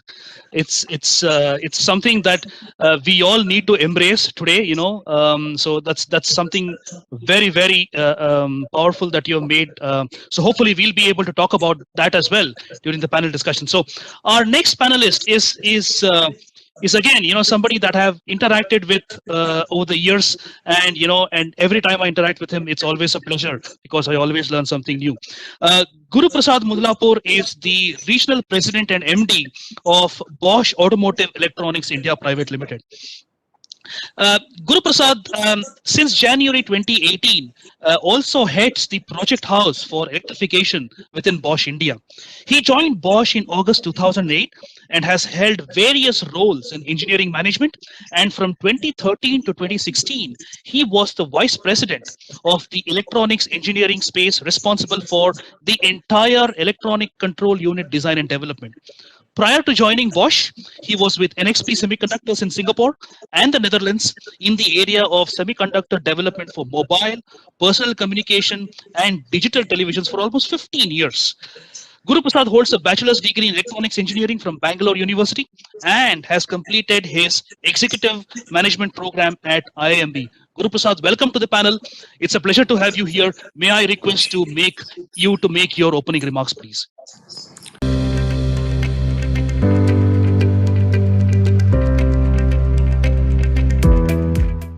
Thank you, Kaushik. Thank you, ACMA, for having me on this panel. It's really nice to be in the midst of such an esteemed crowd. And I must say, the advantage of going last is that there's very little to be said. So everything that I would have said anyway has been covered already.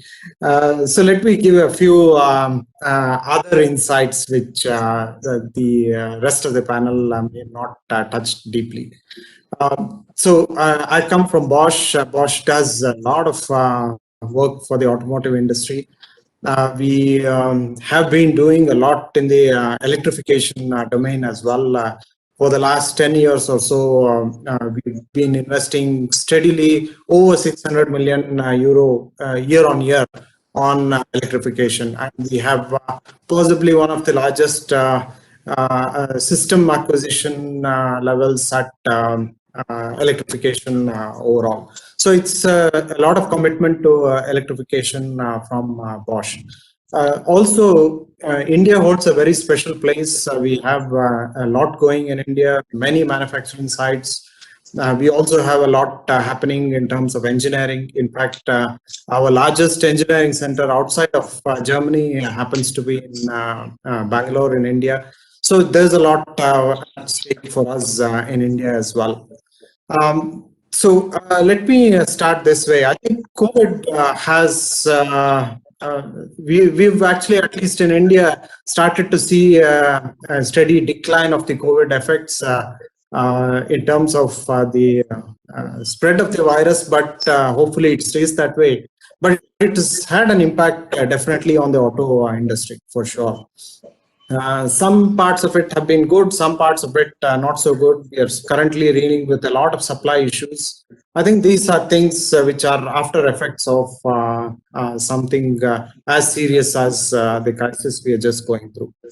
The government has done quite a few steps to encourage alternate mobility, electrification being definitely one such form of mobility. I would say the steady tightening of CAFE norms, the FAME2 incentives they brought in, the GST and even personal tax rebates they brought in, the production-linked incentives that they announced recently, the production-linked manufacturing programs they've announced already, are all parts of the puzzle which certainly help propel the electrification industry. The battery seems to be the key in this jigsaw puzzle which needs to be solved, because cost of this is pretty large, and it has a definitive impact on the price of the car that we can have in the Indian market. And yeah, if you look at the majority of the Indian vehicles, they happen to be between $10,000 and $12,000. So we are a very, very cost-conscious country, and we look at value for money quite a lot. And EV has to fit into that puzzle quite well. And The key to this is how do we get TCO parity and which segments we believe in fleet applications we already have levels of TCO parity which are pretty effective for electrification to come in, but in many other segments I think it's going to be still some time away before we can hit that. So there comes the possibility of having innovative business models to solve it, one of which could be sort of a separation of CapEx and OpEx to get battery swapping going. So there could be segments where battery swapping certainly makes a lot of sense. I think that's something definitely we will see more of that in the Indian ecosystem. So to just sum up for now, I think globally electrification is accelerating. That's a trend which is not stoppable for sure. If you just look at the market cap of Tesla, I think they're now bigger than all the other OEMs put together. So that shows, at least that shows the intent of the market to say, yes, that's the next big thing. Connected to that, I think with electrification, and Mr.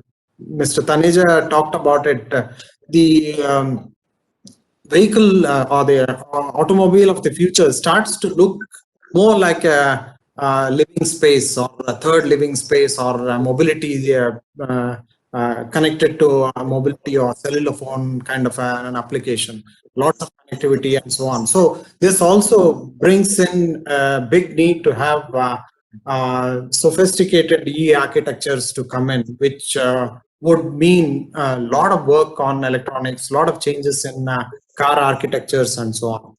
And the last point I would say is the overall automotive value chain, as has been demonstrated by the likes of Tesla and so on, is ripe for disruption. So the value chain itself is getting disrupted, and so does the automotive component industry. I think the component industry also needs to reinvent to be at the cutting edge of what can be provided with changes in EE architecture, vehicle computers coming in. So lots of tech coming in. The auto component industry also has to reinvent itself quite a bit. I'll pass it back to you now and hopefully have good discussions during the panel. Excellent. Thank you, Guru Prasad. Some of the points you made are again very exciting to me personally, because I know Bosch has done a lot of work in skateboard platforms. I think that could be one of the key areas in the electrification space going forward. So thank you very much for those insights. So very happy to start this panel discussion. Ketkale-san, I'll come to you first. I want you to reflect on a couple of points Taneja-san made. Obviously Taneja-san talked about alternate fuels on the one hand and also alternate materials, right? So today in India we are looking at a scenario where multiple fuels or multiple sources of energy will need to coexist, right? Whether it is electric, whether it is hybrid, diesel, petrol, CNG, LNG, LPG, maybe fuel cell as well in the Indian context. So that is one element, that I want you to touch upon. How do you see the Indian market, evolving to a situation where there is a portfolio of energy solutions rather than one solution dominating the others? That's number one. The second point is, again, something Taneja-san mentioned. India is always in a catch-up mode. Thankfully, with the BS6 introduction, we have bridged that gap. But do you think as an OEM, there could be areas where India could actually get ahead, where India could actually set the benchmark for other countries to follow? What could be such technologies? What are your thoughts on this, on these two elements? One on alternate fuels, and the second one on India actually getting the lead and setting the benchmark. What would be your thoughts as an OEM? Yeah, thank you, Kaushik, once again. Yeah, I think as far as alternative fuel is concerned, I totally agree. As India, frankly, everybody, I think, with same tone that India needs multiple solutions, multiple technologies, and it is a really very diversified country, and we have all kind of customers, and we should fulfill all customers, including very cost-sensitive customers. So that point of view, one is see everything start from the, especially fuel area, right? The energy is mostly controlled by the government, all driven by the policy. Recent time, I think, especially government of India, is very heavily investing on the CNG and LNG area, and also biofuel. These are the areas I think surely very clear infrastructure, very clear investment, long term 5 to 10 years, very clear things are there. So we are all OEMs. Surely we are aligning with this kind of requirement. You can see all future products have a CNG, LNG. Also, we are also working on as a technology. I think most of the OEMs have a technology for alternative fuels. So there is no question of the technology issue. So it's only policy and the infrastructure, and then we'll align with that. So that kind of image is happening. As a Toyota also, where future all our products will have this kind of products. CNG, ethanol based E20. Now currently, the government about E20. We are very ready. But I think there is a huge scope from the government should move also some of the steps so that we can follow, because this is the investment. We just cannot do the investment. So there is some clear direction the government need to do. So that is one. As far as alternative fuel is concerned, there is no concern. I'll just come to one area, especially fuel cell vehicle. India, frankly, if you ask me, as India's strength, abundant hydrogen is available in India. So, and it is a totally self-reliance, I can say very clearly. What is most important is how to really create the infrastructure, very clear policies, so that bring the investment.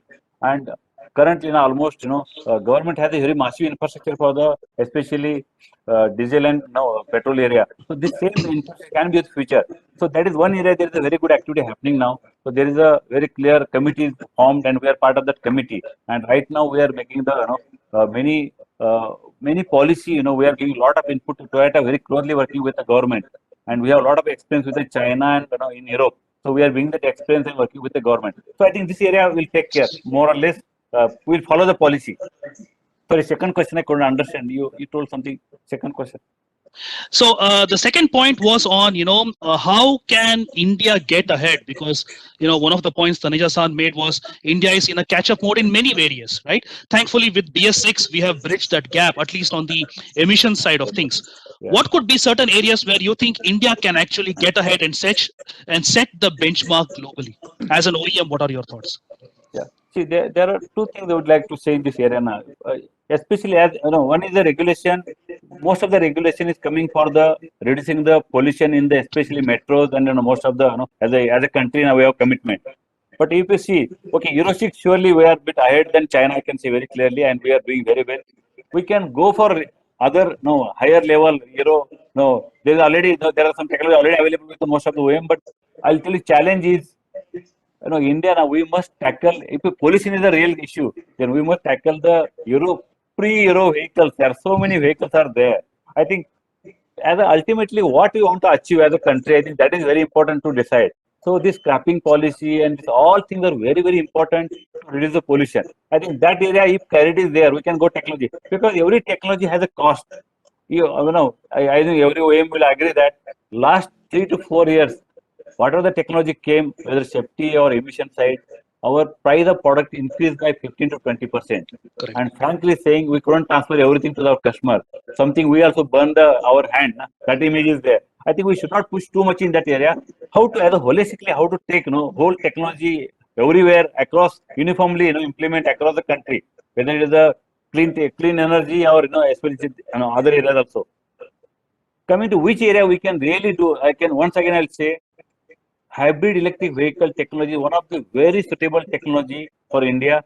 And now I'm actually involved in this localizing this technology. So I could understand the strength of India. Frankly, I was not knowing 2 years back. But today I can say very clearly, India can massively implement this. And this will very big way help for all kind of technology. We could localize 85% of this hybrid part, except ECU and the motor area, and some battery area. Rest of the area we could do 85% level. I think this is the strength of India. How to utilize the strength, how to leverage the strength to mass electrification. I think that is one great opportunity available for India point of view. Yeah, thank you. Perfect. Thank you very much, Ketkale-san. I think achieving 85% localization, for a complicated system like a hybrid, it is a great achievement, right? So hopefully we'll be able to leverage that. So I'll take that to you, Mohan.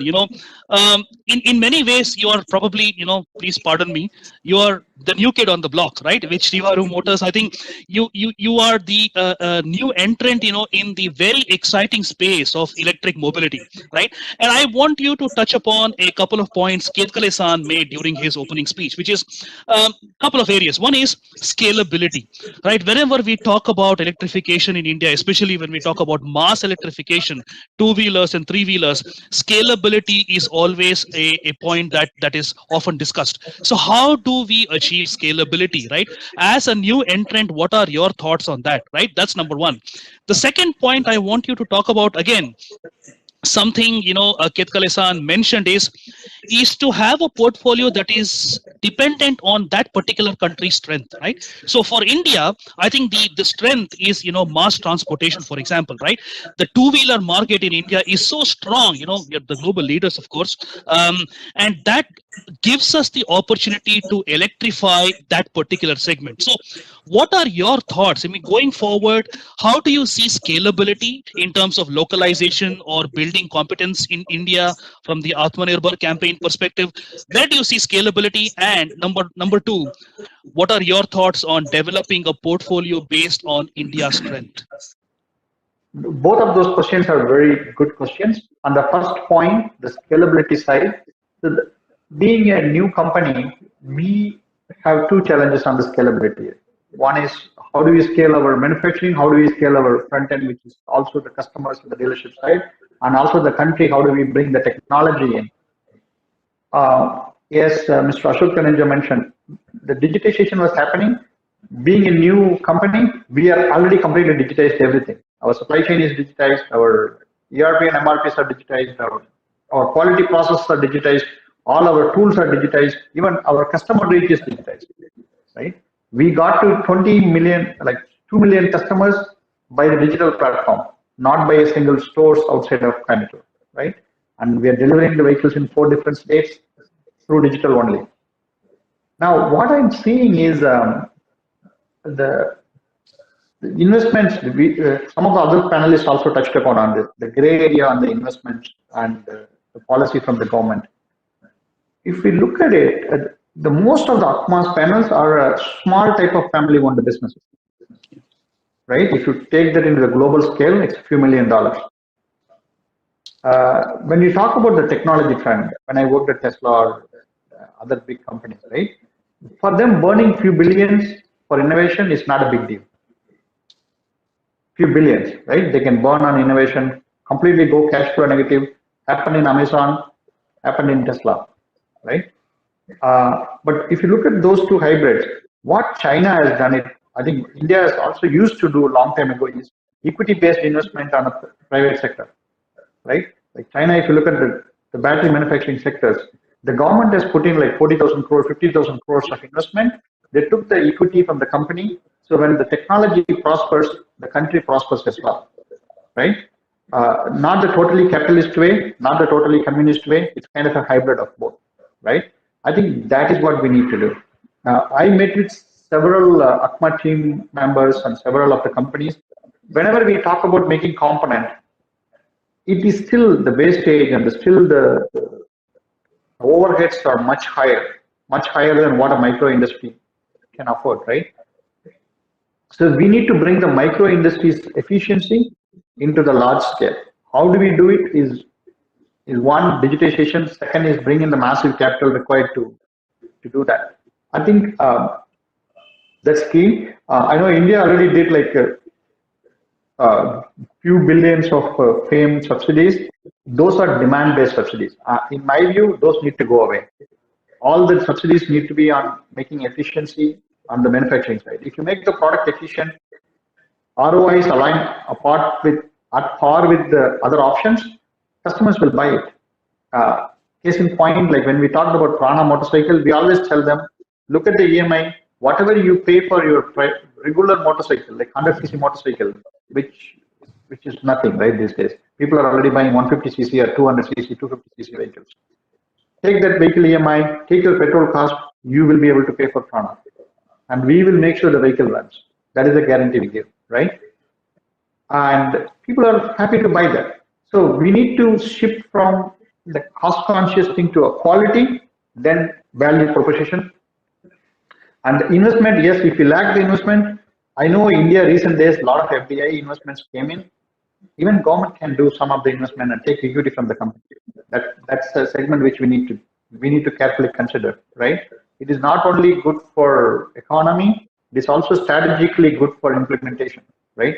Like we talked about some of the technologies existed, but we didn't do it. When we talk about just the private companies or private sectors, this always they have to play with the profitability, right? It's not the greater good. When there's a good amount of equity, the greater good plays a better role than profitability. That's one on the scalability. That is summing up. Government investment in the manufacturing sectors is a good thing to do, and quality. Maybe a couple of ACMA members can join together, form one companies, and get into bigger scale manufacturing. Don't be a smaller scale manufacturing, right? This happened in many industries in the past, like 100 years back, when the Hoover Dam was built. Nobody had a resource. 7 companies joined to make one dam. It's okay to do that, right? We need to do that kind of scaling. And the opportunity, the country-specific portfolio, maybe for us, it's the product-specific portfolio because we are one country. We need to look at where is our pollution coming from, or where is our consumer having a lot of pain. For India, is being, yes, our strength is mass transportation, and what is the next required is the last mile connectivity or the two-wheelers. Those two segments are going to thrive. Again, if any of you complain, there's a lot of traffic on the road, it is just going to double in the next 5 years, right? Because every year there's about 6 crores Indians are becoming 18 years or older. They are going to be on the road, right? 6 crore people are becoming adult every year. That's a lot of people. It's going to be a lot more. So electrification on the two-wheelers and the last mile communities, all of them we need to address. Four-wheeler, of course, is the segment. The old vehicle scrapping, I think that has completely different problems to deal with, right? How do we take care of the people who are very cost conscious? How do we take care of them? Maybe some sort of trade-in program from government. Maybe that's an option too. Thank you very much, Mohan. Interesting thing that you said about the demand-based subsidy that should go away. In fact, we have a question from one of the audience members that specifically asked this question. So I'll post that towards the end of the panel discussion. But again, moving on to Mikhail. Mikhail, I want you to touch upon a few points Guru Prasad made. Which is on engineering development, that is an area, that you represent, of course, and also the fact that, when we talk about India, we always talk about our strengths and capabilities in software development, engineering solutions, affordable engineering solutions and affordable innovation and so on. So, from your perspective, being an automotive intelligence center, how do you see developing solutions that are specific to a region or to a country, that are striking a good balance between cost and quality, without any compromise on either cost or quality? So what role do you think an organization like AIC can play in developing solutions that are specific to regions, but at the same time can be leveraged by the global market? What are your thoughts on that? Thank you for touching this point. I will touch this just to follow some of the discussion that was done. And I think it's important to remark, we all work in the automotive industry, but there's still so much to really bring into society to understand where the CO2 impact is coming from. And we always talk about tank to wheel, but there's so much in the other side. Let me just highlight this also, well to tank. And if we look into, let's say, full electric vehicles or plug-in hybrid electric vehicles that are actually being fed by the infrastructure, it really makes sense. So the impact is so much bigger when the energy is coming from renewable sources. And it's actually, for the overall picture to be complete, and if there's a lot of studies in this area where if you really want to compare well to wheel an internal combustion engine vehicle and And a full electric vehicle, it really takes 100,000 kilometers to really compare into CO2 emissions if you look at the overall picture. The second remark is how we can really make a great impact in CO2 emissions and you'll have to look at the vehicle fleet that you have today and how you replace that vehicle fleet in an efficient way. And just by keeping all vehicles on the road and adding some electric vehicles, it does not really, the equation is not equal to, it is not optimal. I would like to highlight that. So going back to your question, yes, engineering solutions. And as I explained before, from AIC, we've been working strongly putting cooperation, and we see a lot of value when we talk about cooperation. And in one hand, of course, we have, it's part of this panel as well, large tier one suppliers and OEMs. But there's also a large amount of SMEs, small companies that probably sometimes they don't have the muscle and the resources to diversify and to grow on their own businesses. And so when it comes to one of the things that in this, let's say, diversification of product, we've been strongly working on in this diversification. In one hand, you can innovate through research and development, and the other aspect is how you can cooperate. A company that have been working on developing components that are mechanic, that are related to steel, or they are related to injection, but we see that we need to provide added value to the OEM, and how we can integrate electronics, for example, in our products, whether it is mechatronics, whether it is plastronics, and we need to bring intelligence. So cooperation is key. One element there is important to enter a market in terms of electronics is not easy. So alliances have to be found between companies that do not come from electronics, but they find or they need some joint venture or sort of like alliances, cooperation with companies that they have some recognition already in electronics in the automotive market. And this kind of consolidation and cooperation, we see that is bringing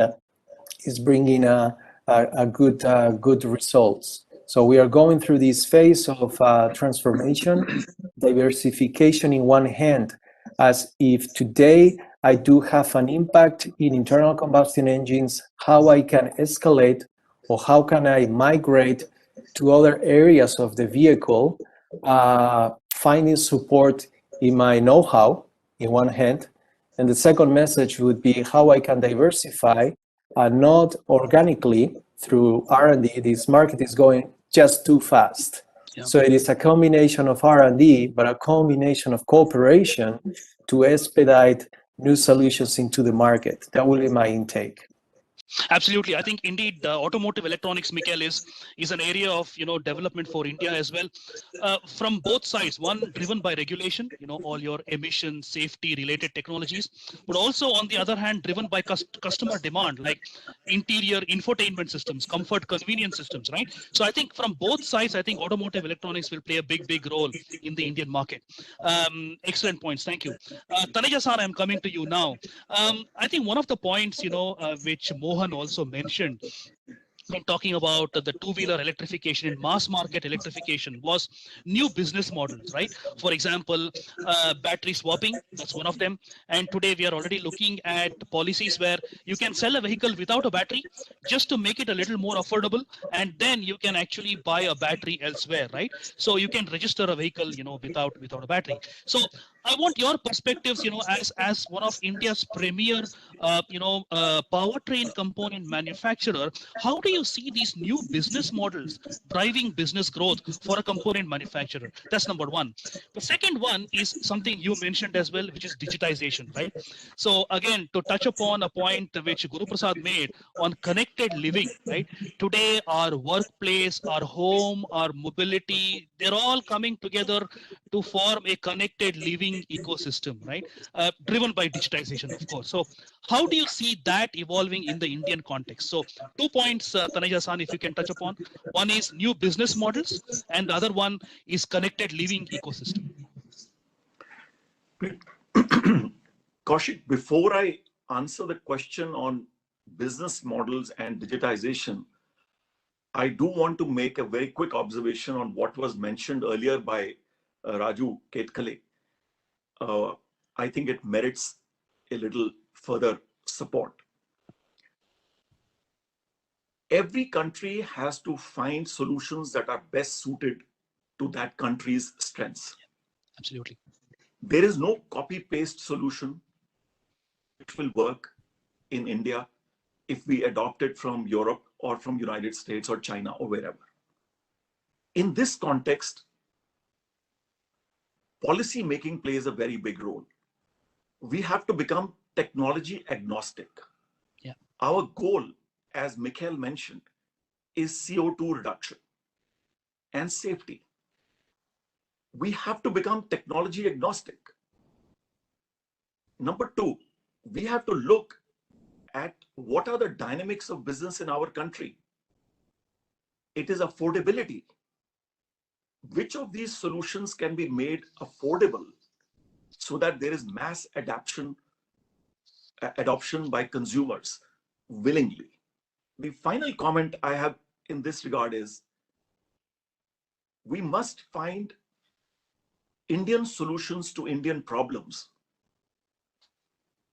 We are the only country where a large number of our vehicles, passenger vehicles, sell at $5,000, in which $2,000 odd are taxes. We are the only country which sells a two-wheeler at $750 on the road. And again, 40% of that is taxes.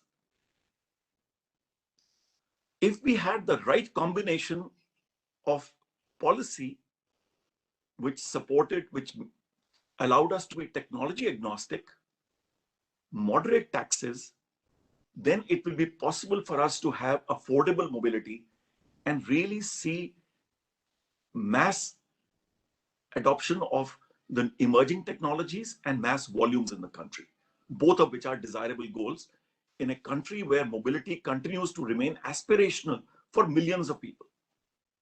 Now I come to the other observation you made about business models. Of course, we have to adopt new business models to make new technologies acceptable and affordable to people, to the mass of people. For example, if you had leasing versus ownership, you will increase the penetration. Yeah. Larger number of consumers will come on board. I can recall for you, banks used to give loans to purchase vehicles which had to be repaid within 3 years. The largest car manufacturer in India, Maruti Suzuki, took it upon itself to work with banks to say, please extend these loans for 5 years. Now, suddenly the monthly payments reduced. Yeah. Larger number of people were able to buy vehicles. And that is what accelerated the mobility movement in India. We need to find our own business models. Battery swapping, for example, is eminently suited for a country like India. I would even say battery rentals is a model which is suited to India. Because what drives volumes in this country is affordability. Yeah. In addition to this, we need to provide comfort to our customers through new business models when they take products of new technologies. When you want to offer an electric two-wheeler to a customer, as my colleague Mohan Ramaswamy mentioned, even if you are able to prove to him on paper that the total cost of ownership is favorable, there is a reluctance to take that vehicle. Why? So is it when he is getting a better deal, why is he not purchasing it? It is primarily because there is uncertainty in his mind. Because technology is new, he does not know what is the resale value of the vehicle. He does not know what will happen to if there is a breakdown on the road. He is given an assurance, but he has not tested it. Therefore, some some new business models of guaranteed buyback, of free upgrades over a period of time. There is so much news about battery upgrades, and leaves a thought in my mind that if I buy an electric vehicle today and tomorrow new technology comes, my vehicle will be worth zero. Yeah. So if the manufacturer gave me the comfort of a technology upgrade, all these are new innovative business models that must come along with new technologies for mass adoption. As far as digitization and connected living is concerned, if you just rewind to 2-3 years back, we had a lot of component manufacturers, even vehicle manufacturers, who were taking up to digitization, but it was moving at a slow pace. I think thanks to COVID, this equation has changed completely. Now digitization, we breathe digitization. Look at the way we are conducting this program. Look at the way we are communicating with each other across borders these days. We don't even miss the fact that we are not traveling anymore, or at least not as often, to be able to exchange views. So this has now become a reality. What is needed is policy to support digitization. We are severely lacking in this country in electronic hardware.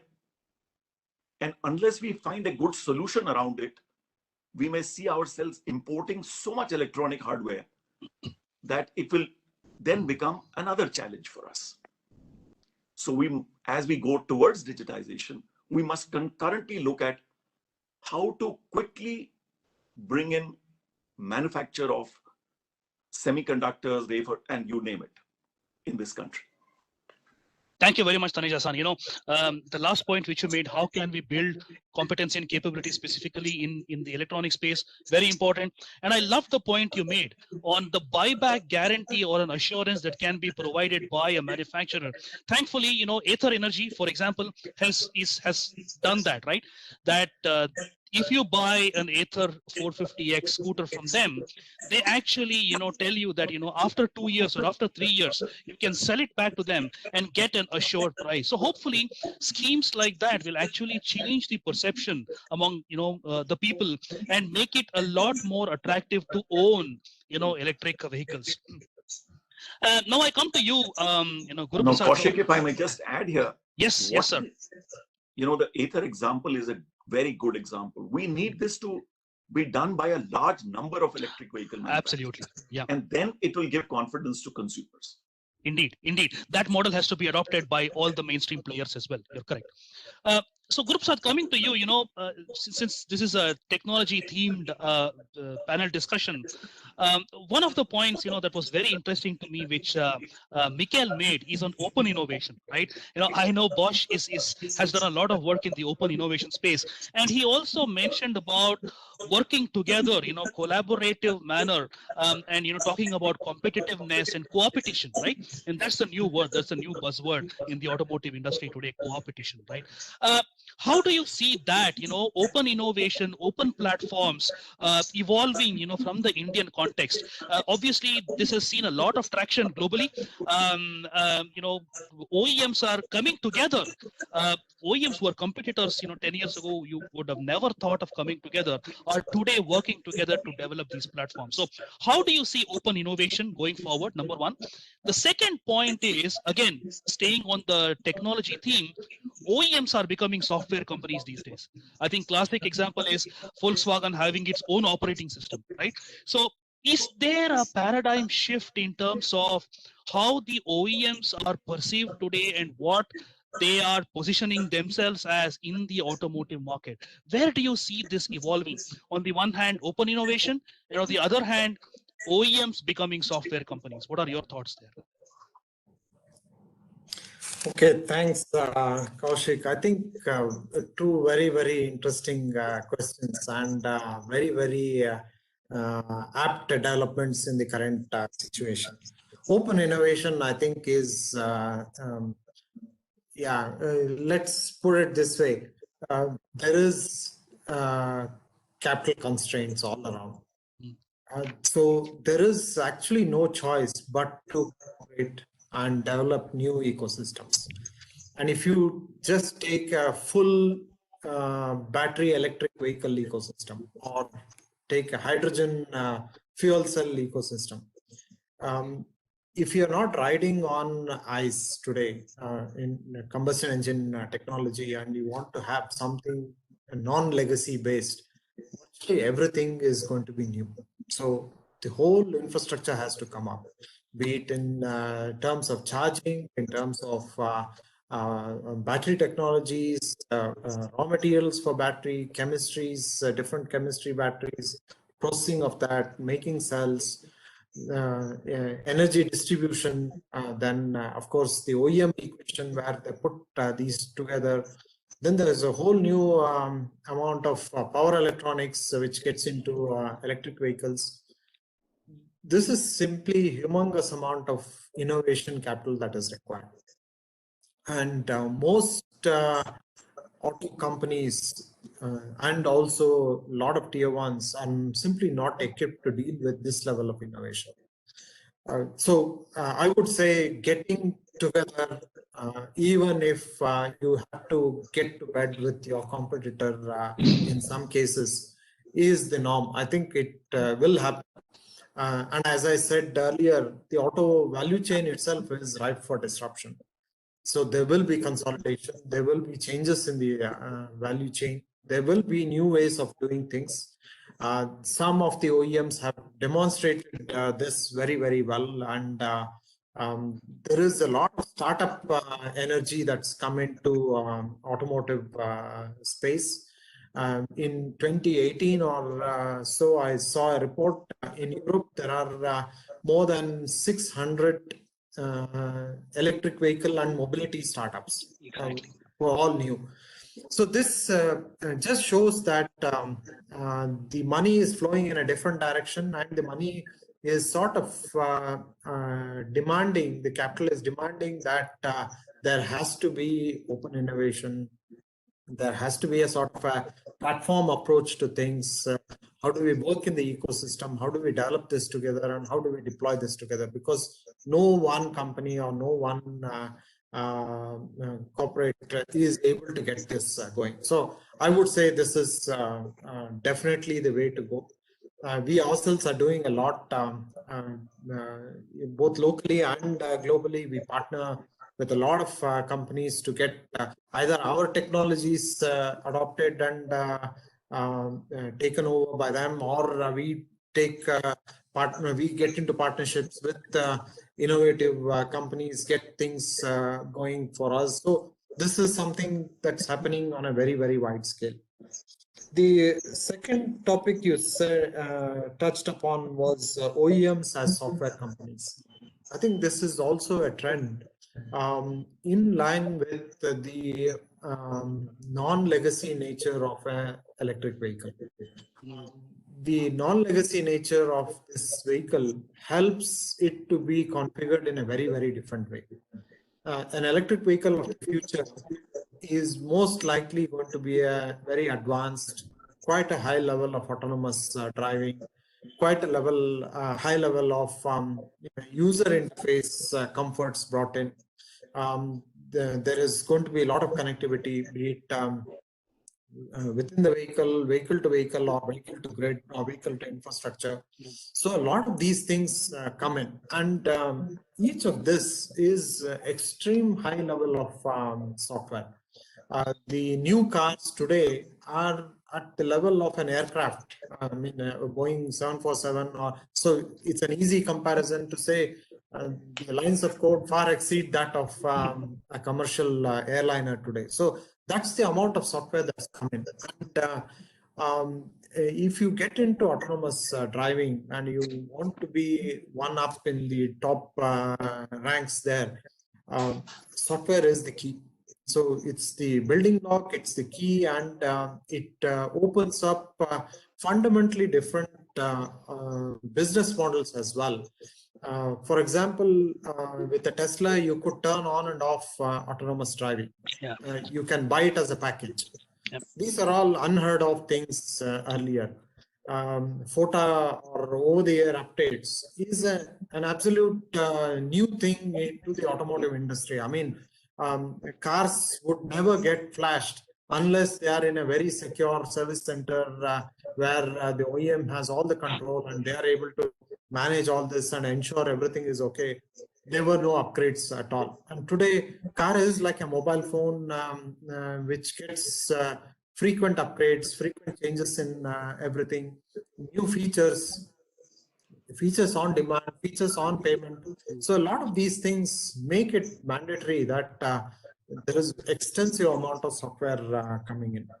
And now I don't know whether every OEM has the bandwidth and the capability to get to this level of software maturity. This is something that we will have to wait and watch how they develop. But I think what is also critical is there enough talent to manage all this? There is going to be a massive fight for talent as well. So so that's also possibly one reason why some of the OEMs who develop advanced functions or tier ones who develop advanced functions will offer it on a platter or for adoption across OEMs. This is something that will happen. And OEMs themselves, if they've done a certain level of autonomous driving and they've qualified it, because it's a massively data intensive operation. And if you crunch that data, you built supervised learning algorithms, you've got everything under control, then you would rather sell that as a module to, even if it happens to be your competitor. So that's where I think the trend is going. So both the trends you spotted are absolutely correct. And I think these will only accelerate, possibly in my personal view, limited by the availability of talent. That's an interesting point you make. I mean, just to tie it to the point you made in the beginning, which is the startup ecosystem, right? I mean, in India as well, you know, we did a study and we profiled about 170 or 180 startups in India alone, and in variety of areas, IoT, autonomous driving, safety, you name it. So I personally believe that there is a lot of talent in India, but they just don't have access to the data that they need to make sense out of it. So hopefully tier ones and OEMs will actually bridge that gap. So thank you very much, Guru Prasad, for that. In the interest of time, I think we do have some very, very interesting questions from the audience. Probably we'll take two of them, very interesting ones. I'd like to pose the first one to Ketkale-san. I think this is something that, you know, I wanted to talk about as well, but since that we've gotten a question, it's even better. The question is, do you think the government should actually introduce the next set of FAME incentives, maybe FAME 3, to promote adoption of electric vehicles in India? And how do you think, if there is hypothetically a FAME 3, how do you think it will benefit the EV ecosystem development in India? Do you think there is a need for a FAME 3? Yeah, personally, I feel yes, because I think FAME 2, FAME 1 also and FAME 2 also, I think massively contributed to the promote this technology, especially India kind of condition where very cost sensitive and very investment is a really big challenge, especially SME side and tier 1 side. I think this is really fantastic. So but what one request we are trying to make to the government now. So as Mr. Taneja also told, how do we this all FAME investment now? It should really support our ecosystem. So technical this technological image is very, very important. They should support all technology so that now whole ecosystem will grow. I think that image is little weak, but surely we need, and some more years now we should promote in our country so that foundation or fundamental thing will improve and we can build on that as a country. That's my short comment. I hope the policymakers are listening to this, and I hope we will have some more incentives too. Taneja-san, one question for you. I think this is something I wanted to talk about during the panel discussion, but since they sent the question, I did not touch upon it. But the PLI scheme, that was launched recently, there have been a lot of discussions around that, right? One perspective is that the current framework makes it very challenging for the MSMEs or even the medium-sized companies to qualify for it, right? Do you think there is an option, or there is there is an opportunity for associations like CIAM or ACMA to take this to the policymakers and tell them, hey, is there a chance to make this PLI scheme a little more inclusive that will bring on board some of the companies which currently don't qualify? What are your thoughts, Taneja-san? Kaushik, the basic background of the PLI scheme is to create some champions. Right. It is also an expectation which is based on experience of several countries, including Korea and Japan and China, that when the champions are able to grow a particular industry and become a global player, naturally there are a large number of MSMEs who benefit concurrently. Almost every one of us who's making components has some child part suppliers, ancillaries, MSMEs who are supporting us in one way or another. If a champion grows, all these units will grow alongside. That is the basic philosophy. Number two, even if an MSME is making some components which you are not using as part of your product, you can source that, export it, help them to export more, and include it in your exports. That is the recommendation which ACMA has made and SIAM have made to the government, and we believe it is receiving positive attention. So theoretically, we could source 100 crores of components from the small scale sector by providing them some know-how, technology, quality systems, and enable that company to become an exporter through us, through a larger enterprise. So I think the PLI scheme benefits the entire supply chain. There is no doubt in my mind. And Kaushik, if you may allow me just a very brief. Please, sir. Please do. Please comment. We have not touched in this discussion about the need for infrastructure to support the emerging technologies. If you take the traffic situation in Bangalore or in Mumbai or in Delhi, if you do not improve the infrastructure for traffic to move faster, to have less hiccups on the way, no matter whether you go for BS6 technology or you go for hybrids, you will still end up with not solving the problem of reducing CO2. An efficient infrastructure is a prerequisite for any of these technologies to actually succeed in full measure.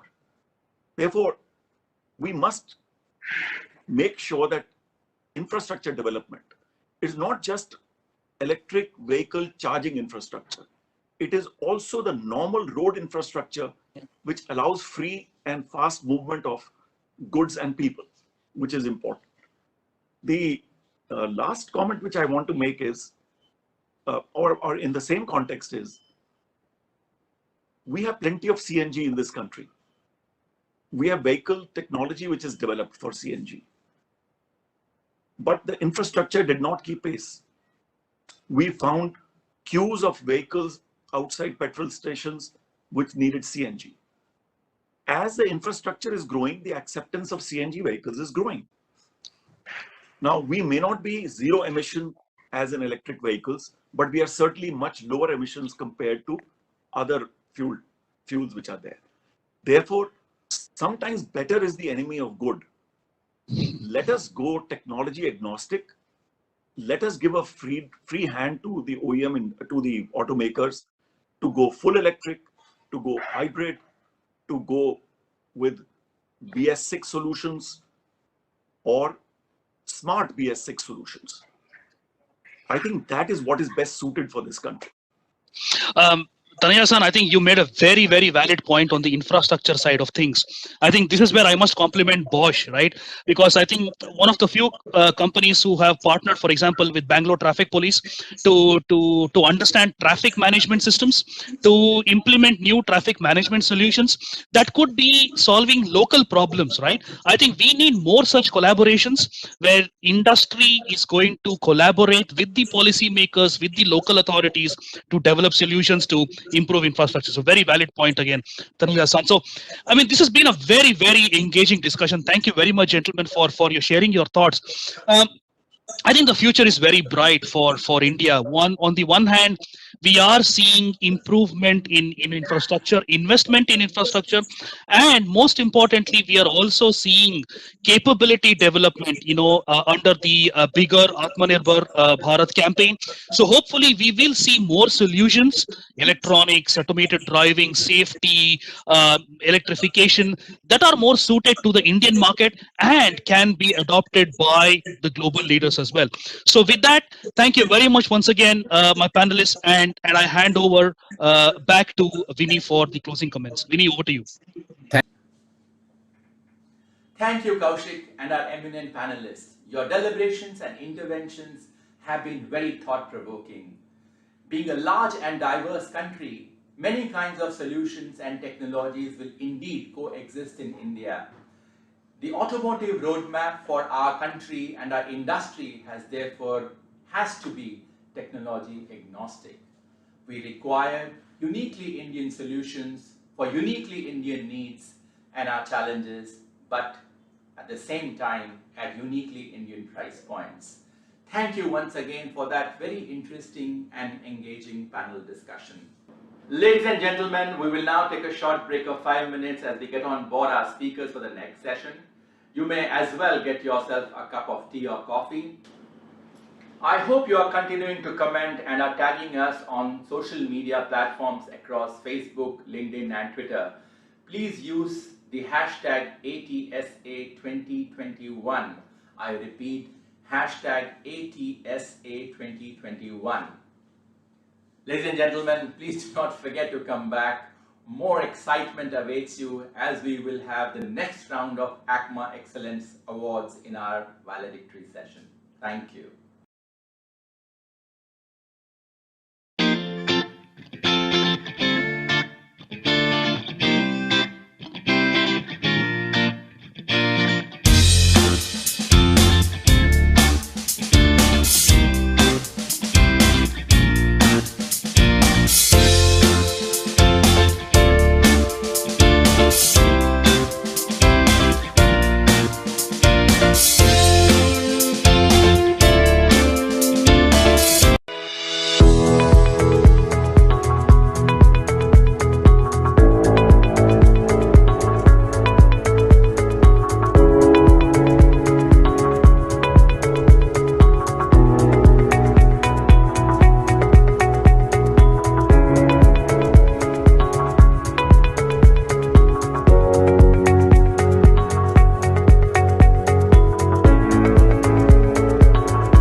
Driven by challenges and opportunities every day, we take new steps, open new paths, and evolve with everyone connected to us.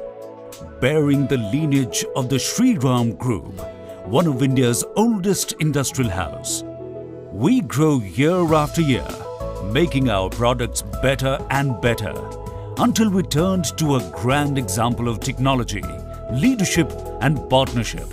SPR is recognized by OEMs in India, Europe and Asia as a dependable partner for the supply of Euro 3, 4 and 6 pistons, pins, piston rings and engine valves.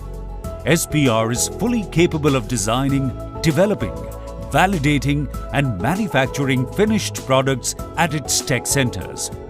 Our technical collaborations with Kolben Schmidt Germany and Honda Foundry, Riken Corporation and Fuji Uzex has led us on the growth path together. We have always occupied not just our customers' mind space, but their heart space too, that made us the largest exporter of pistons and rings from India to discerning customers, including Ford, Honda, Kia, Renault and Wabco. We grow to drive the world towards growth with us.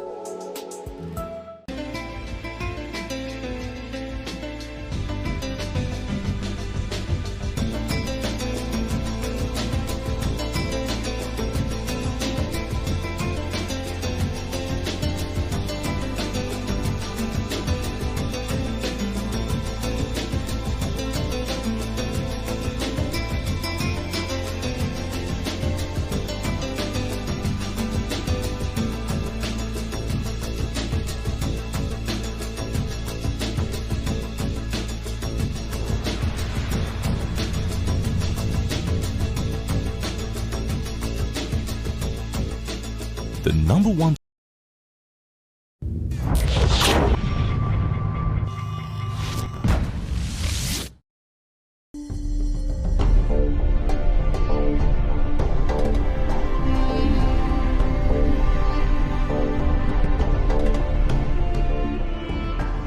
Conquer the darkness.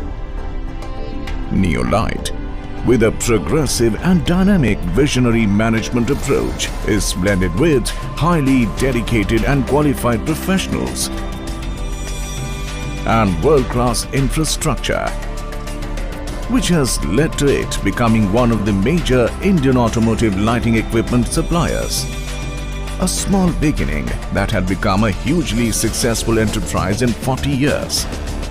The Neolight Group, one of the pioneers of automotive lightings in India today, is associated with manufacturing of automotive lightings for both OEM and aftermarket segments. Neolight is ISO TS 16949-2002 quality system certified by UL.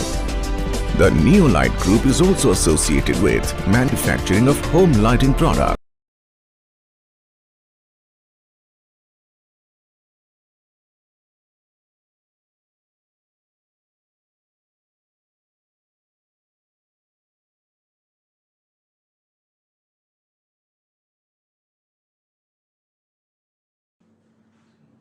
Ladies and gentlemen, let me welcome you back to the valedictory session of the ACMA Technology Summit and Awards 2020. I'm sure you are having an enriching day as I'm hosting the event. Without much ado, I now invite Mr. Deepak Jain, President ACMA and Chairman and Managing Director of Lumax Industries, to welcome our dignitaries, Mr. Schulz Isfort Gero, the CEO of Bernard Krone Bettelingum GmbH, Krone Family Office, Spiel, Member of Board of VDA Berlin, and Mr. Vipin Sondhi, the Vice President of Siam, as also MD and CEO of Ashok Leyland. Mr. Jain, may I invite you for your welcome address, please.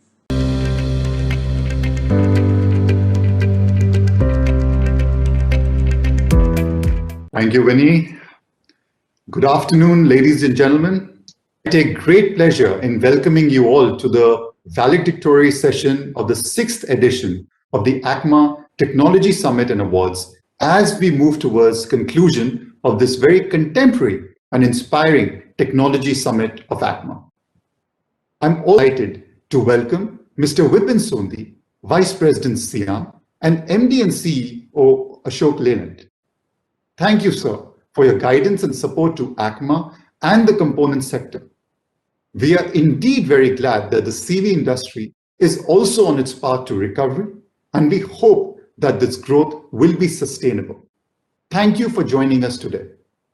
It is also a pleasure for me to welcome Mr. Schulz Isfort, Member of Board of VDA, the German automotive industry body.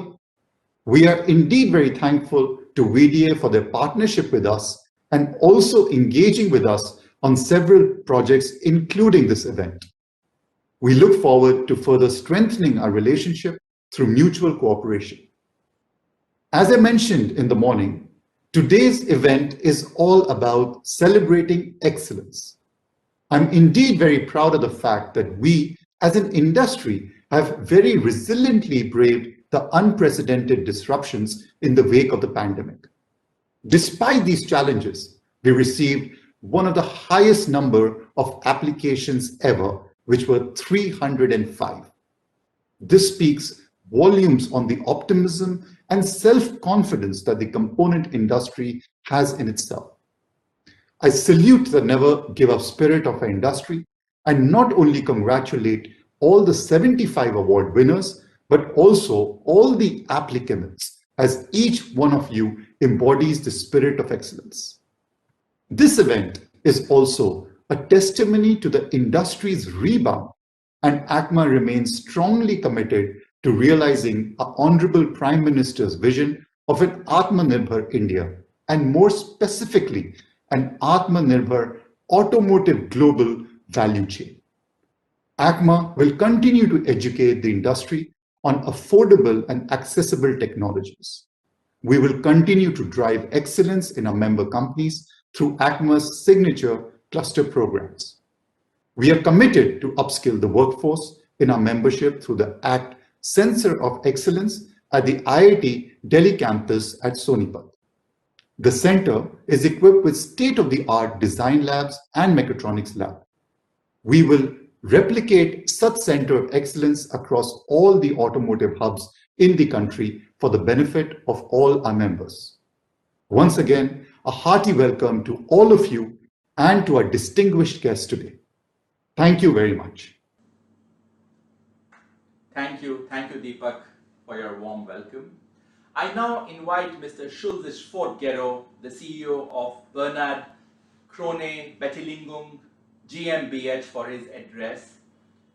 A short introduction: Mr. Isfort is a charismatic mentor and a coach. He's a distinguished international leader and expert in smart mobility, as also in transportation solutions. Mr. Isfort is also a board member of the German automotive industry body, the VDA. Mr. Isfort, I invite you for your address.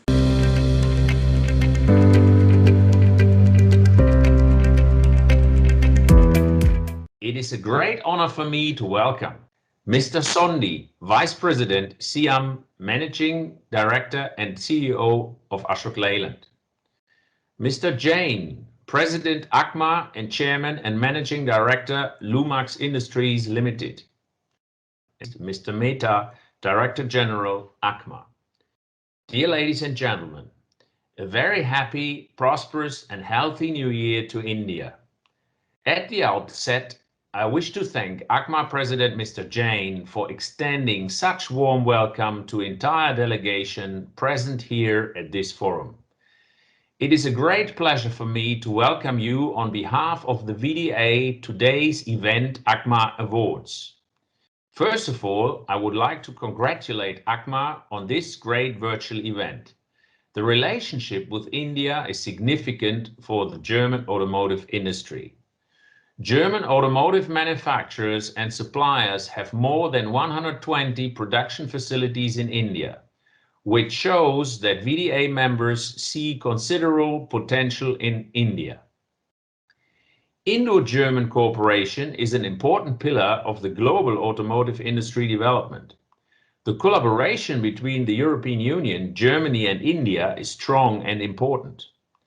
The European Union was India's largest trading partner in 2019, with a trade volume in goods of 80 billion euro.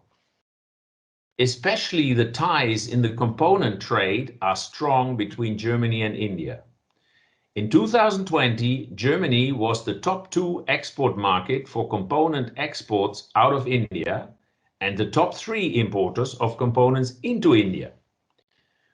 For India, as well as Germany, free access to international markets is an essential strategic asset.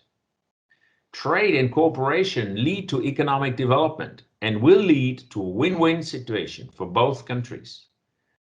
Tariff increases, as announced recently, do not support trade. As India wants to increase its exports, both sides have to be seen. One-sided tariff increases may lead to trade increases in other countries and in a loss for all. As the Indian car market becomes more and more important on a global scale, we are convinced that a deep cooperation is of crucial importance. This goes along with the challenges of globalization, future topics, for example, safety standards, as well as connected and autonomous driving, can only be handled successfully on a joint multinational and cooperative base. Keeping this multilateral cooperation in mind, we are more than happy about the very strong and long-standing cooperation between the Indian and the German government and our associations in the automotive sector. The main point of cooperation for us is the Indo-German Working Group on Automotive and the official association partnership program between ACMA, Siam, and the VDA since 2017. ACMA-VDA collaboration is there over a decade now, and this is helping both sides for technology exchange, business opportunities, knowledge exchange from time to time. Let me take this opportunity to express our sincere appreciation for ACMA leadership, as I learned through various sources about unstinted support to the component industry, especially in these challenging times. I am happy to note that ACMA Summit and Awards is the most awaited event of the automotive industry, and during this hard time, ACMA succeeded to celebrate the occasion in a unique way. The outbreak of COVID-19 and the ensuing lockdowns have completely disrupted economies across the globe. The maxim says, never let a good crisis go to waste. Now, as economies around the world, including ours, are unlocked, and as we piece our industry value chain together, the disruption on one hand has not only altered the way we conduct our lives and business, but on the other has created a plethora of new opportunities. The auto component industry in India is today entering a new phase in terms of global exposure and adoption of technology. The priorities for the future would be to put much greater focus on R&D, to help generate intellectual property in India, where world-class production quality will be a given. It is important to acknowledge that a transformation is around the corner and we will have to gear up for it. This calls for a more collaborative approach between the various stakeholders of the value chain, i.e. component manufacturers, OEMs, machine tool suppliers, the raw material industry, and the government. VDA will be happy to explore new opportunities for collaboration with India auto sector. I am confident that as an automotive industry, India will rise to the new challenges and with the support of all stakeholders, firmly built on the global quality manufacturing ethos that India has already established in the last few decades. The ACMA Excellence Awards, as you are aware, is a flagship event of ACMA, through which we recognize excellence in our industry by a well-evolved and robust process. This year, VDA was supporting partner for awards. Ladies and gentlemen, as I learned, ACMA brought together thought leaders and influencers that ACMA Excellence Awards is the perfect showcase for auto component manufacturers to tell their transformation story through various means and ways. We are glad that ACMA has developed a tradition and culture of excellence through awards for its members. And it's of utmost delight to know this year applications received for awards categories has crossed all records. I was apprised of the fact that the entire awards process which ACMA does was completely online. Moreover, the site assessments done by assessors is extremely laudable. I am not aware of any other award which is completely digital. Great work by all team who are behind the screen. Very well appreciated. Ladies and gentlemen, I take this opportunity to congratulate winners on its outstanding achievements on winning various ACMA Excellence Awards in diverse fields. Winning of ACMA Awards depicts your victory is a reward for industry march to excellence. It is needless to say that winner team will emerge as a role model for automotive industry in Indian market. The company has capability to impart new lessons for others in this auto industry. I do wish you and all other participants an interesting event and an intense dialogue today. Thank you very much. And of course, my best wishes to all of you. Gero Schulze-Isford, member of the VDA's Board of Directors in Germany and Managing Director of Krone Beteiligungs GmbH in Germany. Thank you very much and all the best for the event. Bye-bye for now. Please. Thank you, Mr. Ishford, for sharing your perspective. We greatly cherish our relationship with VDA, and your presence here today will reinforce it further. Thank you once again.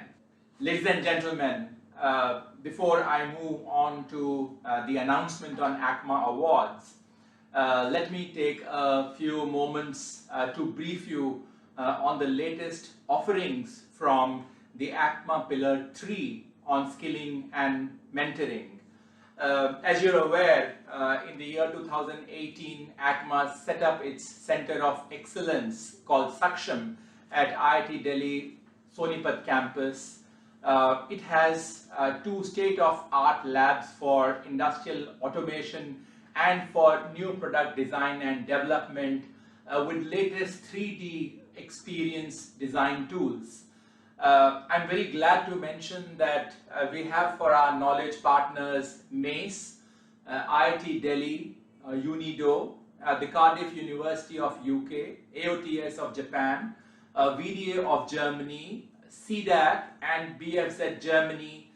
These institutions are engaged with us and help us in staying in tune with the latest in automotive technologies. To serve the industry, we have plans for setting up similar facilities for various domains as needed by the industry across all automotive clusters across the country.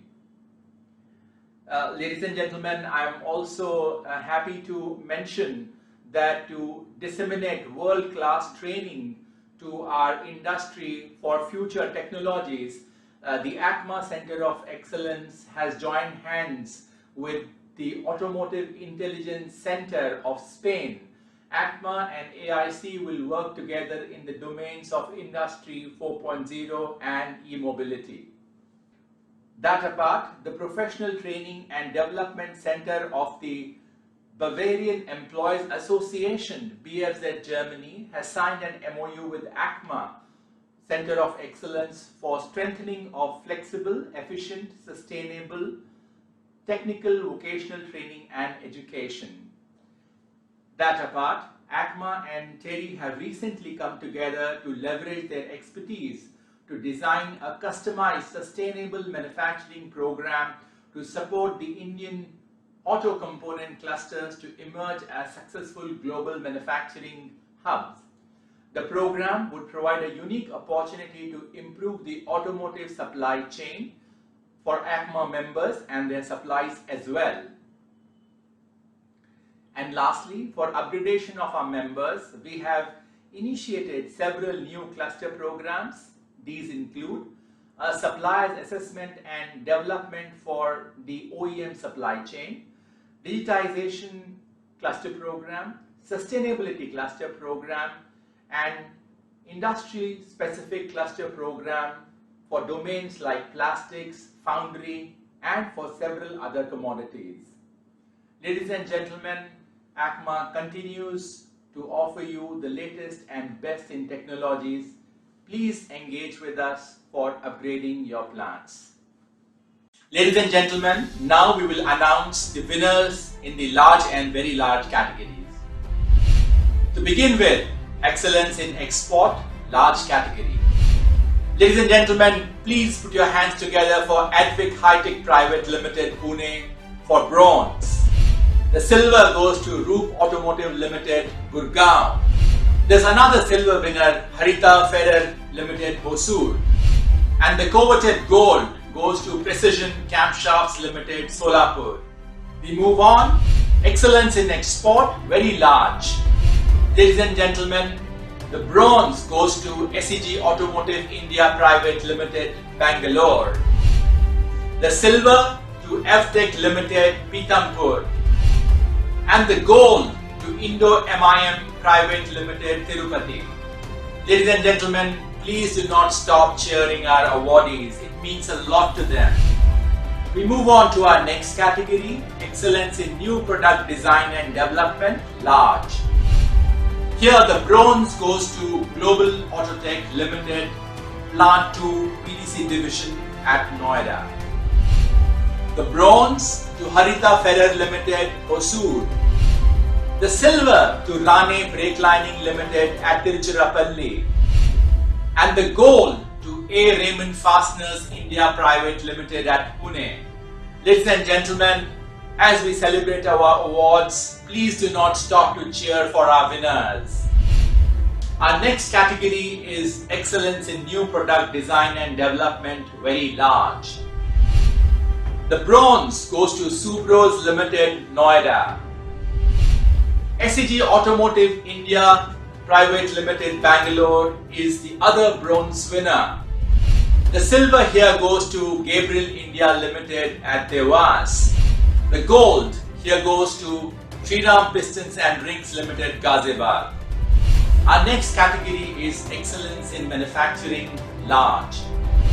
A certification of appreciation goes to Sterling Tools Limited at Bangalore. The Bronze Award goes to Polyplastics Industries Private Limited at Yamunanagar. The silver goes to Roop Polymers Limited at Pantanagar. And the gold goes to Rane Brake Lining at Tiruchirappalli. Ladies and gentlemen, the next category is Excellence in Manufacturing, Very Large. The bronze goes to Motherson Sumi Systems Limited at Noida. Indo-MIM Private Limited Tirupati is the other bronze awards winner. Avtech Limited Pithampur gets silver. And the gold goes to Gabriel India Limited at Nasik. We move on to the next category, Excellence in HR, Large. The certification of appreciation goes to Sterling Tools Limited at Bangalore. The Bronze Award goes to SKH Magneti Marelli Exhaust Systems Private Limited, Gurgaon. The Silver to Harita Ferrer Limited, Hosur. And the Gold to Global Autotech Limited, Plant 2 PDC Division at Noida. We move on the next category, Excellence in HR, Very Large. A certification of appreciation goes to Gabriel India Limited at Nasik.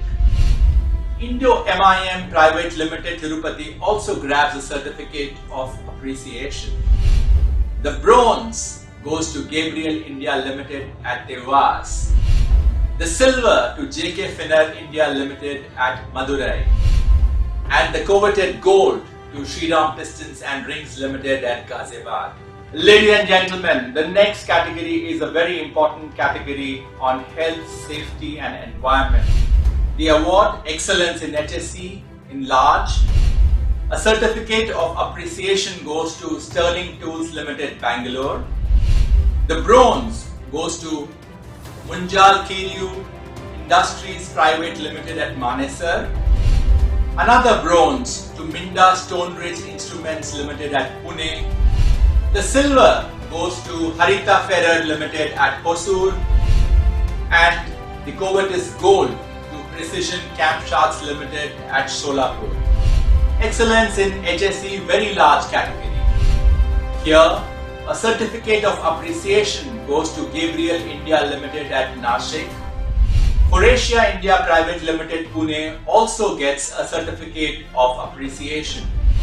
The bronze goes to Bosch Chassis Systems India Private Limited at Pune. And the silver goes to Rane NSK Steering Systems Private Limited at Bawal. While gold goes to Shriram Pistons and Rings Limited at Ghaziabad. Our heartiest congratulations to all winners. Ladies and gentlemen, I want to hear the appreciation and the applause much louder. Thank you so much. Ladies and gentlemen, I now have the pleasure of inviting Mr. Vipin Sondhi, Vice President SIAM and MD and CEO of Ashok Leyland for his keynote address. Mr. Sondhi has over 3 decades of rich experience in the manufacturing and engineering industry in some of the best known global automotive firms. Mr. Sondhi, we look forward to your leadership in furthering the agenda of the automotive industry as we tackle numerous headwinds and consolidate our position as a self-reliant automotive value chain.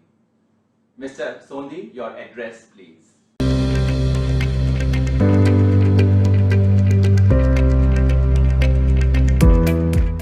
Thank you, Vinny, and thank you for your very warm introduction.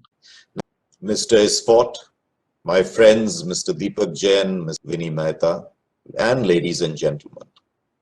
At the outset, I would like to express my compliments to ACMA on behalf of SIAM and on my own behalf for organizing this technology summit, where excellence in 5 specific categories have been rewarded. This includes exports, new product design and development, manufacturing, HR and health, and safety and environment. The separate categories for very large, medium and small companies is also a welcome initiative. I'd also like to appreciate ACMA's membership, most of whom and most of you are world-class manufacturing companies in India, and the role of ACMA in facilitating cluster programs over the last 20 years. I understand that over 1,400 manufacturing plants have witnessed improvements in quality, cost, and delivery. This year's theme at Aqua Technology Summit on Atmanirbhar Bharat, Technologies for Sustaining Growth, is extremely appropriate in the current context. This vision of a self-reliant India was put forward by the Honorable Prime Minister, and the focus of this campaign is to make India a major player in the world economy by developing products and services that can compete at the global stage. 2021, we know, has been an unprecedented year, and we hope the industry never witnesses a downturn like this going forward. In January to December 2020, sales of our passenger vehicles have been down by 18% compared to the previous year. During the same year, the commercial vehicle industry witnessed a degrowth of 41%, three-wheelers by 62%, and two-wheelers by 23% on an already low base of 2019. To overcome this setback on its part, the government has given impetus to key pillars of self-reliance, namely economy, infrastructure, systems, demography, and importantly, demand. The recently announced union budget focused on growth to trigger an economic rebound and accelerate us towards our vision of a $5 trillion economy. The fiscal deficit of 9.5% for FY21 and targeting 6.8% for next year reflects the intent of the government to drive an investment-led growth. From the automotive sector perspective, the announcement of major highway projects with a sizable increase in infrastructure outlay in the budget will help revive demand for both commercial vehicles and private vehicles. The allocation for procurement of 20,000 buses will directly benefit the industry. The addition of 100 new districts to the city gas distribution network for natural gas will help provide clean, efficient, and affordable mobility for the country. We also welcome the announcement of the much-awaited voluntary vehicle scrappage policy. Whilst the details of the scheme are awaited, we hope necessary infrastructure for fitness, testing, and certification and requisite scrappage facilities are established at the earliest. While the Indian economy and businesses have been impacted on account of the COVID-19 crisis, the disruption caused by the pandemic has provided us an opportunity as well. Global supply chains have been disrupted and are looking to find a home as an alternate to China. This is an opportune time for us to become export hubs for the world. Large companies need to take the lead on this and invest in both building as well as becoming part of robust supply chains that will strengthen India's position. We need to work closely together, seamlessly, to deliver products that are globally competitive. ACMA has been a true partner. ACMA, along with SIAM, is undertaking an exercise to develop a roadmap for increasing the localization content in our vehicles. We will soon release the localization roadmap of the auto industry, prepared jointly by SIAM and ACMA. On the technology front, India has not really been known for innovation adequately and has historically sold ourselves on a low-cost software development and business process outsourcing. But this has changed and led by many companies in the ACMA membership. And this is going to change even more as we move ourselves up the value chain and build on our strength of frugal engineering, innovations, and entrepreneurship led by all of you. As you're aware, 4 technology-driven trends are disrupting the automotive industry, namely connected, automotive, autonomous, shared, and electric mobility, represented by the acronym CASE. These will completely transform the industry globally. Customers are increasingly looking beyond products and services to solutions. We see this growing faster in the years to come. Underpinning not only CASE, but almost everything we do is digitalization. The future will be more and more digital. Digital is empowering a data-driven organization with initiatives in data analytics to enhance customer value, be it for enhancing operating efficiency or in connecting with the customer for sales and after sales. There's an opportunity to leverage digital platforms across the supply base and dramatically increase the collective capability of the entire supply chain. Finally, a country's manufacturing prowess and export competitiveness crucially depends on research and development and the intellectual property it generates. We need to become learning organizations where we encourage and focus on developing competencies for the future, like big data and AI. Industry and government will have to think and work differently. This has to be more than convergence. In fact, I would like to address an additional matter that often gets left out. The troika of industry, government, and academia has to come together. Academia and industry must look for synergistic routes that will also help to improve India's global innovation ranking.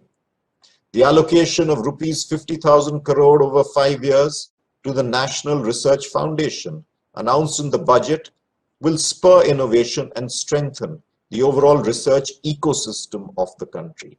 Together, we have to focus on building intellectual property and converting it into viable commercial propositions. We must build a pride in brand India. The process has to be inclusive. As we navigate the COVID crisis together, our role as industry leaders and entrepreneurs is also to look beyond the current storm and prepare ourselves and our organizations for a brighter future for the next generation of Indians. Thank you very much for inviting me once again, and I congratulate all the winners of the ACMA Awards and wish you all the best for the coming year. Thank you. Thank you, Mr. Sondi, for that very insightful address. Indeed, as a nation, we need to work towards enhancing our global innovation ranking, which cannot happen without a strong and genuine collaboration between the industry, the government, and the academia. And last but not the least, we need to take pride in Make in India products, as that would indeed be the first step towards an Atmanirbhar Bharat. Thank you so much, Mr. Sondi. Thank you, ladies and gentlemen, for joining us today. I am indeed very grateful to our Honorable Minister Gadkari ji and all our eminent thought leaders, distinguished speakers, panelists, and moderators for adding value by sharing their vision and perspective of a technology-led, self-reliant India. Ladies and gentlemen, while it's been a very, very engaging day, I must thank my entire team for their tireless efforts in ensuring that we continue to deliver value to our members. Thank you once again for joining us and have a nice day. Namaskar and Jai Hind.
Surrounded by challenges and opportunities every day, we take new steps, open new paths, and evolve with everyone connected to us. Bearing the lineage of the Shri Ram Group, one of India's oldest industrial house, we grow year after year, making our products better and better, until we turned to a grand example of technology, leadership and partnership.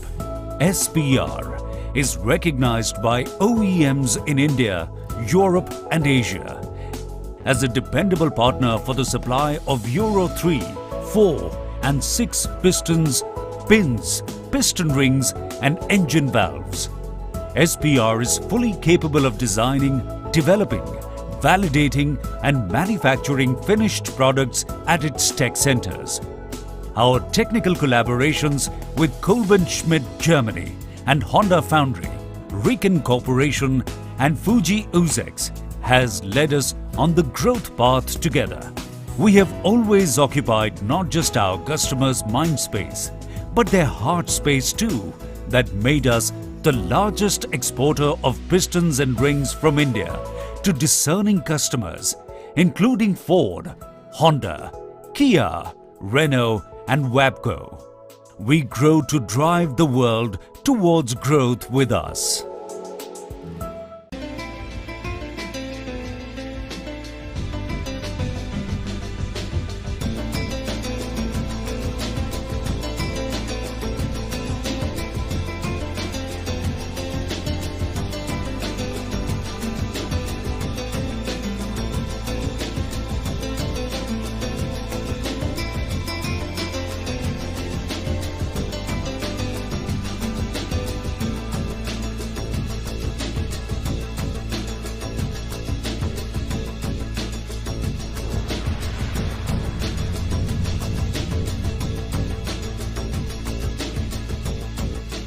The number one